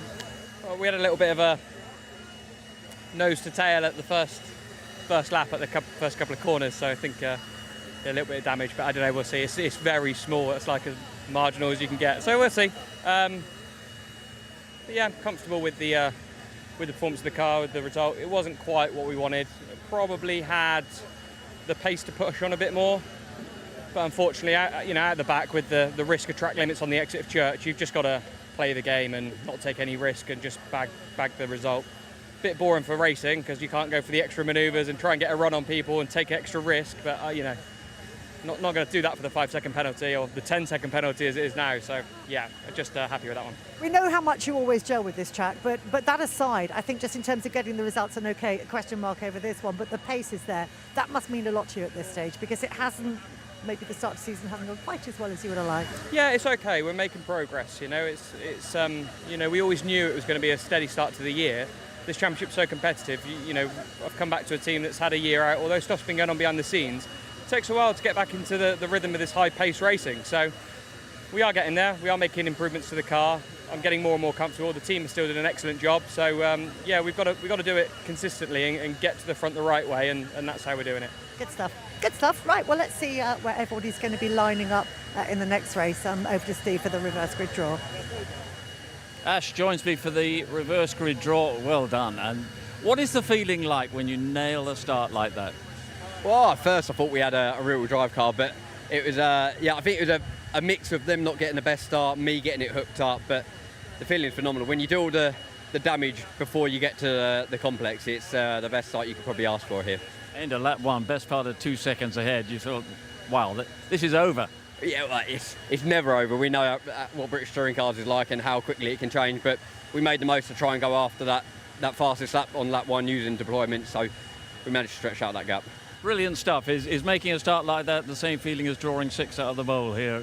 We will find out in a minute. Yeah, well, fingers crossed it's a low number. Okay.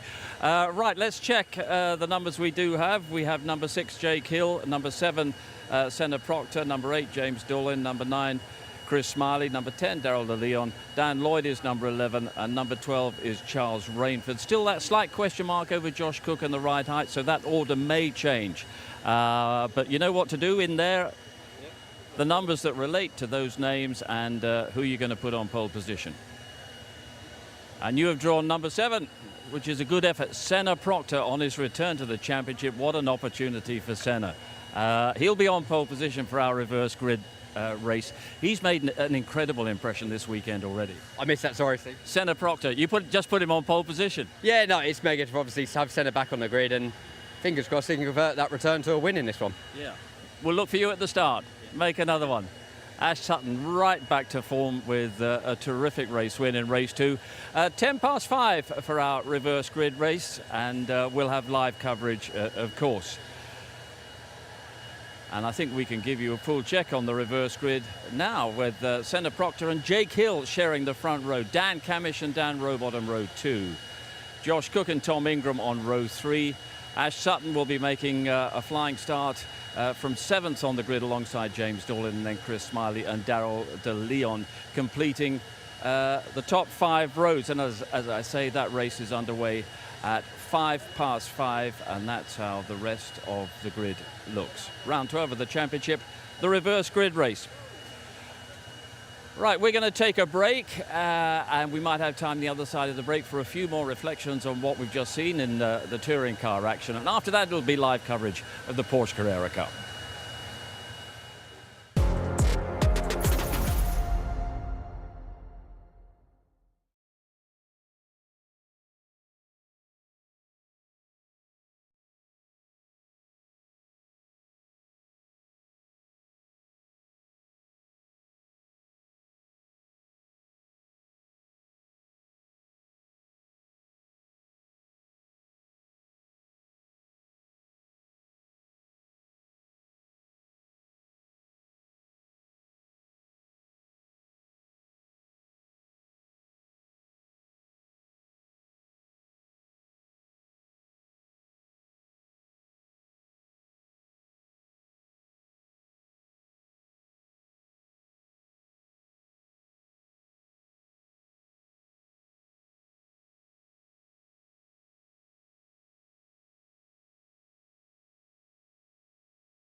This week with England facing...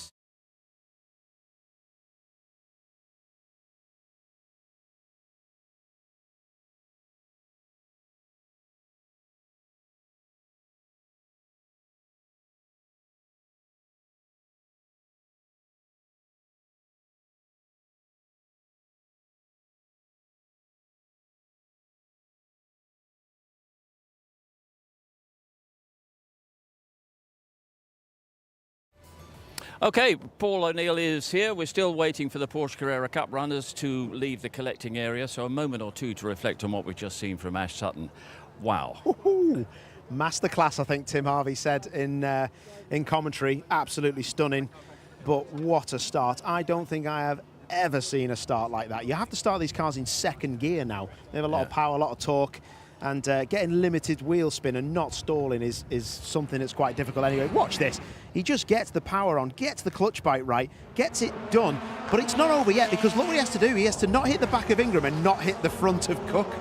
That, you just could not get a cigarette paper between the two cars there. Well, the actual three cars. Absolutely brilliant. Once it was done, it was done. You knew that Ash would manage that gap, but I thought Ingram had put up a little bit more of a fight, but obviously difference in boost, so yeah, and he just managed it so well. Say when he was making the reverse grid draw, oh well, it was the others were a bit sluggish, but no, it's a bit more than that. Yeah, you know, sometimes you do get starts where people are, they creep and then they stop and then they don't get going properly, but that was all Ash Sutton.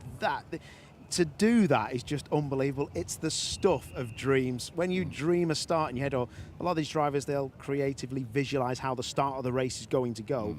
And that's what Ash would have hoped for, and that's what he got. It was stunning. I mean, it must have sounded amazing in the car. It would have been great. Yeah. I don't know how you do it, but you said ahead of the reverse grid draw, he's going to draw number 7. He's going to put Senna Proctor on pole position. How do you do that? It's weird. Alan Gow told me. That's a joke. That's a total joke now. I always think, I just look and see where I would want someone to start who could give us a great race, and I just put all my mental power behind it, and it happens. Yeah. Do you want anything sorting out? Well, I mean, there was another conversation ahead of going on air today where you thought, you know, sometime this season Senna's going to be back in the top step of the podium, and it's going to be a reverse grid race, and this is such an opportunity. Such an opportunity. So I raced here in 2009. It was the second round, and I missed the first round, and I got a reverse grid pole. It was my first weekend back from for 4 or 5 years, and I was on reverse pole, and I led the race, and then I had a puncture. It was a nightmare, but it's such an opportunity. Senna will grab this with both hands better than I ever did, to be honest, so I'm really looking forward to this. This is an opportunity of a lifetime. Absolutely. Let's just confirm that reverse grid lineup once again. This race will be off at 5:05. Senna Proctor on pole position, Jake Hill, I think, the man alongside, and we don't quite have it at this moment, but it's one to really look forward to and savour, and maybe a little bit of salvation for Jake Hill as well. Yeah, I would have said so. Rear-wheel drive, obviously, he's pretty much not too far back, so he can take some good points, and he'll be hoping of a top 5 finish, I'm sure. It's just looking like a little bit of a struggle for the BMWs. Don't look as punchy as we're used to seeing them.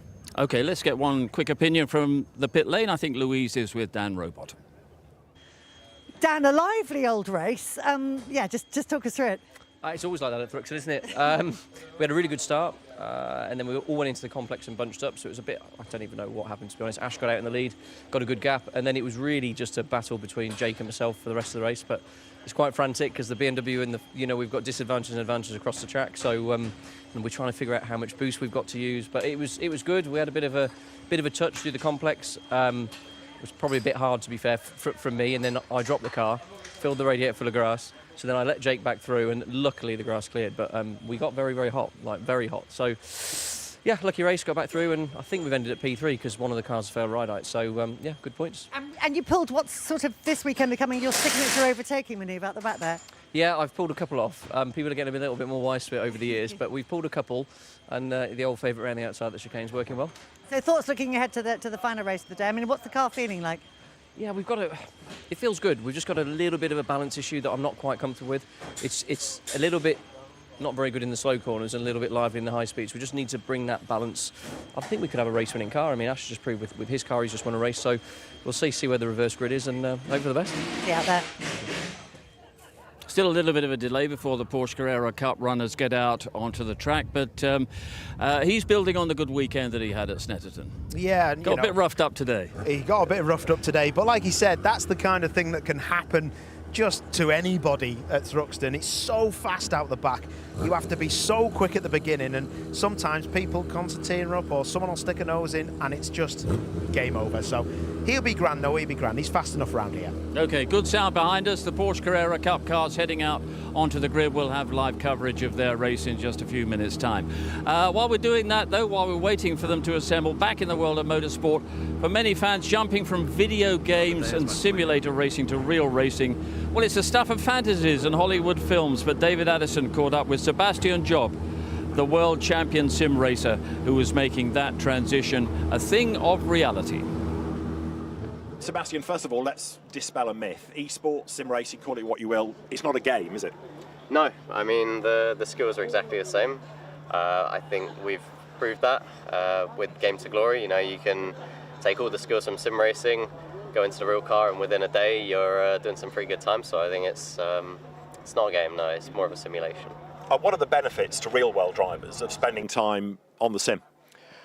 I think the main thing for me is you get to a higher level, because with real-life racing you're limited on testing time. When you do as many laps as you want, you can really get into the nitty-gritty detail and find things that you didn't know were out there. Thanks to Red Bull, you were able to go from esports through a real-world Carrera Cup car all the way to Formula One. That was quite an experience, surely. Yeah, I mean, that's once in a lifetime. I'm going to be looking back on that in 50 years, and I'll still be very proud of that. The next step is trying to get into a full season. You know, we've got lots of great partners at Oracle Red Bull Sim Racing, but we're always looking for more, and hopefully end up on this grid for next year. That's the aim. Now, James Wallace, when Sebastian did the laps in the Carrera Cup car, you went out and set a reference time. He scrubbed up pretty well, didn't he? Yeah, I mean, I kind of pulled up with my B game and quickly realised I did need my A game on the day, for sure. How hard is that adaptation from the sim to a real-world car? Because as a driver, you experience things in a different way, don't you? Well, supposedly I thought it was pretty difficult before Seb rocked up, and yeah, he kind of pushed me. It felt more like a test day rather than a coaching day. But no, I mean, Seb clearly proved that the skills are very transferable, and he almost emulated his success on the esports stuff into the real world racing. So yeah, full credit to him. But a lot of people still sort of look down their nose at esports and think, you know, this isn't real racing. It's not proper motorsport. It is teaching you skills all the time. Yeah, you know, obviously, I think the technology now and the equipment that is used in the esports stuff is super high, and I think it kind of allows Seb to transfer the skills super easily, and I think anyone at home now can easily go from a simulator into the real world racing a lot easier than they could maybe 5 years ago as well. And Sebastian, with all those skills learned, it would be a shame not to be on a real world grid next year, wouldn't it? Yeah, I mean, it's a matter of getting things done, you know, in the background, but we're working hard. We've got a great team around. We're just looking to get more people involved, and fingers crossed, fingers crossed next time, this time next year, it will be driving a car instead. Paul, you've done a lot to encourage and prepare and train young drivers. Are you a sim racing fan or more traditional? So I was more traditional, I'll be dead honest, but the one thing that shocked me was I did something called GT Academy on Channel 4 years ago as a judge, and Jan Mardenborough, who'd won it the year before, come along and helped me out judging with Johnny Herbert. He took me out in a car and I was like, let's see what this kid's all about. And he was unbelievable, and he's obviously gone on to do amazing things. But when I spoke to him about what's the difference, he said, well, it's a bonus to drive a car because we get all the gyros and all of the feeling of the car moving, so it's actually easier than being on a sim. So I'm a firm believer in it. The kids are brilliant in these sims now. Yeah, and if sim racing had been around in your day, it would have saved an awful lot of damage, wouldn't it? It would have saved a lot of damage, and people wouldn't have seen me cry. We cherish the moment. That'll come out of the archive next time. Yeah. Right, I think there's a bit of sim racing talent out there on the grid at the moment, or at least heading to the grid for round 6 of the Porsche Carrera Cup. And back in the commentary box are Tim Harvey and David Addison. Steve, thanks. Cars on the track then. This is the second race of the day for Carrera Cup GB. The earlier race won by Will Martin. He spent probably 80% of the race, really, shadowing the early leader, Andrew Rackstraw. Then he made his move, and once he was clear, he started to build up a lead. Big frustration for Andrew Rackstraw, therefore, who was the runner-up. The pair of them, though, well clear of James Wallace, who was a winner at Snetterton.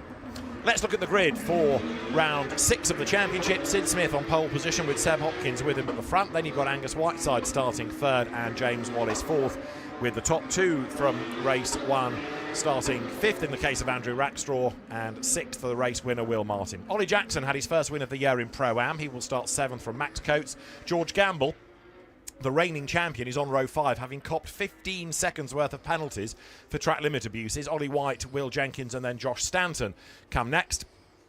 Carl Cavers took a 3rd win of the season in Am, and he's ahead of Jonathan Beeson on the grid.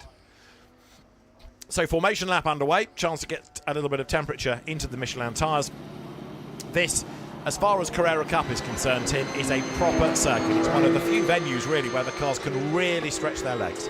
Yeah, for a while, the Carrera Cup cars couldn't even come here because they were so powerful and so fast, the tyres just couldn't last. But a couple of years ago, 3 years ago, Michelin came up with a much harder compound tyre or construction tyre, and that's now the default tyre in Carrera Cup everywhere, and it lasts here no problem. So it's great to see Carrera Cup cars at Thruxton again, because you really, I mean, these cars are really fast. They're topping over 165 miles an hour on the approach up Woodham Hill to the chicane. If there is one flip side to the coin, it's that it's quite a daunting circuit for the AMs, the less confident drivers, the less experienced. So we've dropped a couple of cars off the grid. They'll be back, no doubt, when we head up to Croft, the other side of the summer break.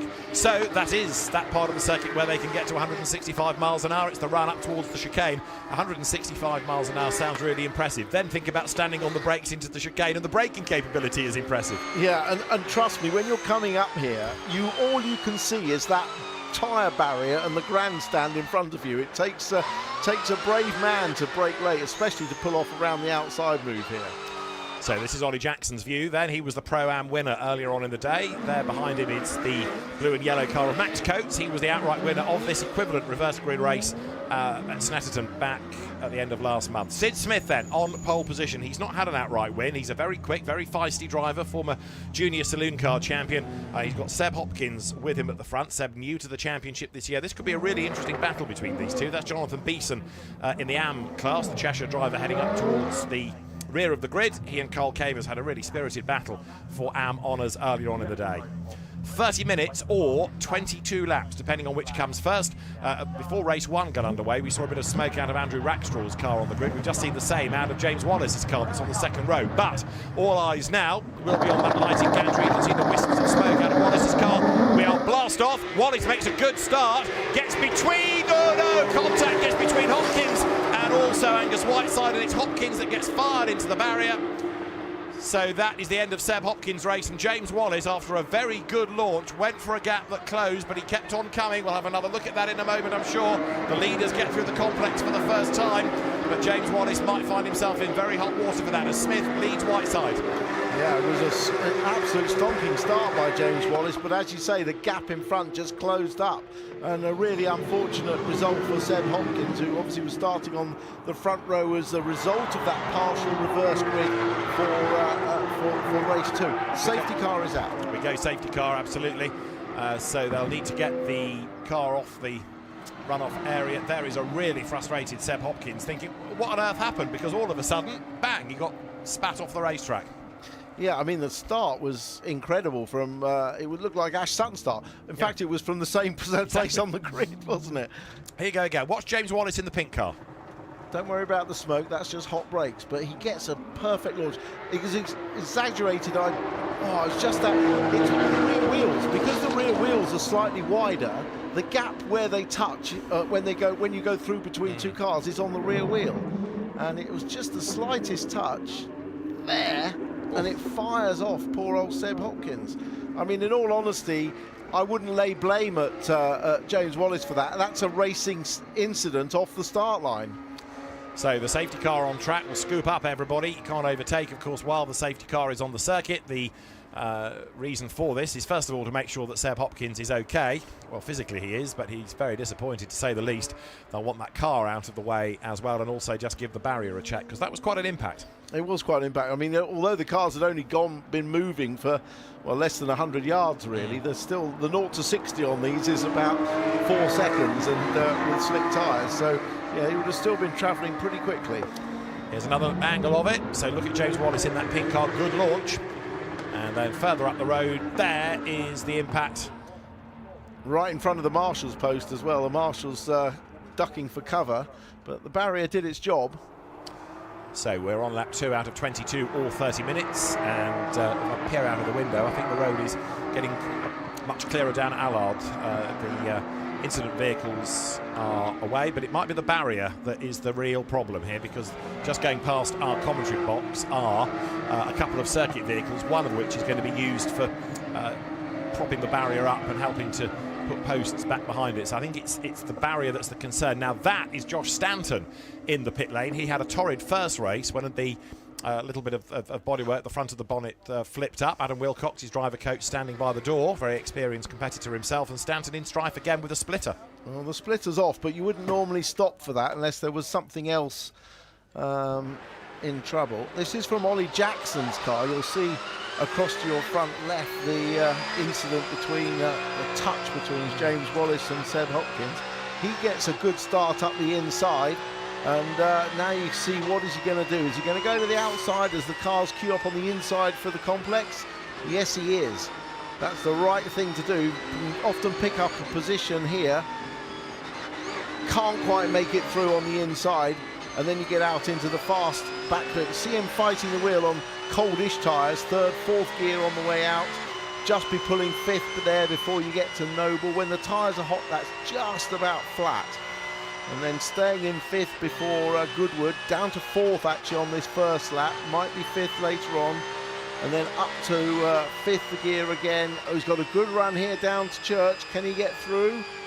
He's got Andrew Rackstraw in front of him, but no, the safety car's out and he backs off. So right now we're on lap number 3, and there is Josh Stanton, who's now gone a lap down, but I think that's the end of the race anyway, isn't it? Seatbelts are undone, out of clambers. So big disappointment for Josh. I wonder what has stopped him in his tracks, though. Car doesn't look damaged. Well, no, there was obviously something at the front that was a problem. Of course, he had, as you said, that problem in race 1 with the front of the bonnet popping up, but that wouldn't have caused any damage underneath, so I'm not sure what's going on there. Well, Sid Smith is your race leader then in that green and white car in his 2nd year in the championship, and a former junior slim car champion. He leads the way. In Pro-Am, it's Ollie Jackson looking for 2 out of 2, and that's the Am competition. Jonathan Beeson ahead of the multicoloured car of Carl Cavers, who was the winner earlier on in the day. Carl won the 2 races at Donington. It was Jonathan Beeson that won the 2 at Snetterton, and Carl Cavers won the first of them, or Carl Cavers OBE as he now is, for services to the video games industry. He was awarded that OBE in the New Year's Honours. He's been a regular competitor in GT racing over the last 4 or 5 years. Yeah, interestingly, the what we thought were the barrier repair team have actually not touching the barrier. They're actually going to retrieve Seb Hopkins' car, which is a little bit further around the track. So there's no activity actually on the... there they are retrieving the car rather than actually doing anything to the barrier. So I'm obviously happy with the barriers. So there is the car being hoiked out of the way. That's the barrier in question. So they've been and had a look, but it seems that all is well. And you can see the tyre marks heading into it, but that looks like it stood up to the impact pretty well. That's a fairly scary sight, as the car is quickly cradled across the circuit, but all the damage done on that front left corner. Big shame, because Seb Hopkins, new into the championship this year, has been getting quicker and quicker race by race. Yeah, obviously graduating from the Cayman Sprint Challenge and going very well in Carrera Cup now. Yeah, so Seb Hopkins then, whose best race result coming into the weekend had been a 6th. He got a 5th early on in the day, and he ends up with a very badly damaged car and no points out of this 2nd race. Lap number 4 of the 30 minutes then, behind the safety car right now. So Sid Smith leading the way. Pressure on him, of course, having never won a Carrera Cup race before. He's got to make sure that restart is good. There's that rather undignified sight of Seb Hopkins' car making its way back to Parc Fermé. And the very dignified sight of people eating ice cream. Yes. I'm extremely jealous. You're not the only one either. Yeah. I think they should have 2 flakes in that, though. They've obviously cheapskated on that. Definitely need your 99 cone with 2 flakes. Well, they may have started with 2. They might eat as quickly as you. So one's gone. Sorry, when I say eat, I mean inhale. Ollie Jackson you're riding with, coming up towards the chicane. Tim's now looking for the local ice cream van. Concentrate on the race. Ollie Jackson having a good run. Pro-Am this year actually has been really competitive, hasn't it? Yeah, all 3 classes, despite the limited entry, and obviously in this race we're now down to 12 cars, but all 3 classes have been very competitively fought. So the actual grading, I think, has been very good, although we have had, obviously Max Coates was a Pro-Am winner overall, his first win, mimicking Abby Eaton's win at Silverstone last year. The safety car will be in at the end of this lap. So the safety car is on its last lap. That will get us back to racing. So we have, when we go green, it will be 17 laps on, if you like, one element of the duration, or the remaining time out of half an hour. We'll see which we get to first, but we're going to go back racing this time. There is Sid Smith, whose father Rob has been a GT racer as well in things like the Blancpain Endurance Series, and therefore the Spa 24 Hours, which was part of, or still is part of the equivalent championship, and racing the European Le Mans Series as well. So a good GT pedigree that Sid's got. Yeah, definitely. Look at the crowd. It's been a great turnout here. Always a really enthusiastic crowd in near Andover, obviously, in Hampshire. Very good turnout. It is indeed. And of course, for Thruxton, it's their biggest car race meeting of the season. They're so limited on so-called noisy days here that bizarrely for a race circuit, there isn't actually that much racing activity just because you are so limited. If you have a 2-day touring car meeting and 3 days for British Superbikes, you've rapidly gobbled up a lot of your allowance for the year. So Thruxton's a tough circuit to operate and make money out of, that's for sure, and it's great to see so many people here enjoying themselves as we get ready to go racing, and they'll enjoy the restart even more. James Wallace then on his toes, third. Second is Angus Whiteside, who was a winner last year but not this, and Sid Smith leading the pack. This is going to be a really interesting resumption of the race, isn't it, with 3 drivers there who are going to go for it, all wanting a win. Sid Smith's accelerated away already, and that's a good restart. Yeah, he's caught them out. They don't have the same restart rules as touring cars, so they can go whenever the leader wants to go. But in fact, Angus Whiteside is caught up through that chicane. They're going to be very level coming. In fact, Whiteside is going for the inside. How's a look on the inside? Sid Smith goes wide. Angus Whiteside is almost alongside him as they head up to the complex. Have a look for 4th place as well, where Will Martin, the race 1 winner, is all over the back of James Wallace as they dive into the complex. It is Smith ahead, Wallace getting into the back of Whiteside then. There was definitely a tap between the 2. Will Martin is next. Ollie Jackson's on his toes to try to get up the inside there of Andrew Rackstraw's car, but he can't do it, or can he? He's almost level. Andrew Rackstraw, the South African driver, moves across, elbows out, hangs onto the place. Will Martin looks like he has. Will Martin's got through on James Wallace as well with a really good run out of the complex. He was just through before they got to Noble. So they come now through Goodwood. Then it is the run to Village, to Church. In the background is Jonathan Beeson leading Carl Cavers in the Am battle. This is Jackson's view then, staring at the back of Andrew Rackstraw, who in turn needs to get past James Wallace, conscious that his championship rival Will Martin is getting away. Will, having had 2 no scores though, he's rebuilding his season. He had another win earlier on in the day. Max Coates up the inside of George Gamble into the chicane. Coates on the inside, Gamble on the outside. Max Coates goes through. Oh, Gamble went across the chicane, didn't he? I don't know whether... Well, he hasn't gained a place because he's come out... Or has he gained a place? I think he might have done. He might have done, yeah, I think he has. Because he's ahead of Coates now, isn't he? Yeah. And don't forget, Gamble got 15 seconds worth of penalties for track limits in the earlier race. Yeah, so he needs to give that place up, doesn't he? Quick time. Whiteside, bit crossed up, going into the complex in the purple car there, number 52, that comes out of the Century Motorsport stable. Right up behind him, look, you've got the car of Will Martin from Eden Motorsport. And Ollie Jackson is going great guns, isn't he? Here's the replay of Coates versus Gamble. And Coates has got the inside. Gamble's trying to go around the outside. He hasn't even got an overlap, so he has to divert across, but comes back on clearly in front and should have definitely given that place up. This is Jackson's view then. We're on lap 7 of 22. Ollie Jackson for JTR, Nick Tandy's team. Nick, a little bit busy for this weekend and next over at Le Mans, representing Porsche, of course. But Ollie Jackson going well. But look, he's got Max Coates bearing down on him, and then Ollie White, and then Will Jenkins. So that's your top 4 in Pro-Am, all bunching up as the leader, Sid Smith, is getting away. Yeah, he's had a good lap this lap, hasn't he, to break the Angus Whiteside tailing. Really got away well. Now we've got Ollie Jackson getting a lot of pressure from Max Coates, who's looking to get past. Max Coates thriving on his victory last time out at Snetterton. And he battled hard with Jackson in the earlier race. On some laps he was close, he then dropped back, but was able to catch back up again towards the end, but not quite make a move. And that battle carries on right now. Lap 8 coming out of the complex then. Jackson just ahead of Coates. And while they're squabbling, Ollie White, look, who was the double Donington winner, he's getting closer, third in class. Yeah, it's great to have these three, 1, 2, 3 in class, remember, fighting it out amongst themselves. George Gamble has decided not to do anything about the chicane. I think he's set off after his teammate Andrew Rackstraw for 5th place.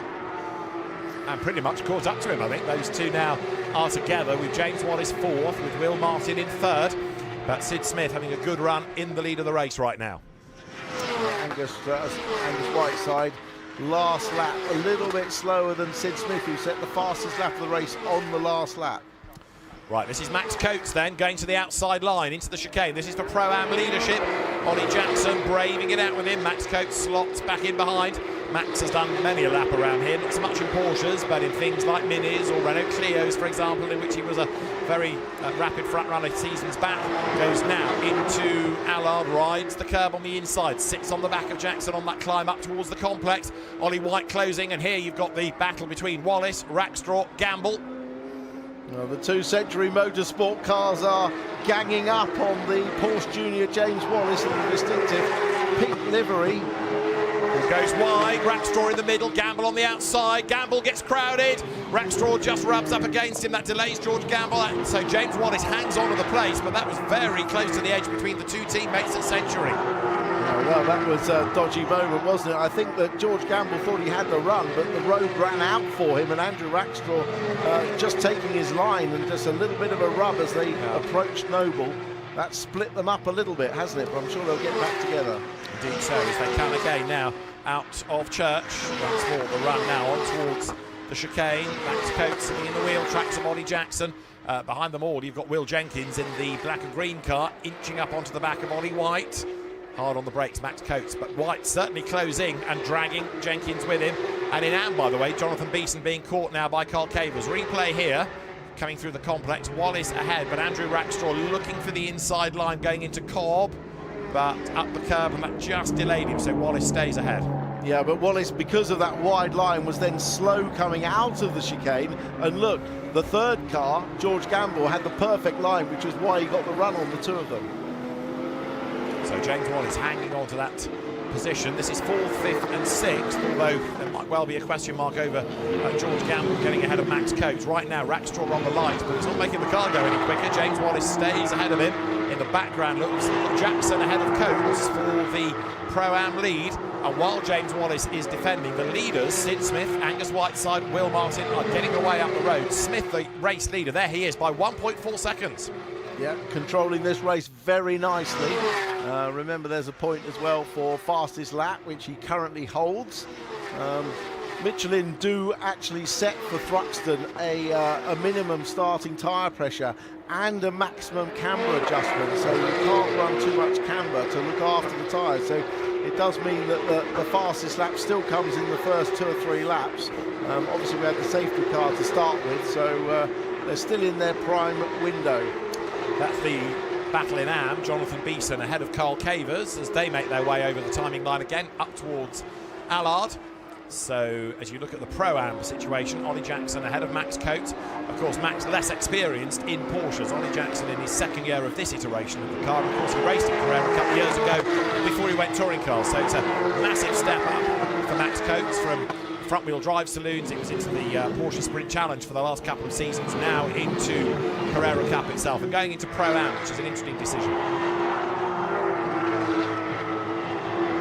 There is Max Coates, outright winner at Snetterton. This is the James Wallace, Andrew Rackstraw battle for 4th place. George Gamble sitting behind them. Remember, George Gamble, reigning champion, but he's having a tough season right now, isn't he? It really isn't going his way at all. He had a disaster up at Donington with a broken damper on the car, and it hasn't really gone much better since. No, those time penalties from earlier on in the day didn't help matters either. There is James Wallace coming out of the chicane. There's Andrew Rackstraw behind him, and then George Gamble next in the queue. 5th at Snetterton is the best he can cheer about all year. He's not yet been on the podium, and it's looking unlikely right now as well, which is a real shame because we know how good he is in these cars. Yeah, absolutely. You can definitely... Oh, big slide there from Max Coates. Did you see that? Lost some time, and that's chewing your rubber up as well. Overheating the tyres is... you've got to just control the sliding. They're sliding everywhere, but you don't want the big slide, especially with all the weight that's at the back of the 911 Cup car. It really takes its toll out of the tyres.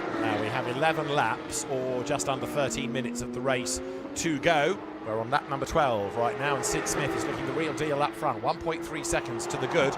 Max Coates, Ollie Jackson. This is the rather elasticated battle for leadership in Pro-Am, isn't it? In certain parts of the lap, Max Coates is closer, and others, Ollie Jackson stretches away again. Yeah, it is a bit of a help if you're following another car. It does just gives you like a pace setter for the braking point. You could just brake that little bit later. You can use their entry speed and try and follow their line and get a little bit of extra speed. It does help to follow a quick car.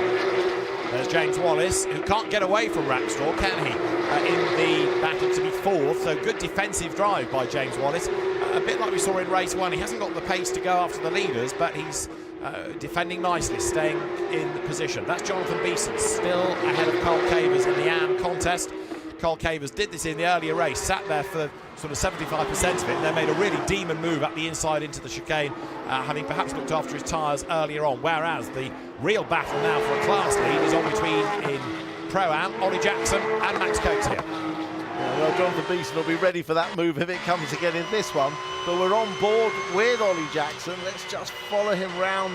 Noble, the fast left-hander, the only real fast left-hander on the circuit. Goes down to 4th. Now the tyres are a little bit worn. He has to go down to 4th. In qualifying, you can do Goodwood in 5th. And again, the Century Motorsport cars right together as Gamble's looking up the inside. Rackstraw side by side through Church. That puts Rackstraw out wide. And through goes Gamble. But obviously that his result will still be liable to investigation for the cutting of the chicane. Brave stuff. So George Gamble goes by, and Andrew Rackstraw, who you could argue really should have won the first race of the day, having led for so long. It was, I think, lap 19 out of the 22 when Will Martin wriggled by, but he's lost another place here. Now, talking of Will Martin, look, he's getting closer here to Angus Whiteside. So this is the battle for 2nd place. Remember, Will Martin had a retirement earlier on in the season at Snetterton. He had a retirement earlier on in the season as well at Donington Park, so he's trying to rebuild, if you like, the championship assault with 2 zeros against his name, so he's dropped a lot of points early doors. Yeah, he's absolutely trying to rebuild, and the Team Eden race have really done a good job to get Will Martin. And remember, it was a deal done very late in the day due to really lack of funds, but the two marrying up to mount a challenge for the title, and sadly it hasn't worked out. He was odds on to win the championship, wasn't he, last year, until that final meeting at Brands and the rain affected it, and George Gamble seized his moment. But yes, it's a tight battle for 2nd place, but he's a few points behind at the moment is Will Martin, and he's doing everything he can. But of course, this 2nd race scores less points than race 1. Yeah, back in Carrera Cup last year in the UK after a couple of seasons, one season of racing in the North American Championship. Angus Whiteside is somebody that proves how seat time works here. He came out of Ginettas into Pro-Am, won outright as a Pro-Am in a reverse grid race at Brands Hatch, remember, then had a role in the next race after an incident up at Druids, but now he's up in the Pro category, so mileage, and it's all worked. He's been really impressive. Definitely with Porsche Carrera Cup racing, the more time you spend in the seat, the quicker you go. It's a little specialist art driving these cars, and the top Super Cup runners are all real specialists. They make sure they combine Super Cup with German Carrera Cup or Benelux to spend as much time in these cars as possible. Leader well out in front, 1.5 seconds for Sid Smith. Fastest lap under his belt, and the only man lapping in the 13s at the moment. So it's looking good, isn't it, for Sid Smith as he comes through. 1.5 seconds to the good at the start of this lap. We've got 8.5 minutes to go, 8 laps to go as well. And a driving standards flag is going to be given to George Gamble, and that's for track limits, and also Sid Smith. So they've both got to be careful. There's the leader. Runs a little bit wide coming out of the chicane, so equally though does Will Martin there in 3rd place. So on to lap number 16. but Sid Smith needs to keep this tidy. It would be so disappointing if, having won on the road, he lost out for track limit offences. Yeah, it really would. It's the through the chicane and the exit of Church where he needs to be so careful, and he has got the option just to knock it off a little bit at those corners and maintain this lead. So the cars then work their way now into the left-hand oval. There you've got Will Martin running in that third place, chasing after Angus Whiteside, who in turn is chasing after Sid Smith. So on lap number 16, Sid Smith so far doing everything right, isn't he? Because he's done not only enough to lead the race throughout, but also he's set the fastest lap of the race. And Angus Whiteside, try as he might, just does not have an answer to the race leader. No, I think Angus, after that first couple of laps, has really had his eyes more fixed on the mirrors and defending from Will Martin than attacking Sid Smith. So up towards the chicane they come. Will Martin really frustrated here that he just can't make progress. We know how quick he is. He's had 12 Carrera Cup GB wins in his career, but he just can't make that progress forward. And here, another frustrated man, Max Coates, who has spent virtually all day staring at the back of Ollie Jackson's car. When Max goes to sleep tonight, he'll see yellow in front of him because the back of Jackson's car is burnt into his eyeballs. Over the line they go. Driving standards flags for Sid Smith and George Gamble, but that's your last warning. You've had the warning flag. Anything after that is a penalty. Absolutely. It means you've had all your chances, boys. Now rein it in. But Max Coates back to this battle with Ollie Jackson. He's never been backwards in coming forwards. He's always been a great racer. So I'd be amazed if he doesn't have a go somewhere in this last few laps to get past Ollie Jackson. So right now we have then Ollie Jackson ahead of Max Coates. It was 0.279 of a second, the margin going on to this lap. You see how much energy has to be put into the car there. Ollie Jackson soaring away at the, not quite wheel, the controller if you like, because there's no top and bottom to it anymore in a modern GT car. Into Church he will come in a moment with Max Coates bearing down on him. Yeah, paddle shift, so 2 paddles behind each hand, so butterfly steering wheel is all you really need. So there you've got behind Max Coates, second in that Pro-Am battle. He's on the lights just to try to distract Ollie Jackson, wanting him to look up at the wrong moment, miss a braking point or change gear at the wrong time and just delay him enough to give Max the opportunity to strike. Out of the chicane they come, up towards the line, while the race leader Sid Smith controls the pace. The gap is down a little bit by a couple of tenths to Angus Whiteside, but Angus is rather busy trying to keep Will Martin at bay now. Yeah, I think that's probably because Sid Smith is heeding those track limit warnings and just reining it in a little bit. Angus Whiteside a little bit wide on the entry to the complex there, which gives Will Smith a bit of encouragement. When you see your rival just miss his line, miss his braking point, just gives you that bit of added incentive. Put the pressure on, flash the lights. The hardest laps to do well are your last couple of laps when you're fighting for position. So there is Will Martin, the Race 1 winner, second victory of the season, staring at the back of Angus Whiteside's car, but neither of them able to do anything about the really impressive Sid Smith. He's on lap number 18. It's been a really good drive, but as we've said, he's got to be mindful of track limits, and so has Angus Whiteside behind him, because he will get a warning flag this time as well. Of course, Porsche Carrera Cup GB races, longer races, so there's more scope to transgress that track limit regulation. Yeah, you don't get any more freebies because the race is any longer. You still get the same. So yeah, it's harder to do it if there are more laps to stay on the right line. But yeah, warnings now for the first 2 cars. Now, is Will Martin a little bit nearer to Angus Whiteside? Is he doing now for second what he did for the lead in race 1? In other words, as you get into the last few laps of the race, really putting the pin and having a go. He looks closer, and there's a little bit more urgency maybe about the way Will Martin's car moves around the circuit. Yeah, but it looks to be hooked up very nicely. Despite him putting a lot of energy into it, it's not moving about quite as much as I see Angus Whiteside. Through they turn. So, Will Martin hustling on. And if the battle really does kick off for second place, that's absolutely magic news for Sid Smith, on target for a first Carrera Cup GB victory outright. He will make the run towards the chicane in a moment. There he is coming out of Church, Whiteside behind him. Then it's Will Martin in Pro-Am. At the start of the lap, it was still Jackson ahead. In Am, it was still Beeson ahead. And in the background, the gap I would offer you between Ollie Jackson and Max Coates has opened up a little bit. Yeah, looks like it. This, I think, is the real battle for second place. You've got James Wallace and the 2 Century boys, and the 2 Yellow Perils. Ollie Jackson in his slightly retro livery, and Max Coates in his Duckham's USA livery. A car that was on display for the sponsor at the NEC's Auto Mechanica show, the sort of motor industry aftermarket show in the week. Will Martin having a proper go now to get past Whiteside. He was having a cheeky look at the inside midway through the complex. Didn't work, but it shows intent, doesn't it? Will Martin knows that we're running out of laps and he's running out of options. Yeah, there's only 3 minutes to go on the clock as well. And 3 laps, so which are we going to hit first? Rather depends what the clock says relative to where the race leader is coming up towards the end of the time. So there, Will Martin on the limit as he powers out of Village. Up towards Church now. Another big intake of breath and be brave through that corner. In Am, Jonathan Beeson and Carl Cavers, they spent all day squabbling amongst themselves. Jonathan Beeson looking to make it 3-all here by staying ahead of Carl Cavers.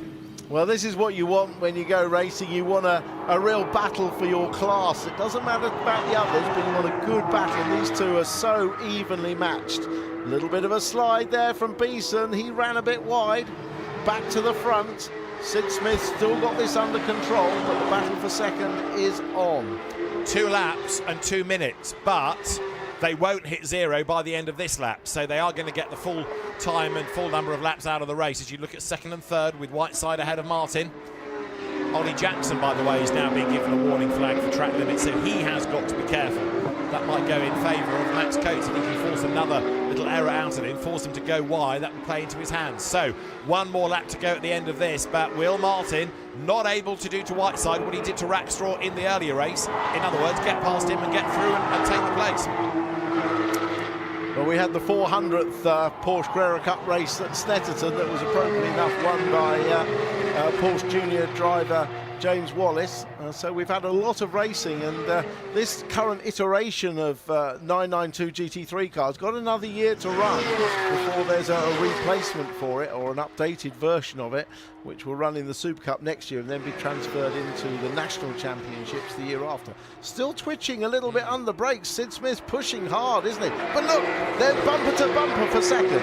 So this is Will Martin's chance. Angus Whiteside trying to defend, coming over the line then. 1 more lap to go. Smith leads by 1.3 seconds. He's just got to bring it home. Angus Whiteside versus Will Martin, absolutely nose to tail then up towards the complex. Can Will Martin have a go? He thinks about the outside, but it's not really on. He's right into the back of Whiteside there, but Angus does not flinch through Campbell, through Cobb, up towards Seagrave. And there, look for Pro-Am. All of a sudden, Max Coates tries to go around the outside. That gives you the inside line for the second part of the complex, if you stay there, which Max Coates doesn't. So Jackson just stays ahead.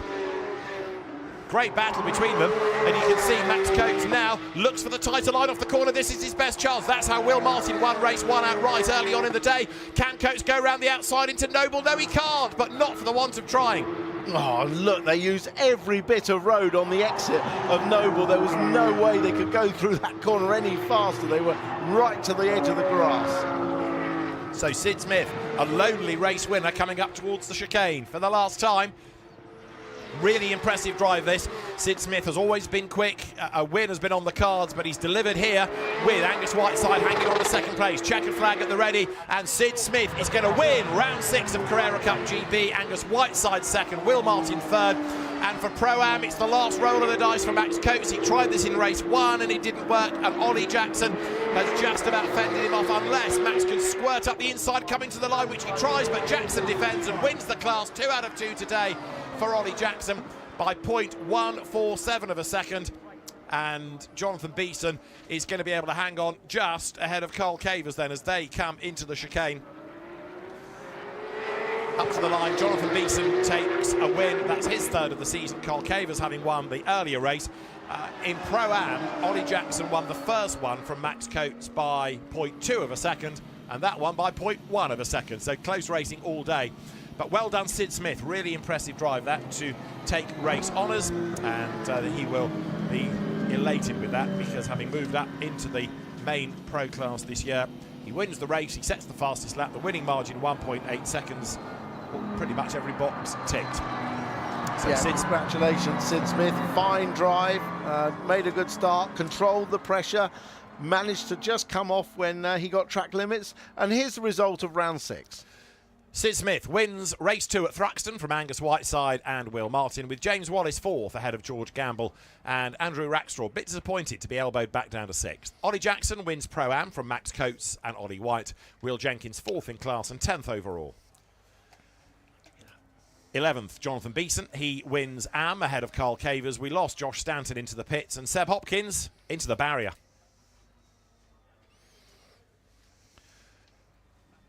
So Sid Smith will be a happy man with points. In Pro, Andrew Rackstraw then is 12 points ahead of James Wallace in the championship, with just 3 points between James Wallace and Sid Smith. Will Martin is 4th, still some way back.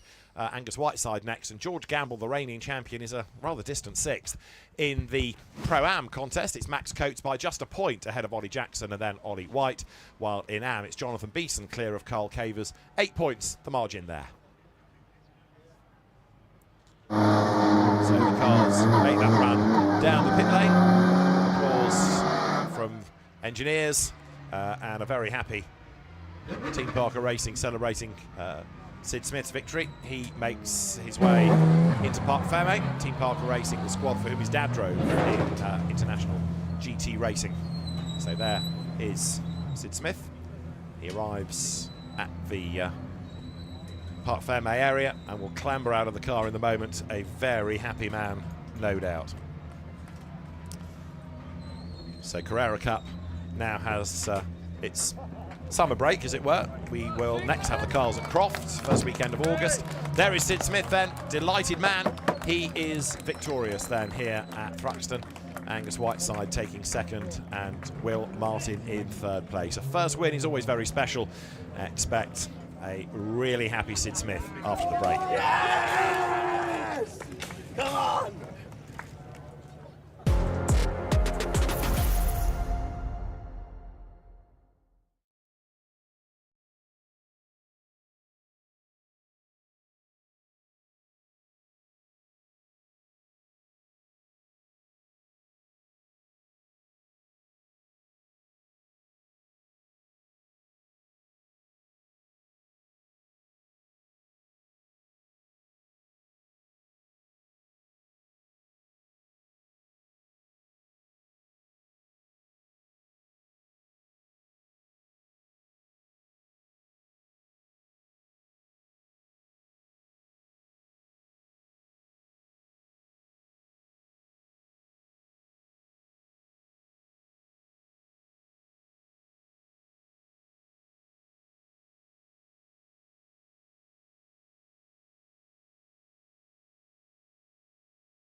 Porsche Carrera Cup round 6, and the lightning start for James Wallace saw him collect the unfortunate Seb Hopkins off the grid, and that really was the story of the race. On the restart, Sid Smith took charge in front, leading Angus Whiteside and Will Martin in pursuit of his first victory in the category. It became a bit competitive between Whiteside and Martin, but Sid Smith wins round 6 of the Porsche Carrera Cup, and Louise is standing by once the celebrations have calmed down a bit. Yeah, and a very happy Sid Smith. I could just see was it relief, joy, a bit of everything on your face when you pulled into Parc Fermé here? Yeah, I think you're right. It was a bit of everything. I felt like I just said to you, the longest race of my life, just counting down the laps. I'm so happy to finally get that first win in Carrera Cup. It's tough weekend to start with qualifying. And we've been given an opportunity for this race to start at the front, and I'm so happy I could take it and just finally get that win. So I'm so happy, yeah. I mean, you absolutely nailed it and just kept on pushing all the way through as well, to the extent you were getting black and white flags even towards the end of the race, so no let up. I tried to let off for a little bit, couple of laps, and Angus started to catch straight back up again. I was like, right, I've got to keep on it. The team has just prepared a mega car for me at that race. I just tried to hold on for dear life. These cars are a nightmare around here, so it's just holding on. But yeah, I'm so happy. It's finally come, all this work and hard effort has finally been put into action. Great stuff. It's always a special moment getting that first race in. And Angus, P2, that was hard work, wasn't it? With this man Will pushing you hard pretty much all the way through. Yeah, definitely. Well, obviously massive congrats to Sid, but I was thinking to myself, I was like, I have to beat Will because he's been doing it so long now and he's always so quick, and obviously almost won last year, so beating him was probably more sweeter than getting the win, if I'm honest. I mean, Sid was just saying to me that felt like the longest race. He couldn't wait for the flag to come. You were probably thinking the same thing, weren't you? Bring that flag out so I can claim this P2. Yeah, definitely. I was saying to Will just then, I was like, the last 2 laps, you suddenly gained like another half a second. I don't know how you did it. So I was trying to make my car as wide as possible. He was faster than me through the complex, and then obviously the middle sector were about even, and then the last stretch I was a bit faster. So I was doing everything I could just to keep in front of him because, yeah, bless his heart, he tried his best. He kept flashing me, and I was on the hazards like, come and get me. So no, really enjoyed it. I love the fact you were having fun with each other. I could see you flashing your lights actually, which always makes me laugh. Do you really think that's going to make a difference? Well, I was hoping it would, but obviously Angus doesn't care about pressure. pressure Anymore. I've gone up the level. No, I really enjoyed the race. You know, having a win and then another podium from 6th is perfect weekend for us. Really, couldn't ask for much more. So, yeah, you know, big congrats to everyone else, but. Yeah, we've come away with some points. Well, and really good points in championship terms as well, isn't it? Because as you say, 2 podiums when, you know, the other contenders aren't scoring as much maybe. Yeah, exactly. I mean, we've had a pretty tough start to the year with a clutch going and a DNF. So, yeah, we're just trying to claw those points back, but I think we're getting there. Good stuff. Well done. Right, we are off for a break. When we come back, we're going to have the minis out on track and a little bit of touring car news as well. So make sure you join us for that.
Here at Thruxton, the Minis are out on the track. We'll be with them live in just a moment, but I've been joined by Jade because we've had an update on the Josh Cook ride height situation. Unfortunately, the car has failed the ride height. He's been moved to the back of the grid.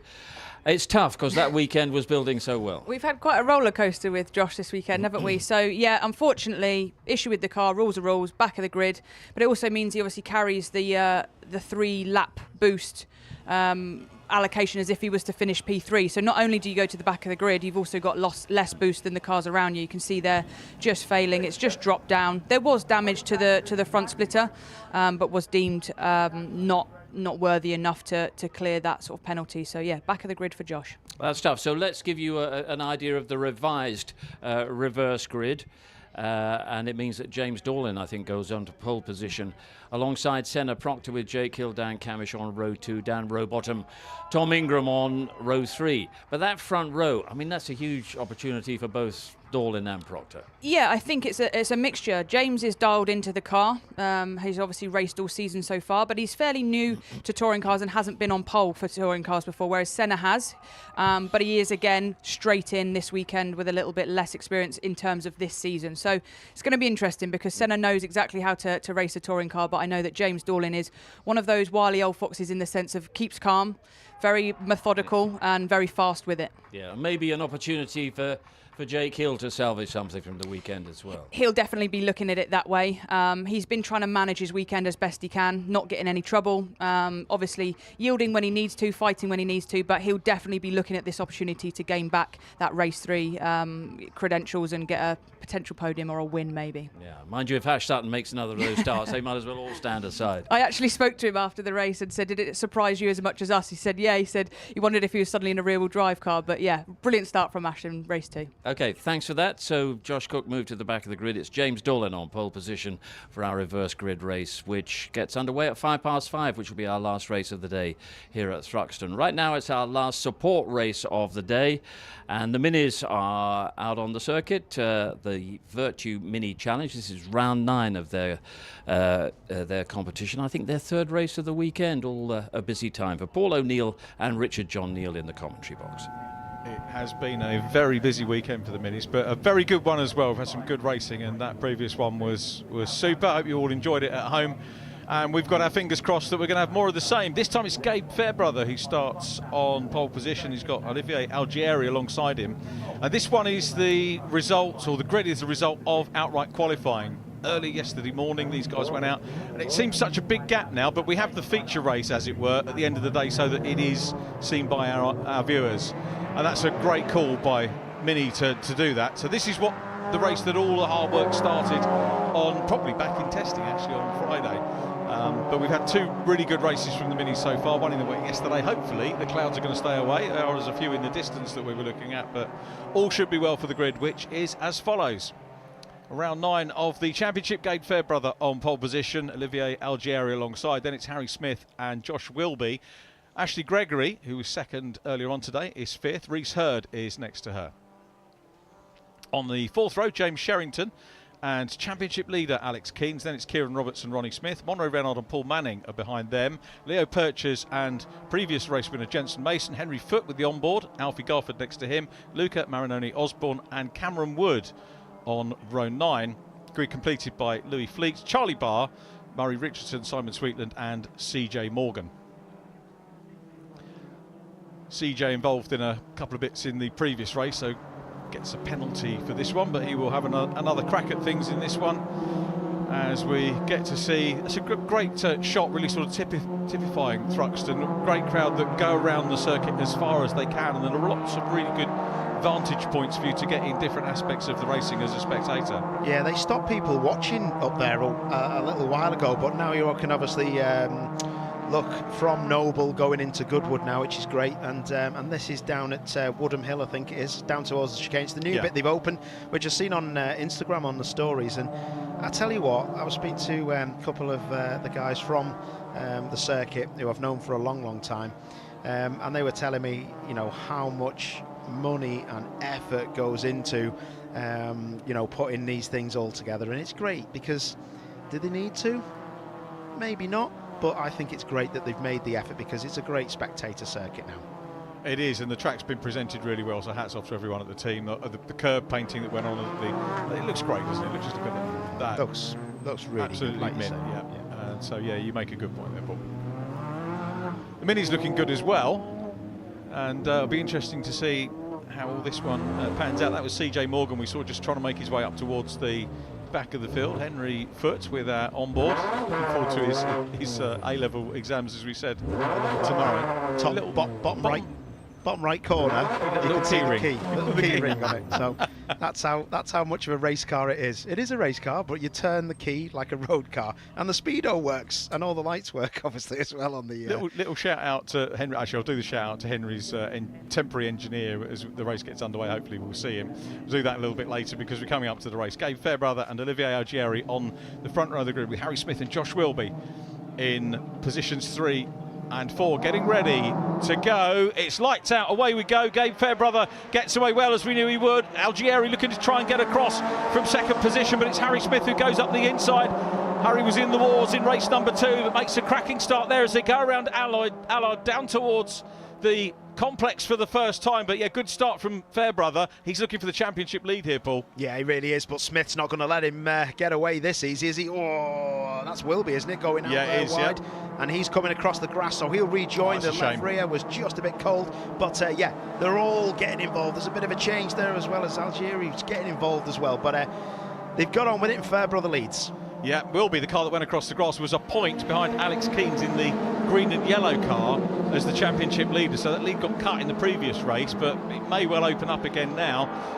Mind you, there's hundreds of points in there for a win, 50-odd points for a win, and too early, of course, to start speculating about championships. So we look at the orange and black car of Leo Purchase running with Graves Motorsport.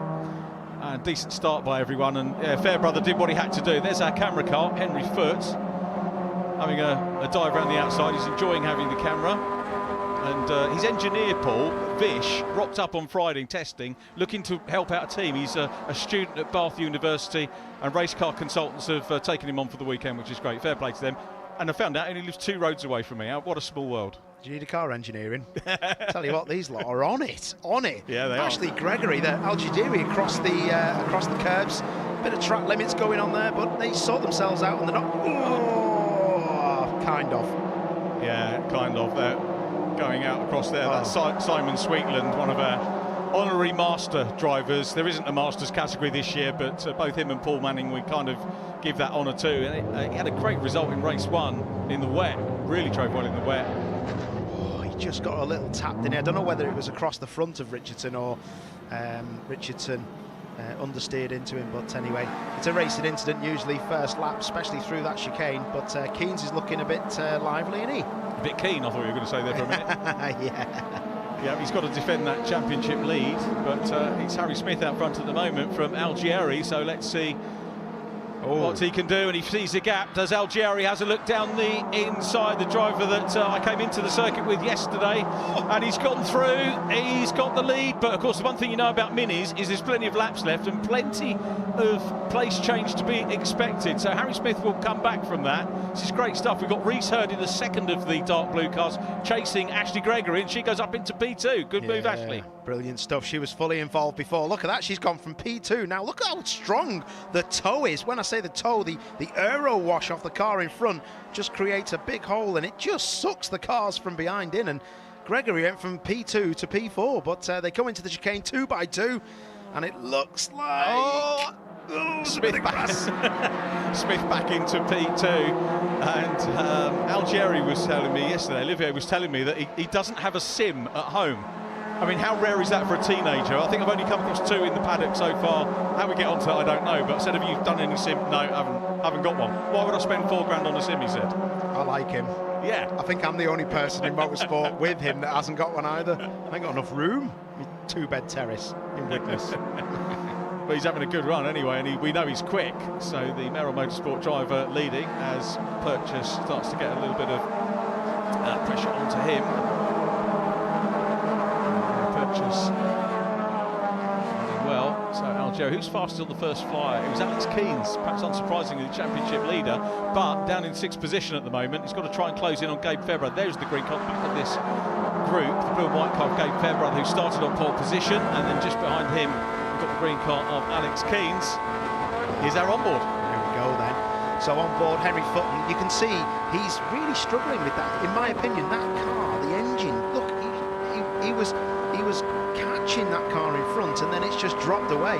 But he's great in the corners. Look how much speed he takes in, and he'll be trying his hardest to get into the back of that train. This is going to be a change for the lead, but if it is, it's going to be a brave one round the outside. And can Smith get the job done? Because Algieri will not want this. And that's a brilliant bit of late braking there on track limits. Oh, wait for some fist bumping, track limits. Yeah, he needs to back off a bit there because he's gained an advantage there, our leader, which is I hate saying that, but if he's got a bit of sense, he might.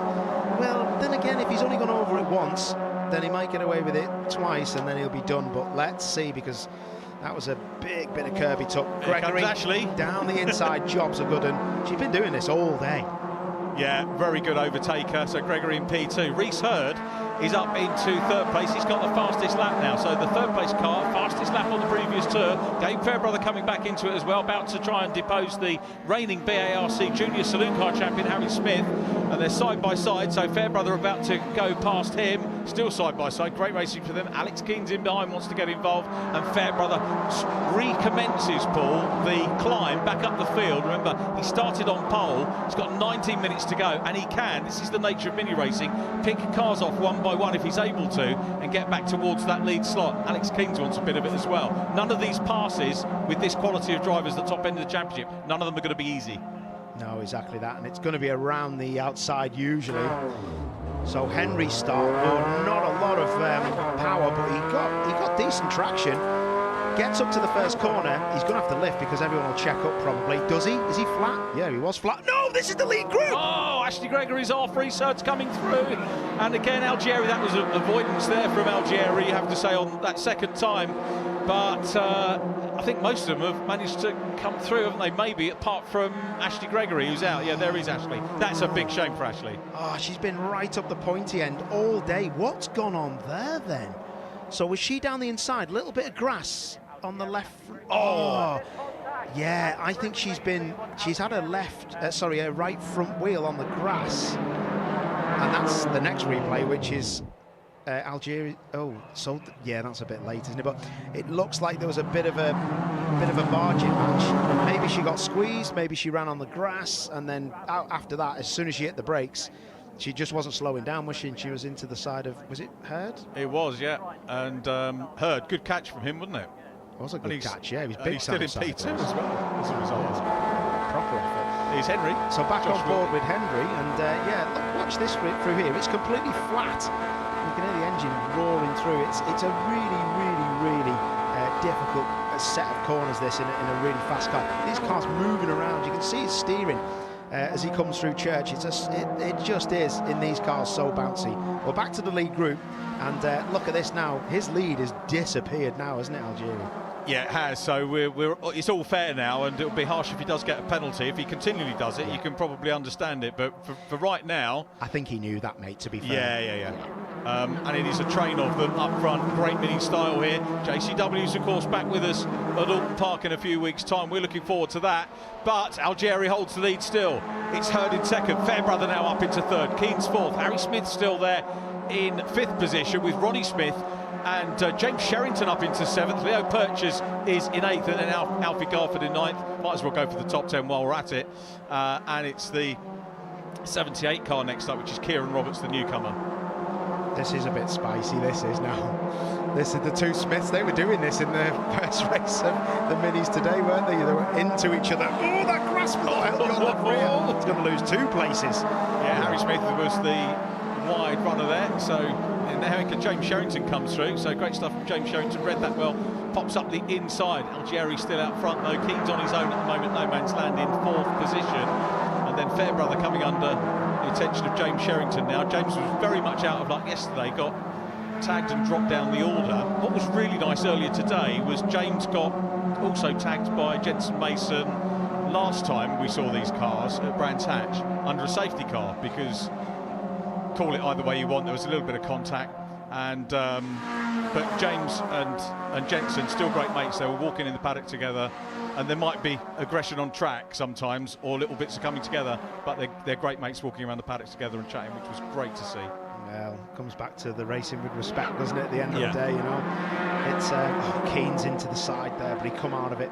It's so busy. The only big passing place is where we're coming up to now after the first corner Allard, and also the complex and the chicane, so really difficult. So it's all on the brakes, and you have to be really, really clever how you do it. The top three have pulled right away now. Yeah, they are, so they could almost fight out with themselves. Fairbrother, who started on pole, is not in a bad position at all at being in P3 at the moment. Ronnie Smith is 4th, and this is the battle for 4th place that we're looking at here. Smith in the white and blue car, and it's Harry Smith in the number 10. Alex Keynes now looking as if he's going to have a go. He's going to come offline here, look down the inside. James Sherrington might want to go with him as well. Let's see what Keynes can do. It's all about defending the championship lead for Keynes. Josh Wilby was 2nd in the championship. He's down in 15th. And Gabe Fairbrother was, let me see, about 20 points down. Wow. It's getting these two boys are just at each other all the way through. Keynes is now trying to split them up and squabbling. And Sherrington's getting involved as well. Yeah, they want to try and catch that lead groups away and down the road. Now, I don't think, Paul, there's enough time for them to catch these lead 3, because I don't think they're going to lose that much momentum if they squabble. But look at Reese Hurd. This is intense from the chasing car. The number 59 car having a look. He's going to go. Has a look at the outside. No, he's just letting Algieri know that he is there. Gabe Fairbrother still there in 3rd position. Again, Gabe a very fast and persistent runner. Here comes the massive squabble for 4th. Job to know where to look. And behind that, another big gaggle of cars going through, headed by Jensen Mason. That's for 11th place. Oh no, look at this. Goodness me. Are we doomed? Not on a Sunday. No, they're better than that. They know the score. That is some squabble, that. But this for the lead. I am sure I've seen flash up on our timing screens in the comms box that 2 of the 3 that you're looking at on your screen have got 1 more warning left in them for track limits. Yeah. I'm sure I've seen that. Definitely, they're now starting to really push on. Not sure if that's the kind of warning that goes over on the radio as well. They'll see perhaps pit signals and stuff like that, but they have the race Eva radio as well, so they're in communication with the clerk. Yeah, from what I know, and using the same race Eva in different championships, I'm sure you hear the number, and they'll tell you what car has been given the track limit. So as the driver of that car, you're obviously slide down your seat and say, oh, it wasn't me. But the other drivers, if they know your number, they know. Well, if you're behind, look at Keynes. He's like attached to the back of his car there, and that is a good effort, that. But doesn't do it in the corners because that's too dangerous. No, he doesn't. This is great racing thus far from the minis here at Thruxton. The race leaders, look at the gap that these 3 have pulled out. And Hurd must be wondering what he can do at the moment, because Algieri has been so far pitch perfect on placing the car where he needs to, keeping it going. And he'll be hoping that Fairbrother in 3rd place starts to challenge the blue car for P2. Meanwhile, back in 4th place, it is still Ronnie Smith there from Keynes. A side-by-side going on as well. As there's the black and white flag going out for them all. Will they see that? I'm not quite sure whether they will manage to pick that up as they're focusing on each other. I would love to see what it says on that board. I bet it just says track limits warning, mini challenge trophy. Everybody.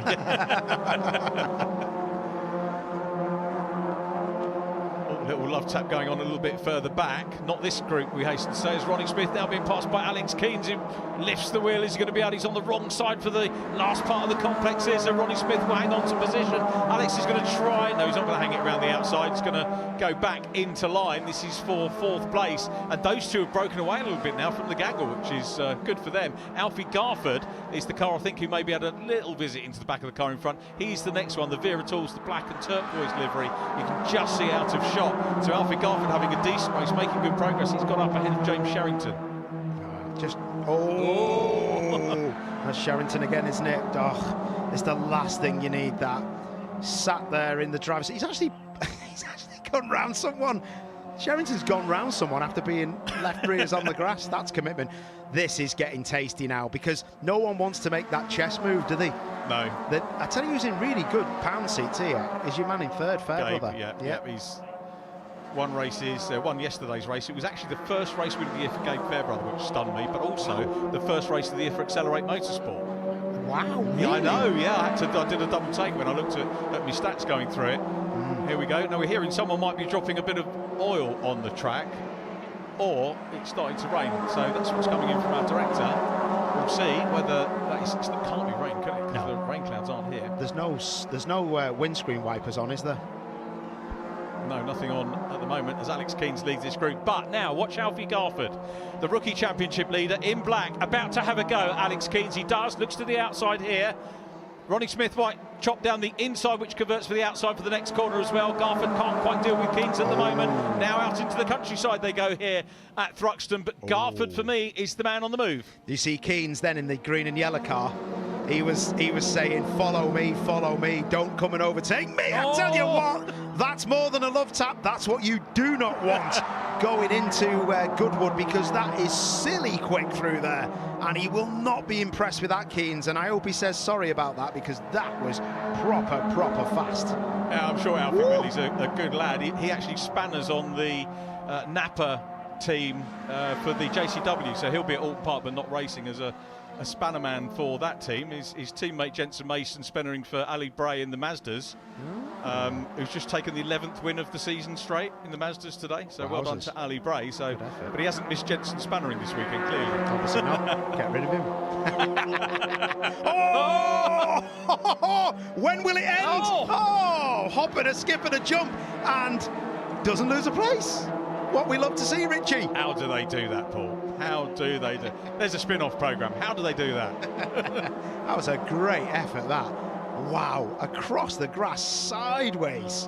Absolutely amazing. That was great to see.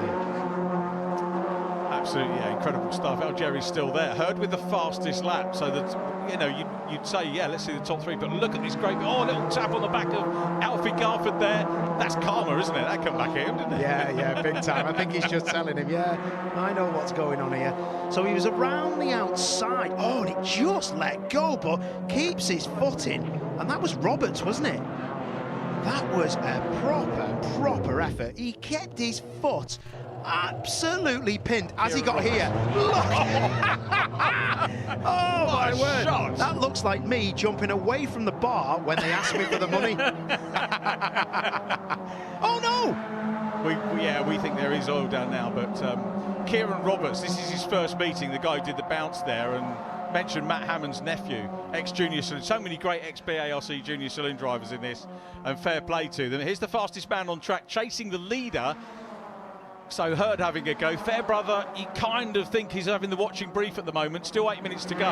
That's not a bad thing to be doing. Yeah, the last thing that these three need to do, if they start to battle, they will bring in the marauding pack behind them. So, yeah, I think there's a bit of a thing between all three of them where we're saying, let's just get on with it, and I'm sure we'll be fine. So, oh, that looks like rubbing bodywork to me, that. Maybe. Well, it's coming from the middle of the wheel, actually, isn't it? Yeah, it is, yeah. And that was that Gar? No, it's Richardson, that car, isn't it? Yeah. In the Vera Tools car. Interesting, because that was the exit of Goodwood where they were all running wide, but I think they'll have rubbed that out of the track now with these tyres, so we'll see. Literally, this is blowing my mind watching it, because it's so close. Just one mistake at like 90, 100 mile an hour, and you just take 16 cars with you. This is what the race fans want to see. You know, they're going to enjoy the touring cars. They're going to see some really terrific support action as well, and you know, more of this. Hats off to everybody at the mini team for putting on this great racing, and obviously everybody out on track at the moment. Roberts, his first senior meeting, doing a good job there. He's in P4 at the minute. Algieri was getting respite last time we saw him. He was having a bit of a breather because Hurd.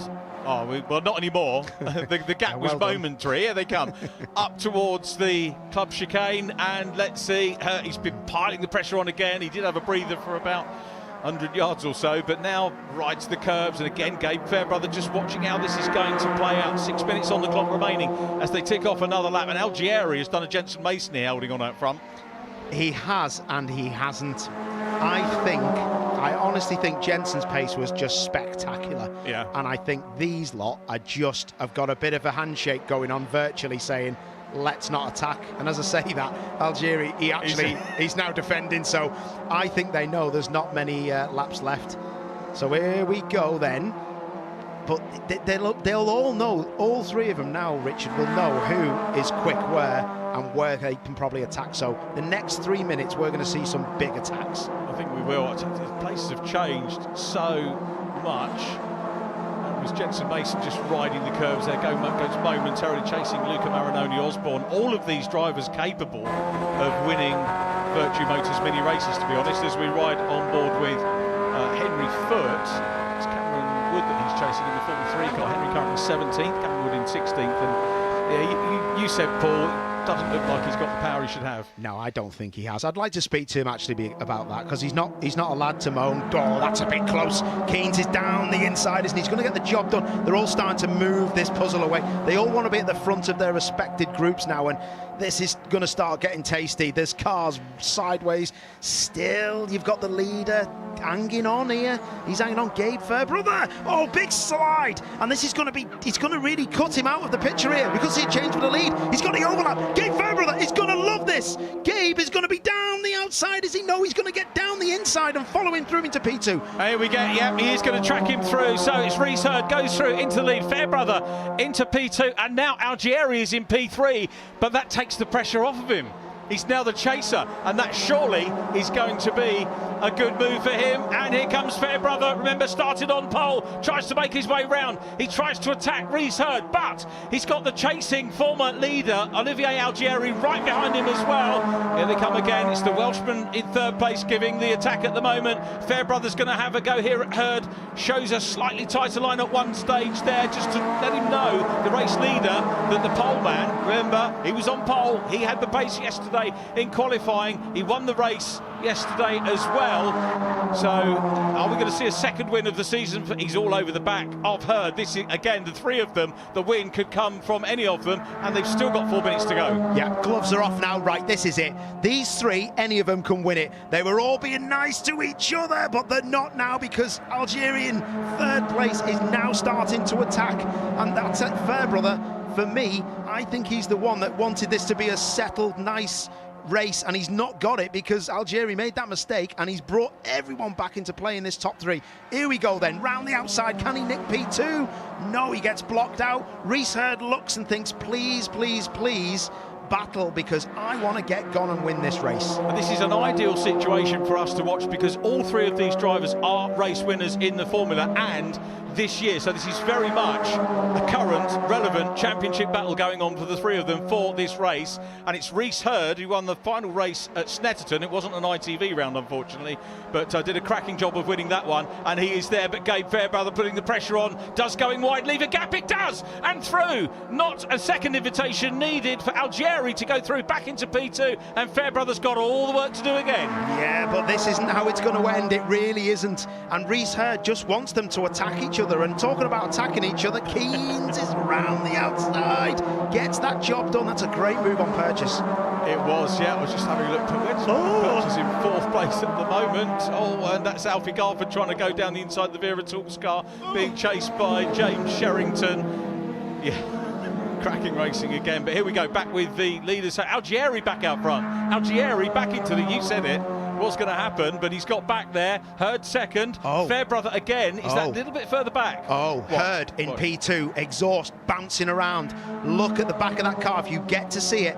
Underneath that car of Rhys Hurd, who's now trying to get the lead, it's bouncing around. That exhaust is bouncing around because of the curb strikes. Right, this is it, game on. No holes barred. Who's it going to be? Look at that down the inside. Go on, lad. Round the outside. Hurd will get it, though. Oh, two wheels. Have that. No, have some of that back. Where's Gabe Fairbrother to take this lead, Richie? They both go off the track. They're both going to maybe get track limits for that, but to be fair, that was just recovering from the contact, and Fairbrother is too far back at the moment to make amends. They did get a faster line, didn't they, as they went through the chicane, and Fairbrother must fancy his chances here. He's the one who, I think, out of the three of them has probably stuck to the track at the chicane for the most of the race, and again has this watching brief, back in third position. 1 minute 36 left on our clock, so probably this lap and one more, unless they stick an early checker out.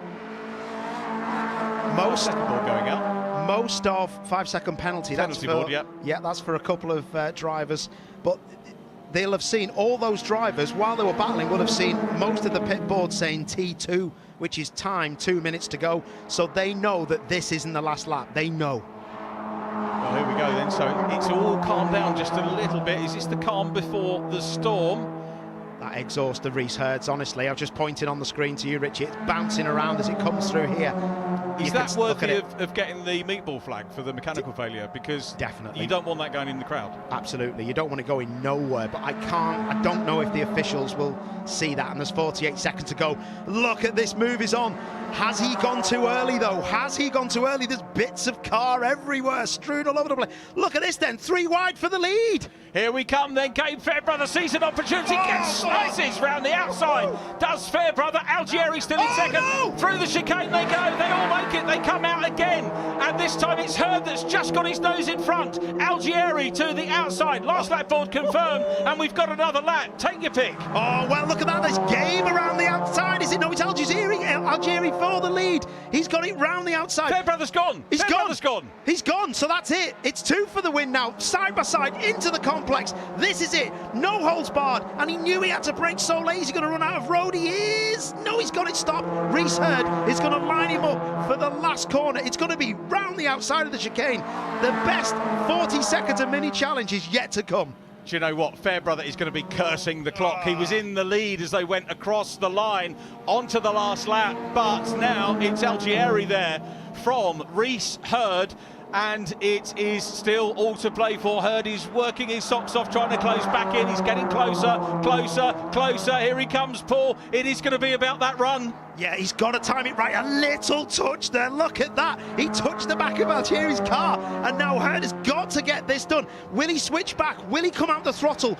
Will he just go down the back straight and try and get down the inside? Down the inside of Church, flat out. Bang of the wheels. Brilliant stuff. This looks like it's over, but will it be? Because he's going to get back in the toe for the last corner, I reckon. Side draft. Mini racing at its best. No, motor racing UK style at its very best. It's Algieri on the outside. Here we come. Up into... Oh, he gets the wheel on the dirt. He goes hard on the brakes. The brakes lock up, but he goes into the side of Algieri. Bounces the curbs. Now it's the run to the flag. Algieri's going to get it. Here we come. There's the checker. Algieri will take the win. What a race. Hats off to both those lads. Super racing. Algieri across, the provisional winner from Hurd, with Gabe Fairbrother coming through in 3rd place. Alex Keynes gets the best of the bum fight for 4th place from Leo Purchase, and James Sherrington completing the top 6. I think Gabe Fairbrother missed a gear because he finished 3rd. I think Gabe missed a gear, but what a finish. Did you hear the applause from the crowd? Amazing, they love that, rightly so. On the FX, brilliant stuff, mate, well done. I messaged this boy a little bit on Instagram, and we have a little bit of a laugh as it's all still kicking off. We've still got 19th and 20th coming across there. Brilliant stuff. Algieri then, look at that, delighted with that. There's nothing more, they love the wins, obviously racing on the BARC package on the times that we don't see them. They're racing with the trucks and Caterhams, but really the aim for most of these drivers is to take a win at the BTCC meetings, and to put on the show that they did, absolutely superb.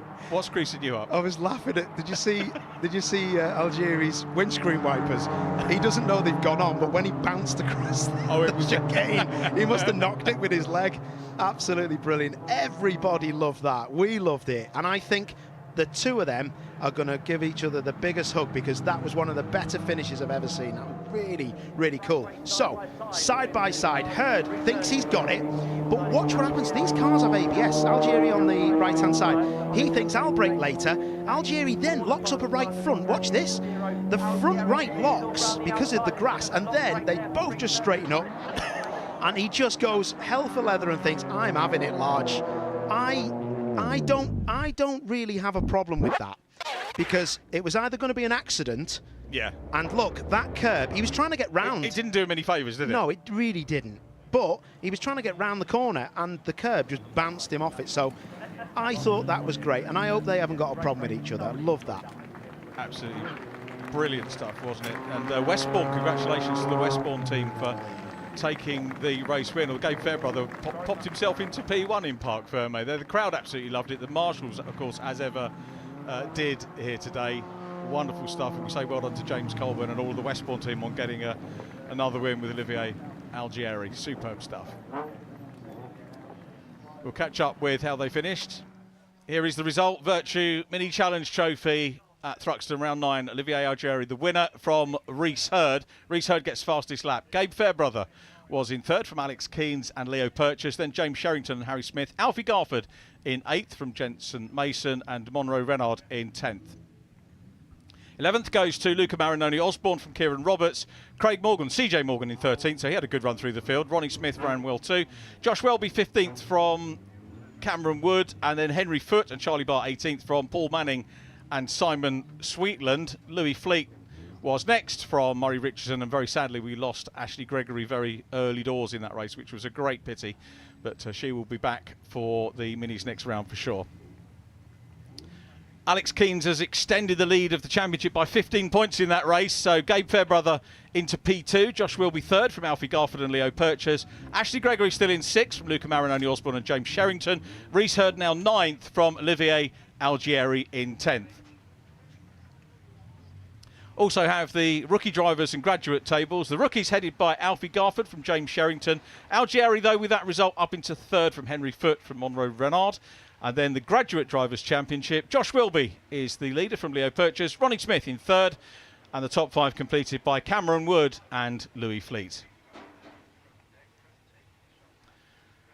Superb stuff. And Olivier Algieri, well, he didn't have a great start to the weekend because he walked into the track with me with his dad and his other half, but he's had a great end to the weekend by taking the win, and he'll have an interview with Louise after this break. Please stay with us for that.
Hit the front early on, and for a while it looks as if the front three would just sort it out between themselves, and they certainly did that in the last handful of a memorable race. The last handful of laps were absolute drama, and Gabe Fairbrother, he dropped out of the battle. It then became Olivier Algieri against Reese Hurd on the final chicane, and this was how the whole thing was resolved, with victory in the most dramatic fashion for Olivier Algieri, leading home Reese Hurd, with Gabe Fairbrother in 3rd.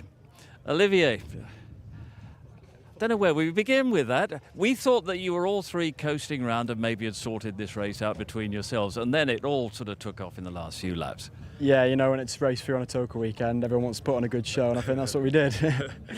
But yeah, really good, really happy with that. Tell us about the battle with Reese in particular and the run down to that last chicane, and you weren't going to yield anything, were you? No, you know, obviously being teammates, we've got a lot of respect for each other, and the least thing we want to do is ever make contact with each other. So we put on a good show, we managed to hold it, and then, yeah, a really good race. Yeah. But you all knew together that the last 3 laps were going to be absolutely decisive and, you know, pretty full on. Yeah, I'd like to say it was a little bit plain sailing for a lot of the race, just trying to keep the lead and then getting a gap with these guys, but then the last 3 laps, it's game on, isn't it? Tell us what it's like physically to attack the chicane like you did at that last time, hit the curbs. I mean, what does that feel like? And how do you keep a car pointing in the right direction and staying in front and taking a checkered flag? Yeah, you know, obviously I thought I had Reese on my inside, so the last thing I want to do is try and come over and end up knocking him out. So tried to give him as much space as I could, and then, yeah, it was good. Yeah.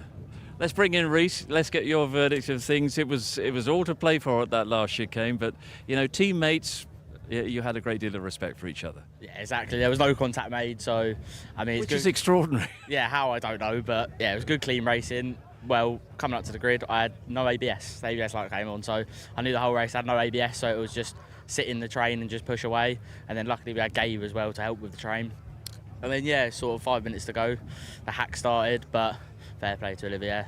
He won it, so. Yeah. Is there a signal for, you know, something like that to kick off? If you think you look across to each other and say, right, last 2 laps or whatever? As soon as I saw him defend a little bit, I thought, all right, go on then, it's game on. But yeah, it's a good race to be there. Yeah. And when Gabe was gone, you know, that was the signal that it was between you two. Yeah, well, I don't really know what happened with Gabe. He suddenly just slowed down, but yeah, then I knew it was just me versus Olivier for the win, and it was just a last lap hack, but it was a good race. A last lap hack. That's an understatement. Gabe, let's bring you in. It looked like, was it a misgear or something like that? No, to be honest, I completely don't know what happened with it. Just seems to have lost power, but luckily, because of the gap we had, we managed to keep 3rd place. So it's been a good haul of points for the HSS All-Round Security Dolman Carbon Mini. So it's been a mega weekend. We had a win in race 1 and a very pointsy weekend, so can't really complain with it. Yeah, but what a race, and the way that you'd fought your way back, from about 5th or 6th after a disappointing start, you must have thought when it was 3 for the win, this should be mine. At Thruxton, anything can happen. I mean, so it was a 3 cars, and I couldn't really have asked for two better drivers really, because they're all smart. We used our heads, we worked together, and we got away, created a gap between me and Austin 4th, and knew that we'd end up on the podium no matter where we finished. So it was a good idea from the 3 of us, and I'm glad we executed it quite well. You seem pretty calm, but you all must be buzzing after a race like that. Yeah, absolutely. I'm over the moon with this weekend. Bit hot, but over the moon. So yeah, good points, good weekend, and can't thank the team enough. Right, well, the Thruxton crowd really enjoyed that, and so did we. Well done. That was a great show. Right, touring cars are firing up behind us. Heading out onto the circuit, it'll be our last race of the day, the reverse grid race. We will set the scene and be out on the grid with Louise in just a few minutes' time.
race out. It is a good start by Sutton. To the inside line goes Sutton, to the outside line goes Ingram.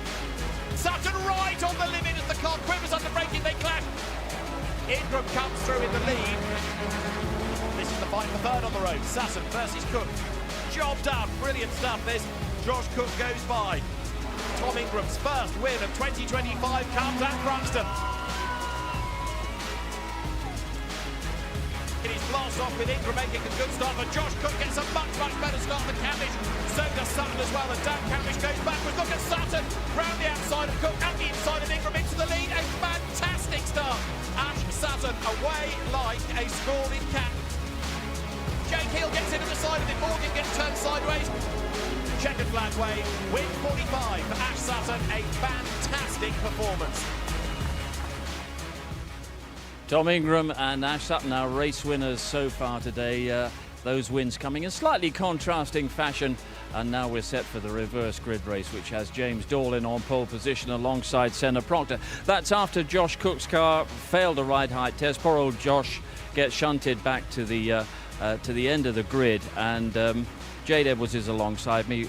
We mentioned it before, but frustration after what was has been a fairly memorable weekend for Josh. Yeah, I mean, I've spoken to Josh just after we last spoke in the studio, and it looks like there was damage to the splitter that basically made it drop. It was actually making the car overheat a little bit as well. So he's had a torrid race in race 2, really had to hold on for it, and then got put to the back anyway. But by the look of the grid, there's a few big names at the back there. So we might have an interesting race to see those names move forward. We've got Shedder near the back door, Doble and Josh. So hopefully there'll be a train of entertainment. Yeah. And some interesting names at the front as well. James Dorlin on pole position, Senna Proctor up there as well. Give us an idea of their respective claims to be the next race winner here in the Touring Car Championship. Yeah, there's different vibes in the sense that James is first year in touring cars, so he'll be pretty nervous, I'd imagine, sat on pole here, but wanting to prove a point. For him, the challenge will be getting it off the line. You've got a process in the car, but it's not letting the nerves get to you. With Senna, he's been here, done it before, but he has been out for a while, and there are new processes in the car, and also the new boost button as well he'll have to get used to. So we've got different styles on that front row, experience over rookie as well, but I'm excited to see how this one goes. We've obviously got Jake hot on their heels in third as well, who'll be looking to make momentum in these first few laps. Yeah, but for the likes of Dorlin, I mean, there must be extra nerves and trepidation when you're sitting on a pole position for a touring car race for the very first time. Absolutely. For James, being on pole is not new. He's very successful in other categories he's done, but this is different. This is what we all aim for as drivers, to get to British touring cars. So like I say, the process in the car is almost foolproof if you do it right, but you've got to make sure that you don't let the nerves, the anticipation and the adrenaline take over, and you do something slightly differently. Okay, let's see how nervous he is. Let's go out onto the grid. I think James is talking now with Louise. Yeah, what a great weekend he's having so far. First time qualifying in the top 6, first time getting 2 top 10 finishes, and first time on pole position. The guys were just talking about the fact you've been on pole position previously, but it's not been for a while, is it? How are you feeling? And I have to say, being on the pole position for a touring car race is something else as well. Yeah, it's a credit to all the hard work that's gone into making this happen, from all our sponsors, friends, family, the team. Everyone at Toyota. It's nice to finally be getting making some progress and getting to where we should be. It's certainly nice not seeing another car in front of me right now. So yeah, all this weekend has been more and more progress, good results and good points finishes, but I'm just going to give it absolutely everything now and see what we can do. You will have done some practice starts yesterday, I've no doubt. I didn't. Oh. I didn't, because we had a crack in the exhaust manifold, so we had to actually take the engine out after FP2 before quali. So no, I missed all the practice starts. Starts today in race 1 and 2 have been pretty good. So yeah, just no pressure now. It's just another race, so we'll try and get a good launch and see if we can try and break away a little bit. I think it'll be tough because I think the ultimate pace isn't quite there yet, but with no cars in front, we'll see what we can do. I'll let you get your head down. James, obviously on pole position, as you were saying earlier on, down to the fact that Josh Cook had that penalty, and I think Paul is down at the back of the grid with him now. Yes, thanks, Lou. I was thinking it was going to be quite a sad face down here with Josh's penalty, but it's quite jovial down here. There's nothing much else that could go bad, really, is there? It's a terrible day, isn't it, really? That was a great podium first race, though. Yeah, it was unfortunate. The car, was actually set up fine, set up legal.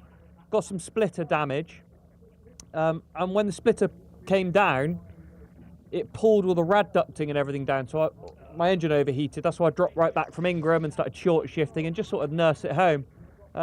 So it's really unfortunate. You know, we didn't gain anything from it. Actually, it was a big disadvantage, but the rules are the rules. We failed it, you know, and we've just got to get on with it. So what's really annoying is I've got to start here with the with only the 3 laps of boost that I would have got if I finished third. So it's going to make this race a little bit more difficult, but we know what race 3s are like, so I'll just get my head down and see where we end up.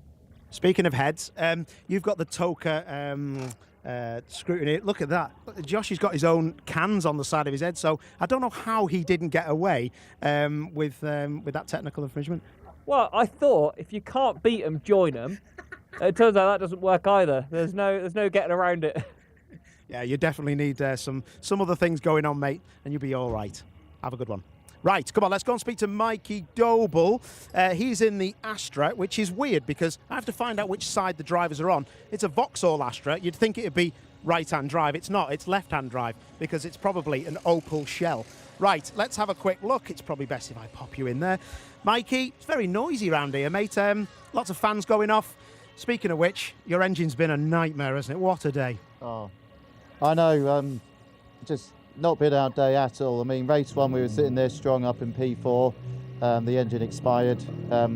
Luckily, we was able to get it back and get the engine changed before race 2, which was amazing from the guys. And then race 2, we had some pace there. We were up to about P14, P13, looking like getting in the top 10. And then we just had an oil pipe just come off slightly, and it's dropped all its oil out. So that was the end of that one as well. I'm sure you'll go well in this one, mate. Good luck. I hate doing the back of the grids because it's just doom and gloom. So over to you, Lou. Oh, happy faces at the front here, Paul. I'm up with Senna Proctor, who would have been on pole position. Obviously, but the change of the order has put him on the front row. Familiar territory for you. I mean, you've been here before, haven't you? Yeah, you know, we've started on the front row many times in touring cars, so yeah, looking forward to getting the opportunity again and really having a good stab at trying to win this race. It's been a good old day so far, hasn't it? I mean, a little bit of argy-bargy in race 1, but tell us about race 2. That was a lot smoother there. Yeah, we had a bit of an incident with one of the Toyotas in race 1.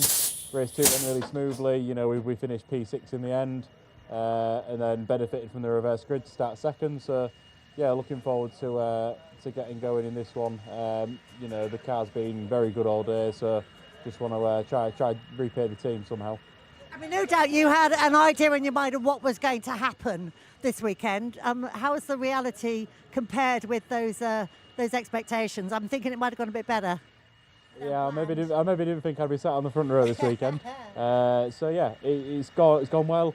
I always believed I could do it, and you know, to get the opportunity to come back into British touring cars and prove that I can, you know, it's just a credit to the team and the sponsors and stuff like that. So yeah, really happy that I can do the job, and we're going to be pushing hard in this one. So what's the plan for this one? Just pedal to the metal, elbows out, and see what happens.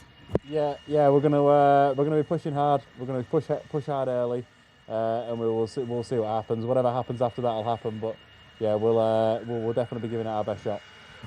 That pretty much sums up a race 3 at touring cars. Whatever happened will happen. It's going to be coming up after this break.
Last race of the day at Thruxton, and it's going to be a good one. James Dorlin on pole position for round 12 of the Kwik Fit British Touring Car Championship, the reverse grid race, and we're back with our commentators, Tim Harvey and David Addison.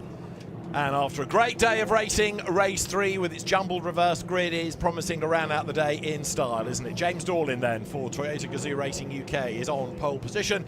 Senna Proctor alongside him. James Dorlin in his first touring car season, first time he's been on pole. Senna Proctor back in the championship, having not raced since 2021, and he's making up for lost time. It's going to be a great battle on the first lap between those two, but behind them the likes of Jake Hill, Dan Camish, Dan Rowbottom, Tom Ingram, Ash Sutton, Chris Smiley looking confident as well. There's a lot to play out in this last race of the day, and it's been a great day of racing thus far. Race 3, Tim, should be no exception. Yeah, I'm really looking forward to this. Obviously great to see James Dorlin get an opportunity off the front row, and Senna Proctor back with a bang this weekend. It's probably nice for the team, Accelerate, to have another front-running Hyundai and in the battle that to help take points off other cars and help Ingram. So yeah, Senna Proctor's been a good addition to the team.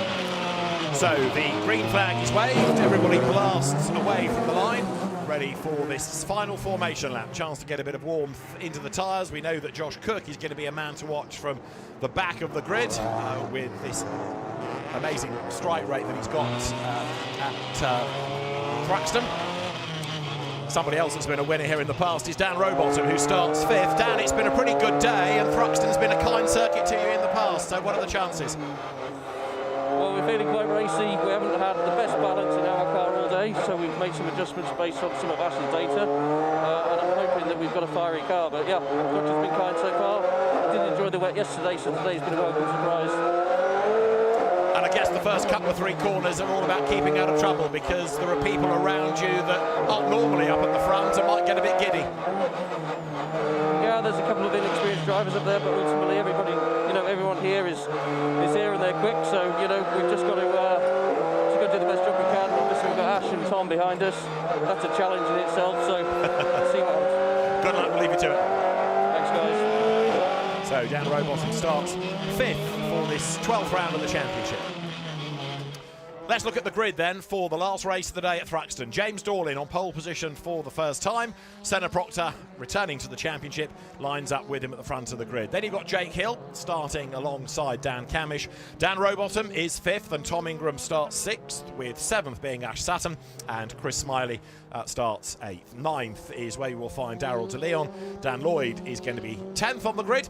11th, Charles Rainford. Then it's Adam Morgan ahead of Aidan Moffat and Ronan Pearson on the 7th row. Row 8, Dexter Patterson and Stephen Jelly. Aaron Taylor-Smith, who had a puncture in the earlier race, starts on the 9th row with Nicholas Hamilton for company. Gordon Shedden, row 10, again having to fight his way through the field. Sam Osborne's had a tough day, as Mikey Doble behind him. And, in fact, so too has Tom Chilton. And as for Josh Cook's day, well, it's been a real roller coaster, hasn't it? But he will start at the very back and inevitably is one to watch. Remember that you carry the extra turbo boost that you would have carried as you crossed the line. So if you get a penalty, if you're disqualified, like in the old days at Ballast, you still carry that number into the race. So even though Josh Cook was excluded, he was 3rd across the line, so he carries that number of laps of boost rather than the maximum which you would have had by being outside of the top 8. So there is a kind of extra penalty, if you like, on top of that disqualification. Everybody getting warmth into the tyres. Remember, 8 laps of boost is the maximum, and it's just 1 lap available for Ash Sutton. And I think, Tim, we're still reeling, aren't we, after that amazing start in race 2? Yeah, I bet you the guys in front of him, which in actual fact is Ingram again, is going to close that gap off as soon as the lights go out. You won't want Sutton to get a gap through the middle of him again. Well, we're about to find out whether it's going to be another rocket ship start by Ash Sutton. The field making its way up to the grid. Then at the back is going to be Josh Cook. So he's actually further back now than he was for the first race, because he had got a lap time in, even though he had that accident during the qualifying period. Here he is, though, right at the very back. 3 laps of extra boost available to him. We are just about good to go then. As soon as he trickles out of the chicane and slots into place, the doctor's car will be there behind. And this is Dan Rowbottom's view. He's already slotted into place. Jake Hill is ahead of him at Team Vertu. There's nothing they can do now. They look at the pictures. They look at the timing screens. They get ready for business. There's one of their cars up near the front. Senna Proctor second on the grid. There's another of their cars near the back. Tom Chilton starting 22nd. We're just about ready to go then. There'll be a green flag at the back to say that we are good to go for round 12 of the Kwik Fit British Touring Car Championship. A 5-second board is shown. James Dorlin on pole position as the lights go red for the last race of the day. The engine notes rise, the lights go out, it is blast off, and Jake Hill ought to be able to make a good start in the BMW, which he does. Well understand Rattler should be round the outside of the Toyota, and Jake Hill goes through into the race lead. The BMW with its rear-wheel drive lives up to expectation and leads the way. There was a bit of rough and tumble between the Napa Fords, I think, with Ash Sutton getting crowded out onto the dirt, but Jake Hill leads James Dorlin going up towards the complex. Dorlin gets sideways, but he hangs on to it. That's going to spit him out wide, though. Yeah, good start by Jake Hill. He got that BMW going. I did watch Sutton start, and Ingram did exactly what I thought and pulled straight across in front of him to block him off. So the cars now then make that run up towards the long right-hander, coming through Goodwood into Village, then Church, then on this opening lap of the race. So you've got there Sutton looking for the inside line against Ingram, 2 wheels over the white line as he tries to shorten the corner. Let's see what he can do coming out the other side as the field files through, heading up Woodham Hill then in a moment for the first time. But Jake Hill has made short work of the opposition. He's got Rowbottom now up into second place, Dorlin third, but Ingram versus Sutton behind. They're together as Senna Proctor has dropped really a long way back on this opening lap, hasn't he? Yeah, but look, side by side, nearly 3 abreast. We've got Dorlin in on the inside, then we've got Camish, and then we've got Ingram and Sutton, and across the chicane goes Dorlin. He has no choice. Here they come then across the line at the end of the opening lap. So Jake Hill leads the way from Dan Rowbottom as a cheeky look at the inside there. That was Dorlin against Camish, but Camish hangs on to the place, and Dorlin now loses momentum coming out the other side of the corner. That means that Ingram goes past him. Sutton's going to attack as well, but it's Hill versus Rowbottom. Now remember, in the earlier race they were trading places. Rowbottom setting up this key manoeuvre that he does coming through the complex. He's got that one absolutely nailed. He forces Hill to defend into the first right-hander, hangs it back through the left, and then fires it up the inside. It's such a cool manoeuvre. But we saw in the earlier race, of course, after Rowbottom had a moment coming out of Noble, but Jake Hill got the place back, and Jake now sitting in the wheel tracks, trying to fight back, but they're being chased by Camish as well. Hill's not giving up, is he? He thinks about the inside line going up towards Church. No way through there. Well, Hill's race pace was very good in the previous race, just couldn't really make progress, but wow, Rowbottom was right on the limit there coming through Church. So down they come then towards the chicane. Camish looking a bit more menacing now in third place. Rowbottom the race leader, and there is a 5-second penalty for Dan Lloyd for a false start. So the Restart Racing Hyundai slots the penalty. Here they come out of the chicane then. So new race leader Dan Rowbottom looking for a second victory of the season. Jake Hill goes through in second place. Dan Camish getting ever more competitive on the back of the BMW, but this is enabling Rowbottom to get away now as Hill has to defend. Yeah, I wonder if Dan Camish saw what his teammate did through this complex on the last lap and can tee up the similar manoeuvre. I've actually only really seen Rowbottom pulling that off today. It's a great bit of a karting manoeuvre, and we know Rowbottom's karting prowess is first class. But look, he's getting away while Hill's defending from Camish. And Camish has done the fastest lap of the race, so Dan needs to get through in a hurry here. Behind them, there is the rapidly closing Ingram. Then you've got Sutton. Small gap back to Dorlin, 6th. Proctor 7th. 8th on the road is Lloyd ahead of Smiley Rain for 10th. But remember that Dan Lloyd will have that penalty to be applied at the end of the race. Replay of Rowbottom's move. Yeah, he's forced Hill to defend. Hill then hangs slow round the left-hander to set himself up for the exit, but Rowbottom just carries the speed and slings it up the inside. It's a really nicely thought-out, planned and executed manoeuvre. So here are the 3 race leaders then. Rowbottom just ahead of Hill. Then you've got Camish. In fact, he's been caught in turn by Ingram. So Rowbottom's hit the front. Now he's trying to get away. Jake Hill is being monstered by Camish. Then it's Ingram as to the inside. Camish has a look, but Jake Hill defends. Here, Rowbottom using the boost maybe to get away. Dan Rowbottom had 4 laps of it. He's got 2 laps left, whereas Hill behind has got 4. Yeah, Hill's been savvy in saving his. He did have 6 though, so he's already used 2 as well. Oh, Dorling going slowly, was that a glimpse of? It was. That was coming over the line. He went past our window very slowly indeed. So James Dorling's got a big problem. He was last with a problem, and the car's going to pull off, I suspect, coming down the side of Allard. Lap 4 we are on. Sutton now, fast lap of the race. Look at Camish's car dancing out of Noble. Sutton is on the back of Ingram in the meantime, but Rowbottom is getting away once more. Look, he's building that lead as Jake Hill, who is with more boost at the moment, sitting behind him in second place. In fact, Hill has more boost available than Rowbottom, and so does Camish in third place. So Dan needs to be careful when and where he uses it. Yeah, but they've all pushed hard, haven't they, at the start of this race, so it's going to come down to the end. But as you say, Hill's got the most out of anyone, double what Rowbottom's got. Yeah.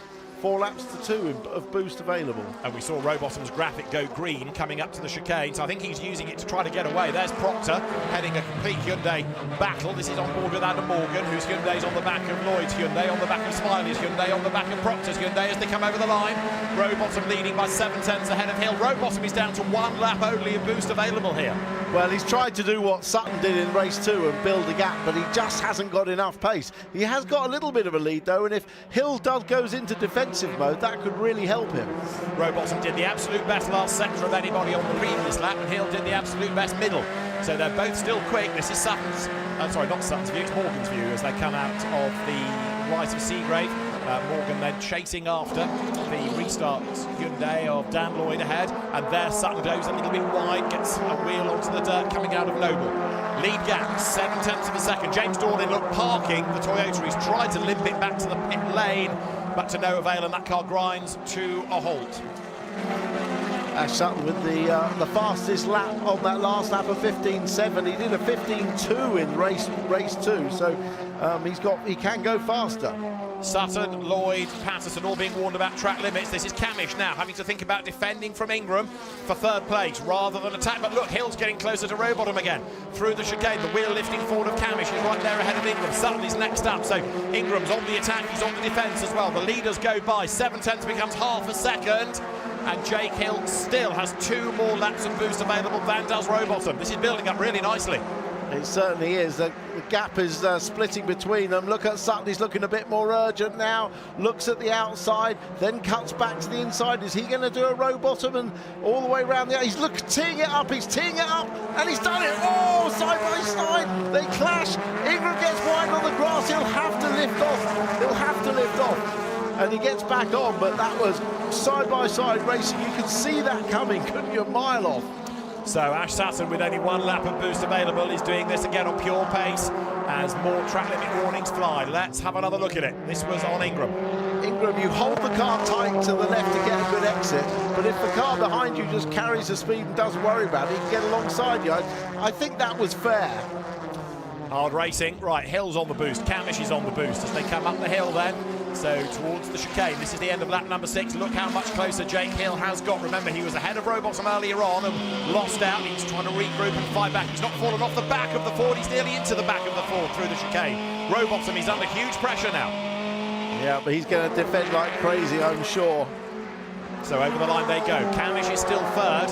Ash Sutton fourth, having done that fastest lap of the race. Ingram down to 5th. Senna Proctor in 6th, ahead of Smiley. Lloyd 8th on the road with a penalty. Morgan 9th and Rainford in 10th place. Gordon Shedden's up to 16th, as you see there. Josh Cook going around the outside. Josh trying to get himself up from 18th, which is where he was when they crossed the line. Dexter Patterson on the inside. Cook is ahead, coming into the complex. Yeah, Patterson's up the inside. I think Cook's had to give him a lot of room there, but should hold the position. Needs a good exit. It's taken some time for Cook to get through these back markers, hasn't he? But he's making progress now. He could do with a safety car, couldn't he? Just to close everything up a bit. Could a bit, right. So at the moment, Jake Hill, having used a bit more boost, has only 1 more lap available than does Rowbottom. So the battle for the race lead is well and truly joined. Camish still running third. Then the charging Sutton. That's Adam Morgan going through 9th. He'll be 8th because of the penalty for Dan Lloyd as they throw the cars through Church. You can see Dan Lloyd hanging on to his restart racing Hyundai ahead of the Team Vertu car. Going now up Woodham Hill. Morgan getting closer all the time, looking to try to make that move. He's tried the outside line in previous races. Sometimes it's worked, sometimes it hasn't, and this time doesn't make the move. Slots back in. Very close. You can see how hard it is from the on-board just to sort of spot the actual limitations of track limits at the chicane. There's nothing to visually show it. So very difficult. And Morgan, oh, off. That is Adam Morgan. That's at Allard, that's at turn 1, Adam Morgan in the wall. That'll be the safety car Josh Cook needs, surely, to get that out of the way, because it's damaged the barrier, there's a damaged car, and so Adam Morgan is off the road. But how did he get there? That's the next question. Was there contact? Was it a drama on his part? The safety car is deployed as expected, so the race is going to be neutralised. Well, we saw this on the approach to the chicane, on board with Morgan, and he's got Dan Lloyd in front of him. It looked like they got cleanly through the chicane. Did Morgan then go on the boost and try and get an overlap? This is where we lost the footage before. He's actually not close, is he? Oh, he got a wheel on the grass. He got a wheel on the grass on the left, trying to widen the entry to Allard. That was, I hate to say it, Adam, that was all your own fault. But your eye line is to the left. You watch his wheels on the... there, just as he leans on the left-hand side, he's got the wheels on the grass. But your eye line is looking into the corner, it's not looking to the left at the outside of the track. So a small mistake had big consequences, I'm afraid, for Adam Morgan. So Adam gets out of the car, furious with himself. That was, again, a big impact. There's not masses of runoff there at Allard, but safety car deployed then. And Paul Ridgway, Dan Rowbottom's engineer nearest to you, he'll be on the radio talking to Dan about what's happening, what they need to do.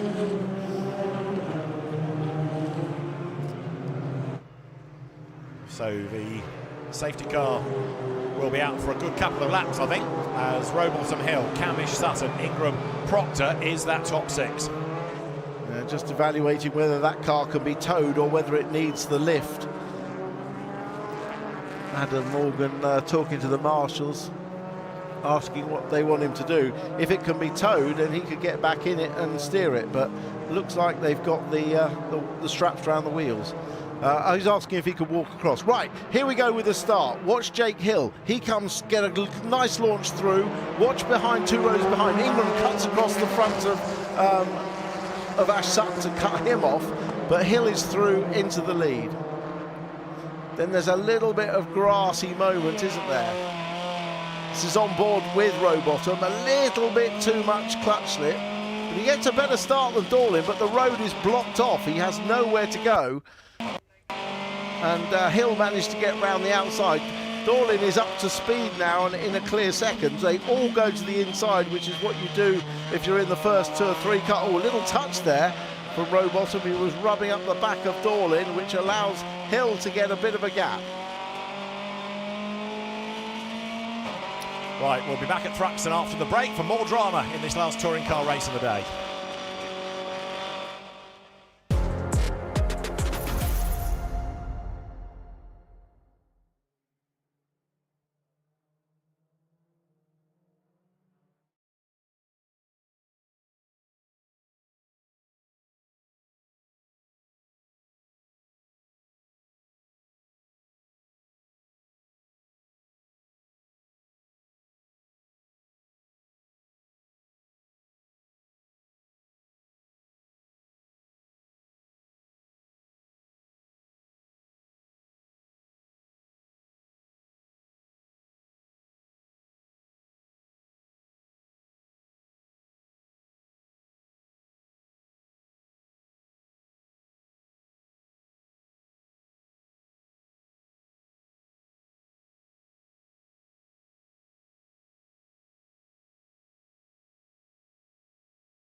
racing at Thruxton, and it is Dan Rowbottom in the lead on the restart. This is the restart lap. He's got Jake Hill and Dan Camish behind him, and big drama for another of the Toyotas. It's Ronan Pearson with the bonnet up.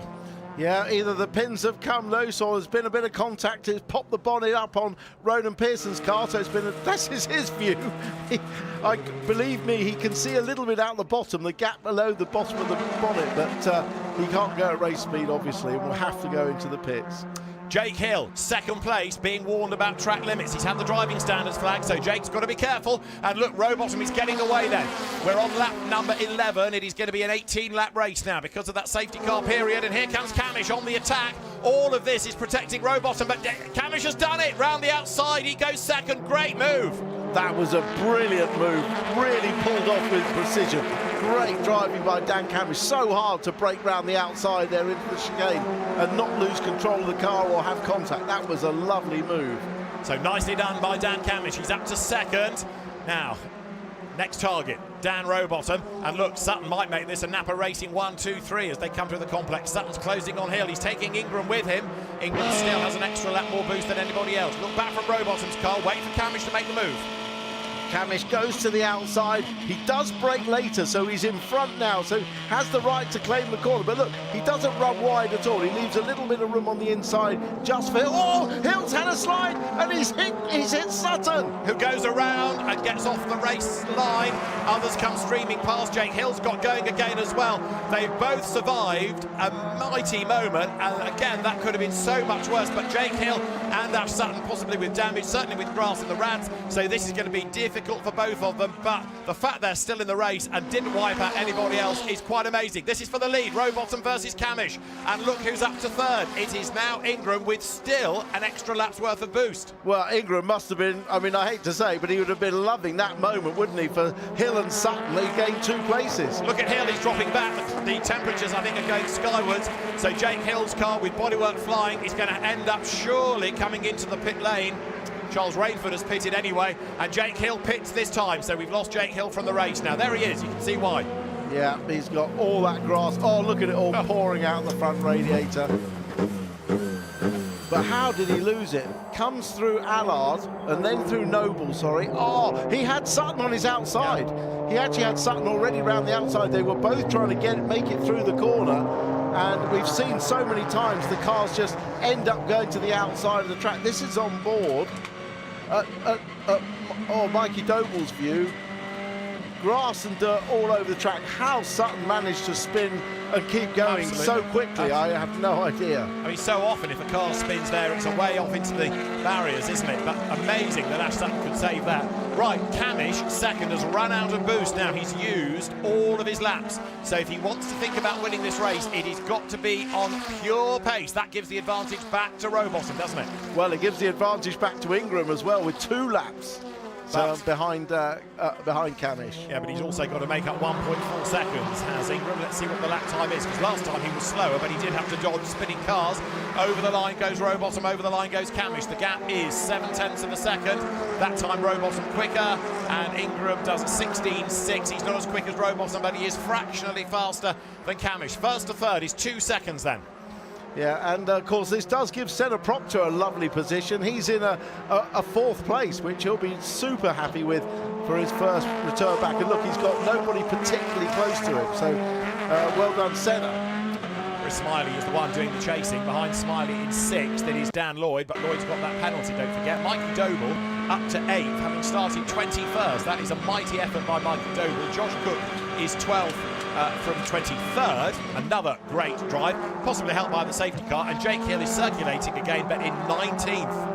Yeah, unfortunately for Jake, but I'd love to have seen a replay of the 2 of them coming into that corner just to see what their respective positions were, because we saw it on the exit, but they were clearly trying to make, Ash Sutton was trying to make the place round the outside of Jake Hill.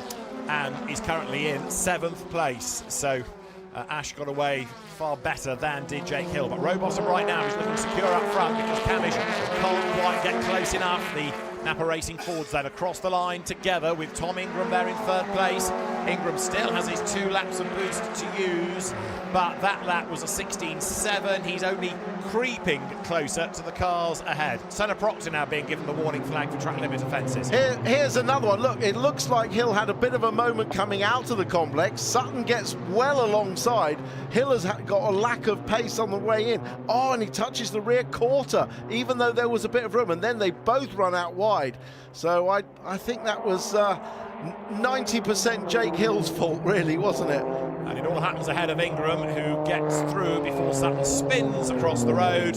The restart Hyundais have to scatter, and Mikey Doble at the inside as well, but that Sutton didn't hit anything or anybody and carries on, and he's gaining back places. Look at this, is quite remarkable. He's ahead of Dan Lloyd. Well, I mean, a racing driver is required to put bad things out of his mind very quickly and concentrate on not what's happened, but what you're trying to do. And I mean, Sutton was immediately back on it, wasn't it? He didn't lose his rhythm. He was straight back on it. And I mean, how a racing driver does that is one of the most remarkable things. But they don't do it any better than Sutton. He really is incredible. From the very next corner, he was back into his rhythm. So that is going to put him into the top 6 once more. He's thinking points, thinking championship all the time. Meanwhile, it's a Napa Racing 1-2. Dan Rowbottom ahead of Dan Camish. They're going through is Tom Ingram. Now 4th on the road, Senna Proctor ahead of Smiley, and then Sutton up into that top 6 again. Well, it's been a great drive by Mikey Doble, hasn't it? Because he started on the penultimate row just in front of Josh Cook and has made fantastic progress. Yeah, and he's going to gain another place because of Dan Lloyd's penalty as well. Yeah. So Doble is 8th. He's going to get at least 7th, assuming that there are no dramas. Now look, Ingram is a bit closer to Camish now. That gap is down to 7/10 of a second. Last time around, Ingram did lap quicker than both Camish and Rowbottom. Dan Rowbottom, I think, though, is managing this situation now because he's 9/10 up the road as Doble gets onto the back of Lloyd. Remember that these two are not only arguing over a place on the road, they're also arguing over places and points in the Independence Championship. Yeah, and Ingram has used pure pace to catch Camish. He hasn't used his boost, but Spencer Aldridge will have told Ingram that Camish has got no boost left. So he will know he's got 2 laps to attack him. As Doble goes round the outside, can he pull the manoeuvre off? I don't think he's far enough forward. He isn't. Oh, but he still straight lines the chicane just to be safe. But he gained no advantage, so that'll be okay. So Dan Rowbottom then, with 2 laps to go, leading by now 1 second from Dan Camish, who's only half a second up on Ingram. A change for second is possible before the end of the race, but while they're squabbling for it, that will help Rowbottom a little bit more, and he's on for a 2nd victory of the season here. Look, there is the Caterpillar Napa Racing UK Ford heading on towards Noble. That's the race leader. Total concentration. See him working hard behind the wheel. Grabs the gear, goes into Goodwood, then onto Village, towards Church next. A rejuvenated Dan Rowbottom this year after a really tough 2024. He's come out fighting, and he's on target, as I say, for the 2nd victory of the season. Yeah, he's driving better than ever, I think, Dan Rowbottom. We've heard him interviewed during the day, just seeking that better setup in the car.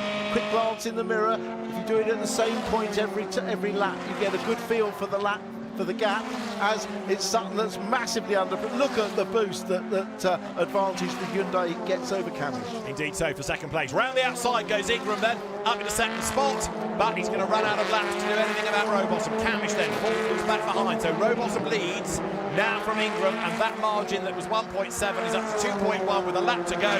It's almost game over in terms of any more places gained for Ingram because the gap is just too great unless there's a problem for the race leading Ford. But it's been a good charge and more points for Tom Ingram. A win earlier on in the day, a win for Ash Sutton, and now seemingly a win for Dan Rowbottom as well. And that would be a 4th of Dan's career. So out of the complex they go. And there you've got Sutton after that amazing save, now up into 5th at the expense of Chris Smiley, and Smiley leads the Independents. Yeah, well, I mean, Sutton will be relieved to have got good points out of this. Disappointed with the manner in which it's happened, but let's not take anything away from this man, Rowbottom. What a fine drive it's been, absolutely fantastic.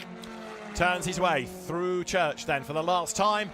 And the Napa Racing UK Ford is going to come through for victory then. Another check in the mirror, and Dan thinks, right, I'm nearly there. Home and dry. Down towards the chicane he comes. We've got Josh Cook having just broken into the top 10, by the way. But Dan Rowbottom, it is, who comes into the chicane as the final race leader, soon to be race winner of the day. He's about to accelerate his way now up towards the timing line. Dan Rowbottom wins at Thruxton. A second win of the season for Dan Rowbottom. Second goes the way of Tom Ingram. Third across the line, Dan Camish. Senna Proctor is fourth. Ash Sutton is fifth. Sixth to win the Independence is Chris Smiley. And Mikey Doble has just been given a 10-second penalty for track limits. So after all the hard work, Mikey Doble will drop back in the corrected order because they're still pouring over the line. He ends up 14th, Mikey Doble, in a race that could have offered so much more. But Dan Rowbottom it is then, a very happy race winner at the end of the day. Tom Ingram takes second place, and the Rowbottom family will be very pleased indeed, no question about it. Ash Sutton then, Tim said he'll be pleased to score points. He'll be pleased to still have a car, I think, after that big lose, never mind points, but he comes through for fifth, and it's going to be really interesting to see how a really good day of racing at Thruxton has affected the championship, which we'll get to those standings very shortly. But on his in-lap, Dan Rowbottom with a wave to everybody around the circuit, marshals and fans alike, lets us all soak in. It's been a lean couple of seasons for him, last year particularly, but yeah, as Tim says, he's driving like a new man. He's come out fighting, a rejuvenated driver and a deserving winner. Well, he's winning races, he's not making mistakes, he's really, really looking like a front-running championship contender, which is what he's always considered himself to be. It's great to see. Just saw in the pit lane his engineer Paul Ridgway with Malcolm Swetnam from the team celebrating. The results of round 12, Dan Rowbottom wins by 2.2 seconds from Tom Ingram. Dan Camish third, ahead of Senna Proctor, then Ash Sutton, and sixth Chris Smiley to win the Independence. Aaron Taylor-Smith gets up to seventh. Really good drive by him ahead of Josh Cook, up from last on the grid. A fantastic drive ahead of Tom Chilton. Dan Lloyd's penalty ultimately putting him 10th. 11th, Gordon Shedden in the points ahead of Sam Osborne, turning around a bad start to the day. Aidan Moffat 13th. The penalised Mikey Doble drops to 14th ahead of Darrell de Leon. Stephen Jelly from Dexter Patterson, then Nicholas Hamilton and Jake Hill 19th after the pit stop after that contact with Sutton. Charles Rainford also in problems. He was 20th. Ronan Pearson we lost with the bonnet. Adam Morgan into the barriers, and James Dorlin had a mechanical problem, remember, early on in the race, having started on pole. So, Ash Sutton after a race win, Tom Ingram after a race win, Dan Rowbottom after a race win. Factor all that into the championship situation, and they become the top three. Ash Sutton, championship leader, Tom Ingram second, Dan Rowbottom third then, ahead of Dan Camish, Jake Hill fifth, ahead of Chris Smiley. Then you've got Adam Morgan seventh, Josh Cook eighth, with Tom Chilton and Charles Rainford rounding out the top 10. So the cars will make their way down the pit lane. That is Gordon Shedden, who was 11th in the classification, but has then stopped on the slowing down lap, able to reboot the car by the look of it and get going again, but it's not over till you're in the pit lane, and as Josh Cook proved in race 2, it's not over until you're through the technical checks either. That's what Dan Rowbottom faces next. The roller goes underneath to make sure that the ride height of the car is correct, then the car will go onto the scales, and once that is checked, big sigh of relief. But well done to Dan Rowbottom. 2.2 seconds, that winning margin. Dan, who came out of the Clio Cup into the British Touring Car Championship, initially with Sicily Motorsport, with one of the Mercedes A-classes. Then was forced to take a season off in 2020. Came back with a whole new package commercially, went to Team Dynamics, of course, and then moved on to Napa Racing UK. And it was an up and down first couple of 3 seasons, but as we've been saying, driving like a new man. And great to see. So the car is waved away from the technical checks down the pit lane. They'll go past the Napa squad on the right in a moment, where there will no doubt be lots of applause. Yes, Pete Osborne, the team owner, is the one closest to the car to applaud Dan. And lots of other team members, no doubt, will be hanging around Parc Fermé ready to greet their driver once he jumps out of the car. So the amiable bearded Midlander, the man from Kidderminster, makes his way into that Parc Fermé area. Our final touring car race winner of the day is Dan Rowbottom. A flash of the lights to Dan Mayo, the championship coordinator, waving him into position. And Dan Rowbottom then will, in a moment, clamber from the car as a race winner for the second time this season. Out he gets.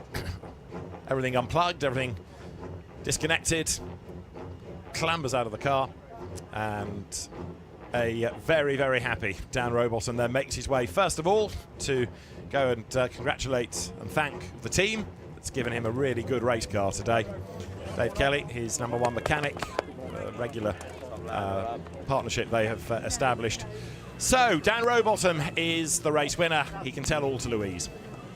Yeah, he's, as we've seen with other people, he's possibly better at driving the car there than he was getting out of it. Took him a little while, but Dan, what a fantastic result. I mean, that was a really well-controlled race and second win of the season. Yeah, it was amazing. I mean, the car, we've had a few balance issues all day. I think we spoke about that earlier. And we just looked at the data and thought, well, make a couple of tweaks, see what it does, and the car was phenomenal. The guys at Napa Racing UK done an amazing job. Can't thank my crew enough, Paul and Dave and all the guys. It's amazing. Really, really good result. And it was that favourite move again, got you in the lead. I know, every year I do it and they still haven't cottoned on. Maybe next year my time will be up, but you know, me and Jake have been racing together all day. It's been hard and fair, I think, so it's been really enjoyable actually. I've had a good day. And it's moved up to P3 in the championship as well, that win. Probably didn't want to do that, did we, before Alton Park, but you know, needs must. Yeah, we're having a great season so far. We've got to obviously try and take the points out of Ash, and that's going to be a tall order, but we'll do our best. We talked last time out about the fact that, you know, you're feeling like you're really back on form now, and this is demonstrating it not just to you but to everybody else out there, isn't it? Yeah, I'd like to think so. We've had a couple of years where it just hasn't really clicked for whatever reason, many different reasons, and I think finally we're in a place where we've got a good package, so I'm looking forward to the rest of the year. Great to see. Well done, you. And let's dive in here with Tom Ingram. P2, you just kept hold of that boost, didn't you, and used it very well. I didn't catch any of that because they've got noisy fans. Lots of fans. Good race, basically. And also, it was great. You had boost left when Dan Camish didn't. That was the idea, is to try and hold some back if we had. Yeah, really pleased. It's sort of just a case of picking your battles a little bit as well. Ash was super quick in that race as well. Messy with Jake and Ash. I was lucky to sort of be that side of it because I very nearly tried the same thing Ash did and thankfully didn't because it looked like Jake was a bit out of sorts. So yeah, good obviously to hold some boost back towards the end. Lucky that we did because you know I don't think we'd have had the pace to really get them without the boost. So a mega result with Team Vertu. We've been strong this weekend. We've got to make sure we're there at the next one as well. And that one came back to you nicely, didn't it? Yeah, it's sort of that classic case of just it's not over till it's over. Just keep fighting. And I think that's really been case in point for this weekend. So yeah, very, very pleased. Handful of points between Ash and I at the moment, but the main thing is car's fast. I'm in a good place. So. Well done. And Dan, great to see you back on the podium again. It's been a good day for you, hasn't it? Yeah, considering we've got no speed whatsoever, we've hung it on, haven't we? Because, wow, yeah, good results, good points, got 2 trophies, but not in the Class A race, unfortunately. Just made the best of a Class B battle today, I'm afraid. Yeah, some setup changes have definitely showed that we need to go away and understand because, really expected to go better over one lap here than we have done this weekend. So, but I've got to be happy with those kind of points. Anywhere else you go this season where you run the different tyres, I'd snap your hand off if you said you can have that many points. So, no, 2 podiums is great. Just need to find that extra little bit so we can compete with Ash and Ingram on a more regular basis, which is, we'll get there. Good stuff. Well done. Steve, back to you for a final quick thought. Yeah, thanks very much indeed, Louise. We're here with Paul and Tim for a very quick final thought on the day's events. I mean, you ventured forth with the observation Dan Rowbottom is still part of the championship mix. He's some 50 points back, but he's showing the kind of form that with a decent second half of the season he's right in there. Dan's always had the speed. He's never had the consistency in the right approach, dare I say it. He's a joker. He likes to muck around, but when he puts that crash out on this year, he's all business, and it's great to see. Yeah, so too is Ash Sutton. Oh. Story of his day, a start and a save. Wow. Incredible. Yeah, but some of that, that start he had was amazing. But look at this spin, and for him to get back into the pack, not lose too many places. He didn't even have time to get the rubbish off his tyres. He went straight into Goodwood flat out, a lift at Church, and then started making passes. That's the kind of luck that you need to have a championship win. Is that instinct? I mean, what gives the driver that sort of quality? Yeah, it is instinct. I mean, a lot of things go wrong when you're driving a racing car, and you learn over time to put them out of your mind. If you dwell on them, you make a mistake at the next corner, and you keep carrying it on. But at his level, he's forgotten about it straight away. The car's under control. Bang! I'm racing again. Next corner, on with it. Tom Ingram is still there, relentless, consistent. It's sort of looking like a two-horse race at the top of the championship at the moment, but they're definitely leading on points and on consistency and on wins, but don't rule the others out, because a couple of bad races can happen anywhere down the line. This is not a two-horse race, but they're doing very well at the moment. We head to Alton Park next. You like that place, don't you? Oh, Alton Park's pretty cool. Look out for tears. Yeah, look out for tears. Look out for Toka Turbo Boost. Big boost because of the undulation and the torque you need getting out of Knickerbrook chicane. I think we're going to see some interesting winners. Yeah. But what a good day's racing here, and the weather's been kind, which was so important. And well deserved for the fans who've turned out in their drove to see some great BTCC action. Yeah, they've had a fantastic day. We will be back in action in 2 weeks' time at Alton Park. Let's just give you a quick look at sport that's coming up on...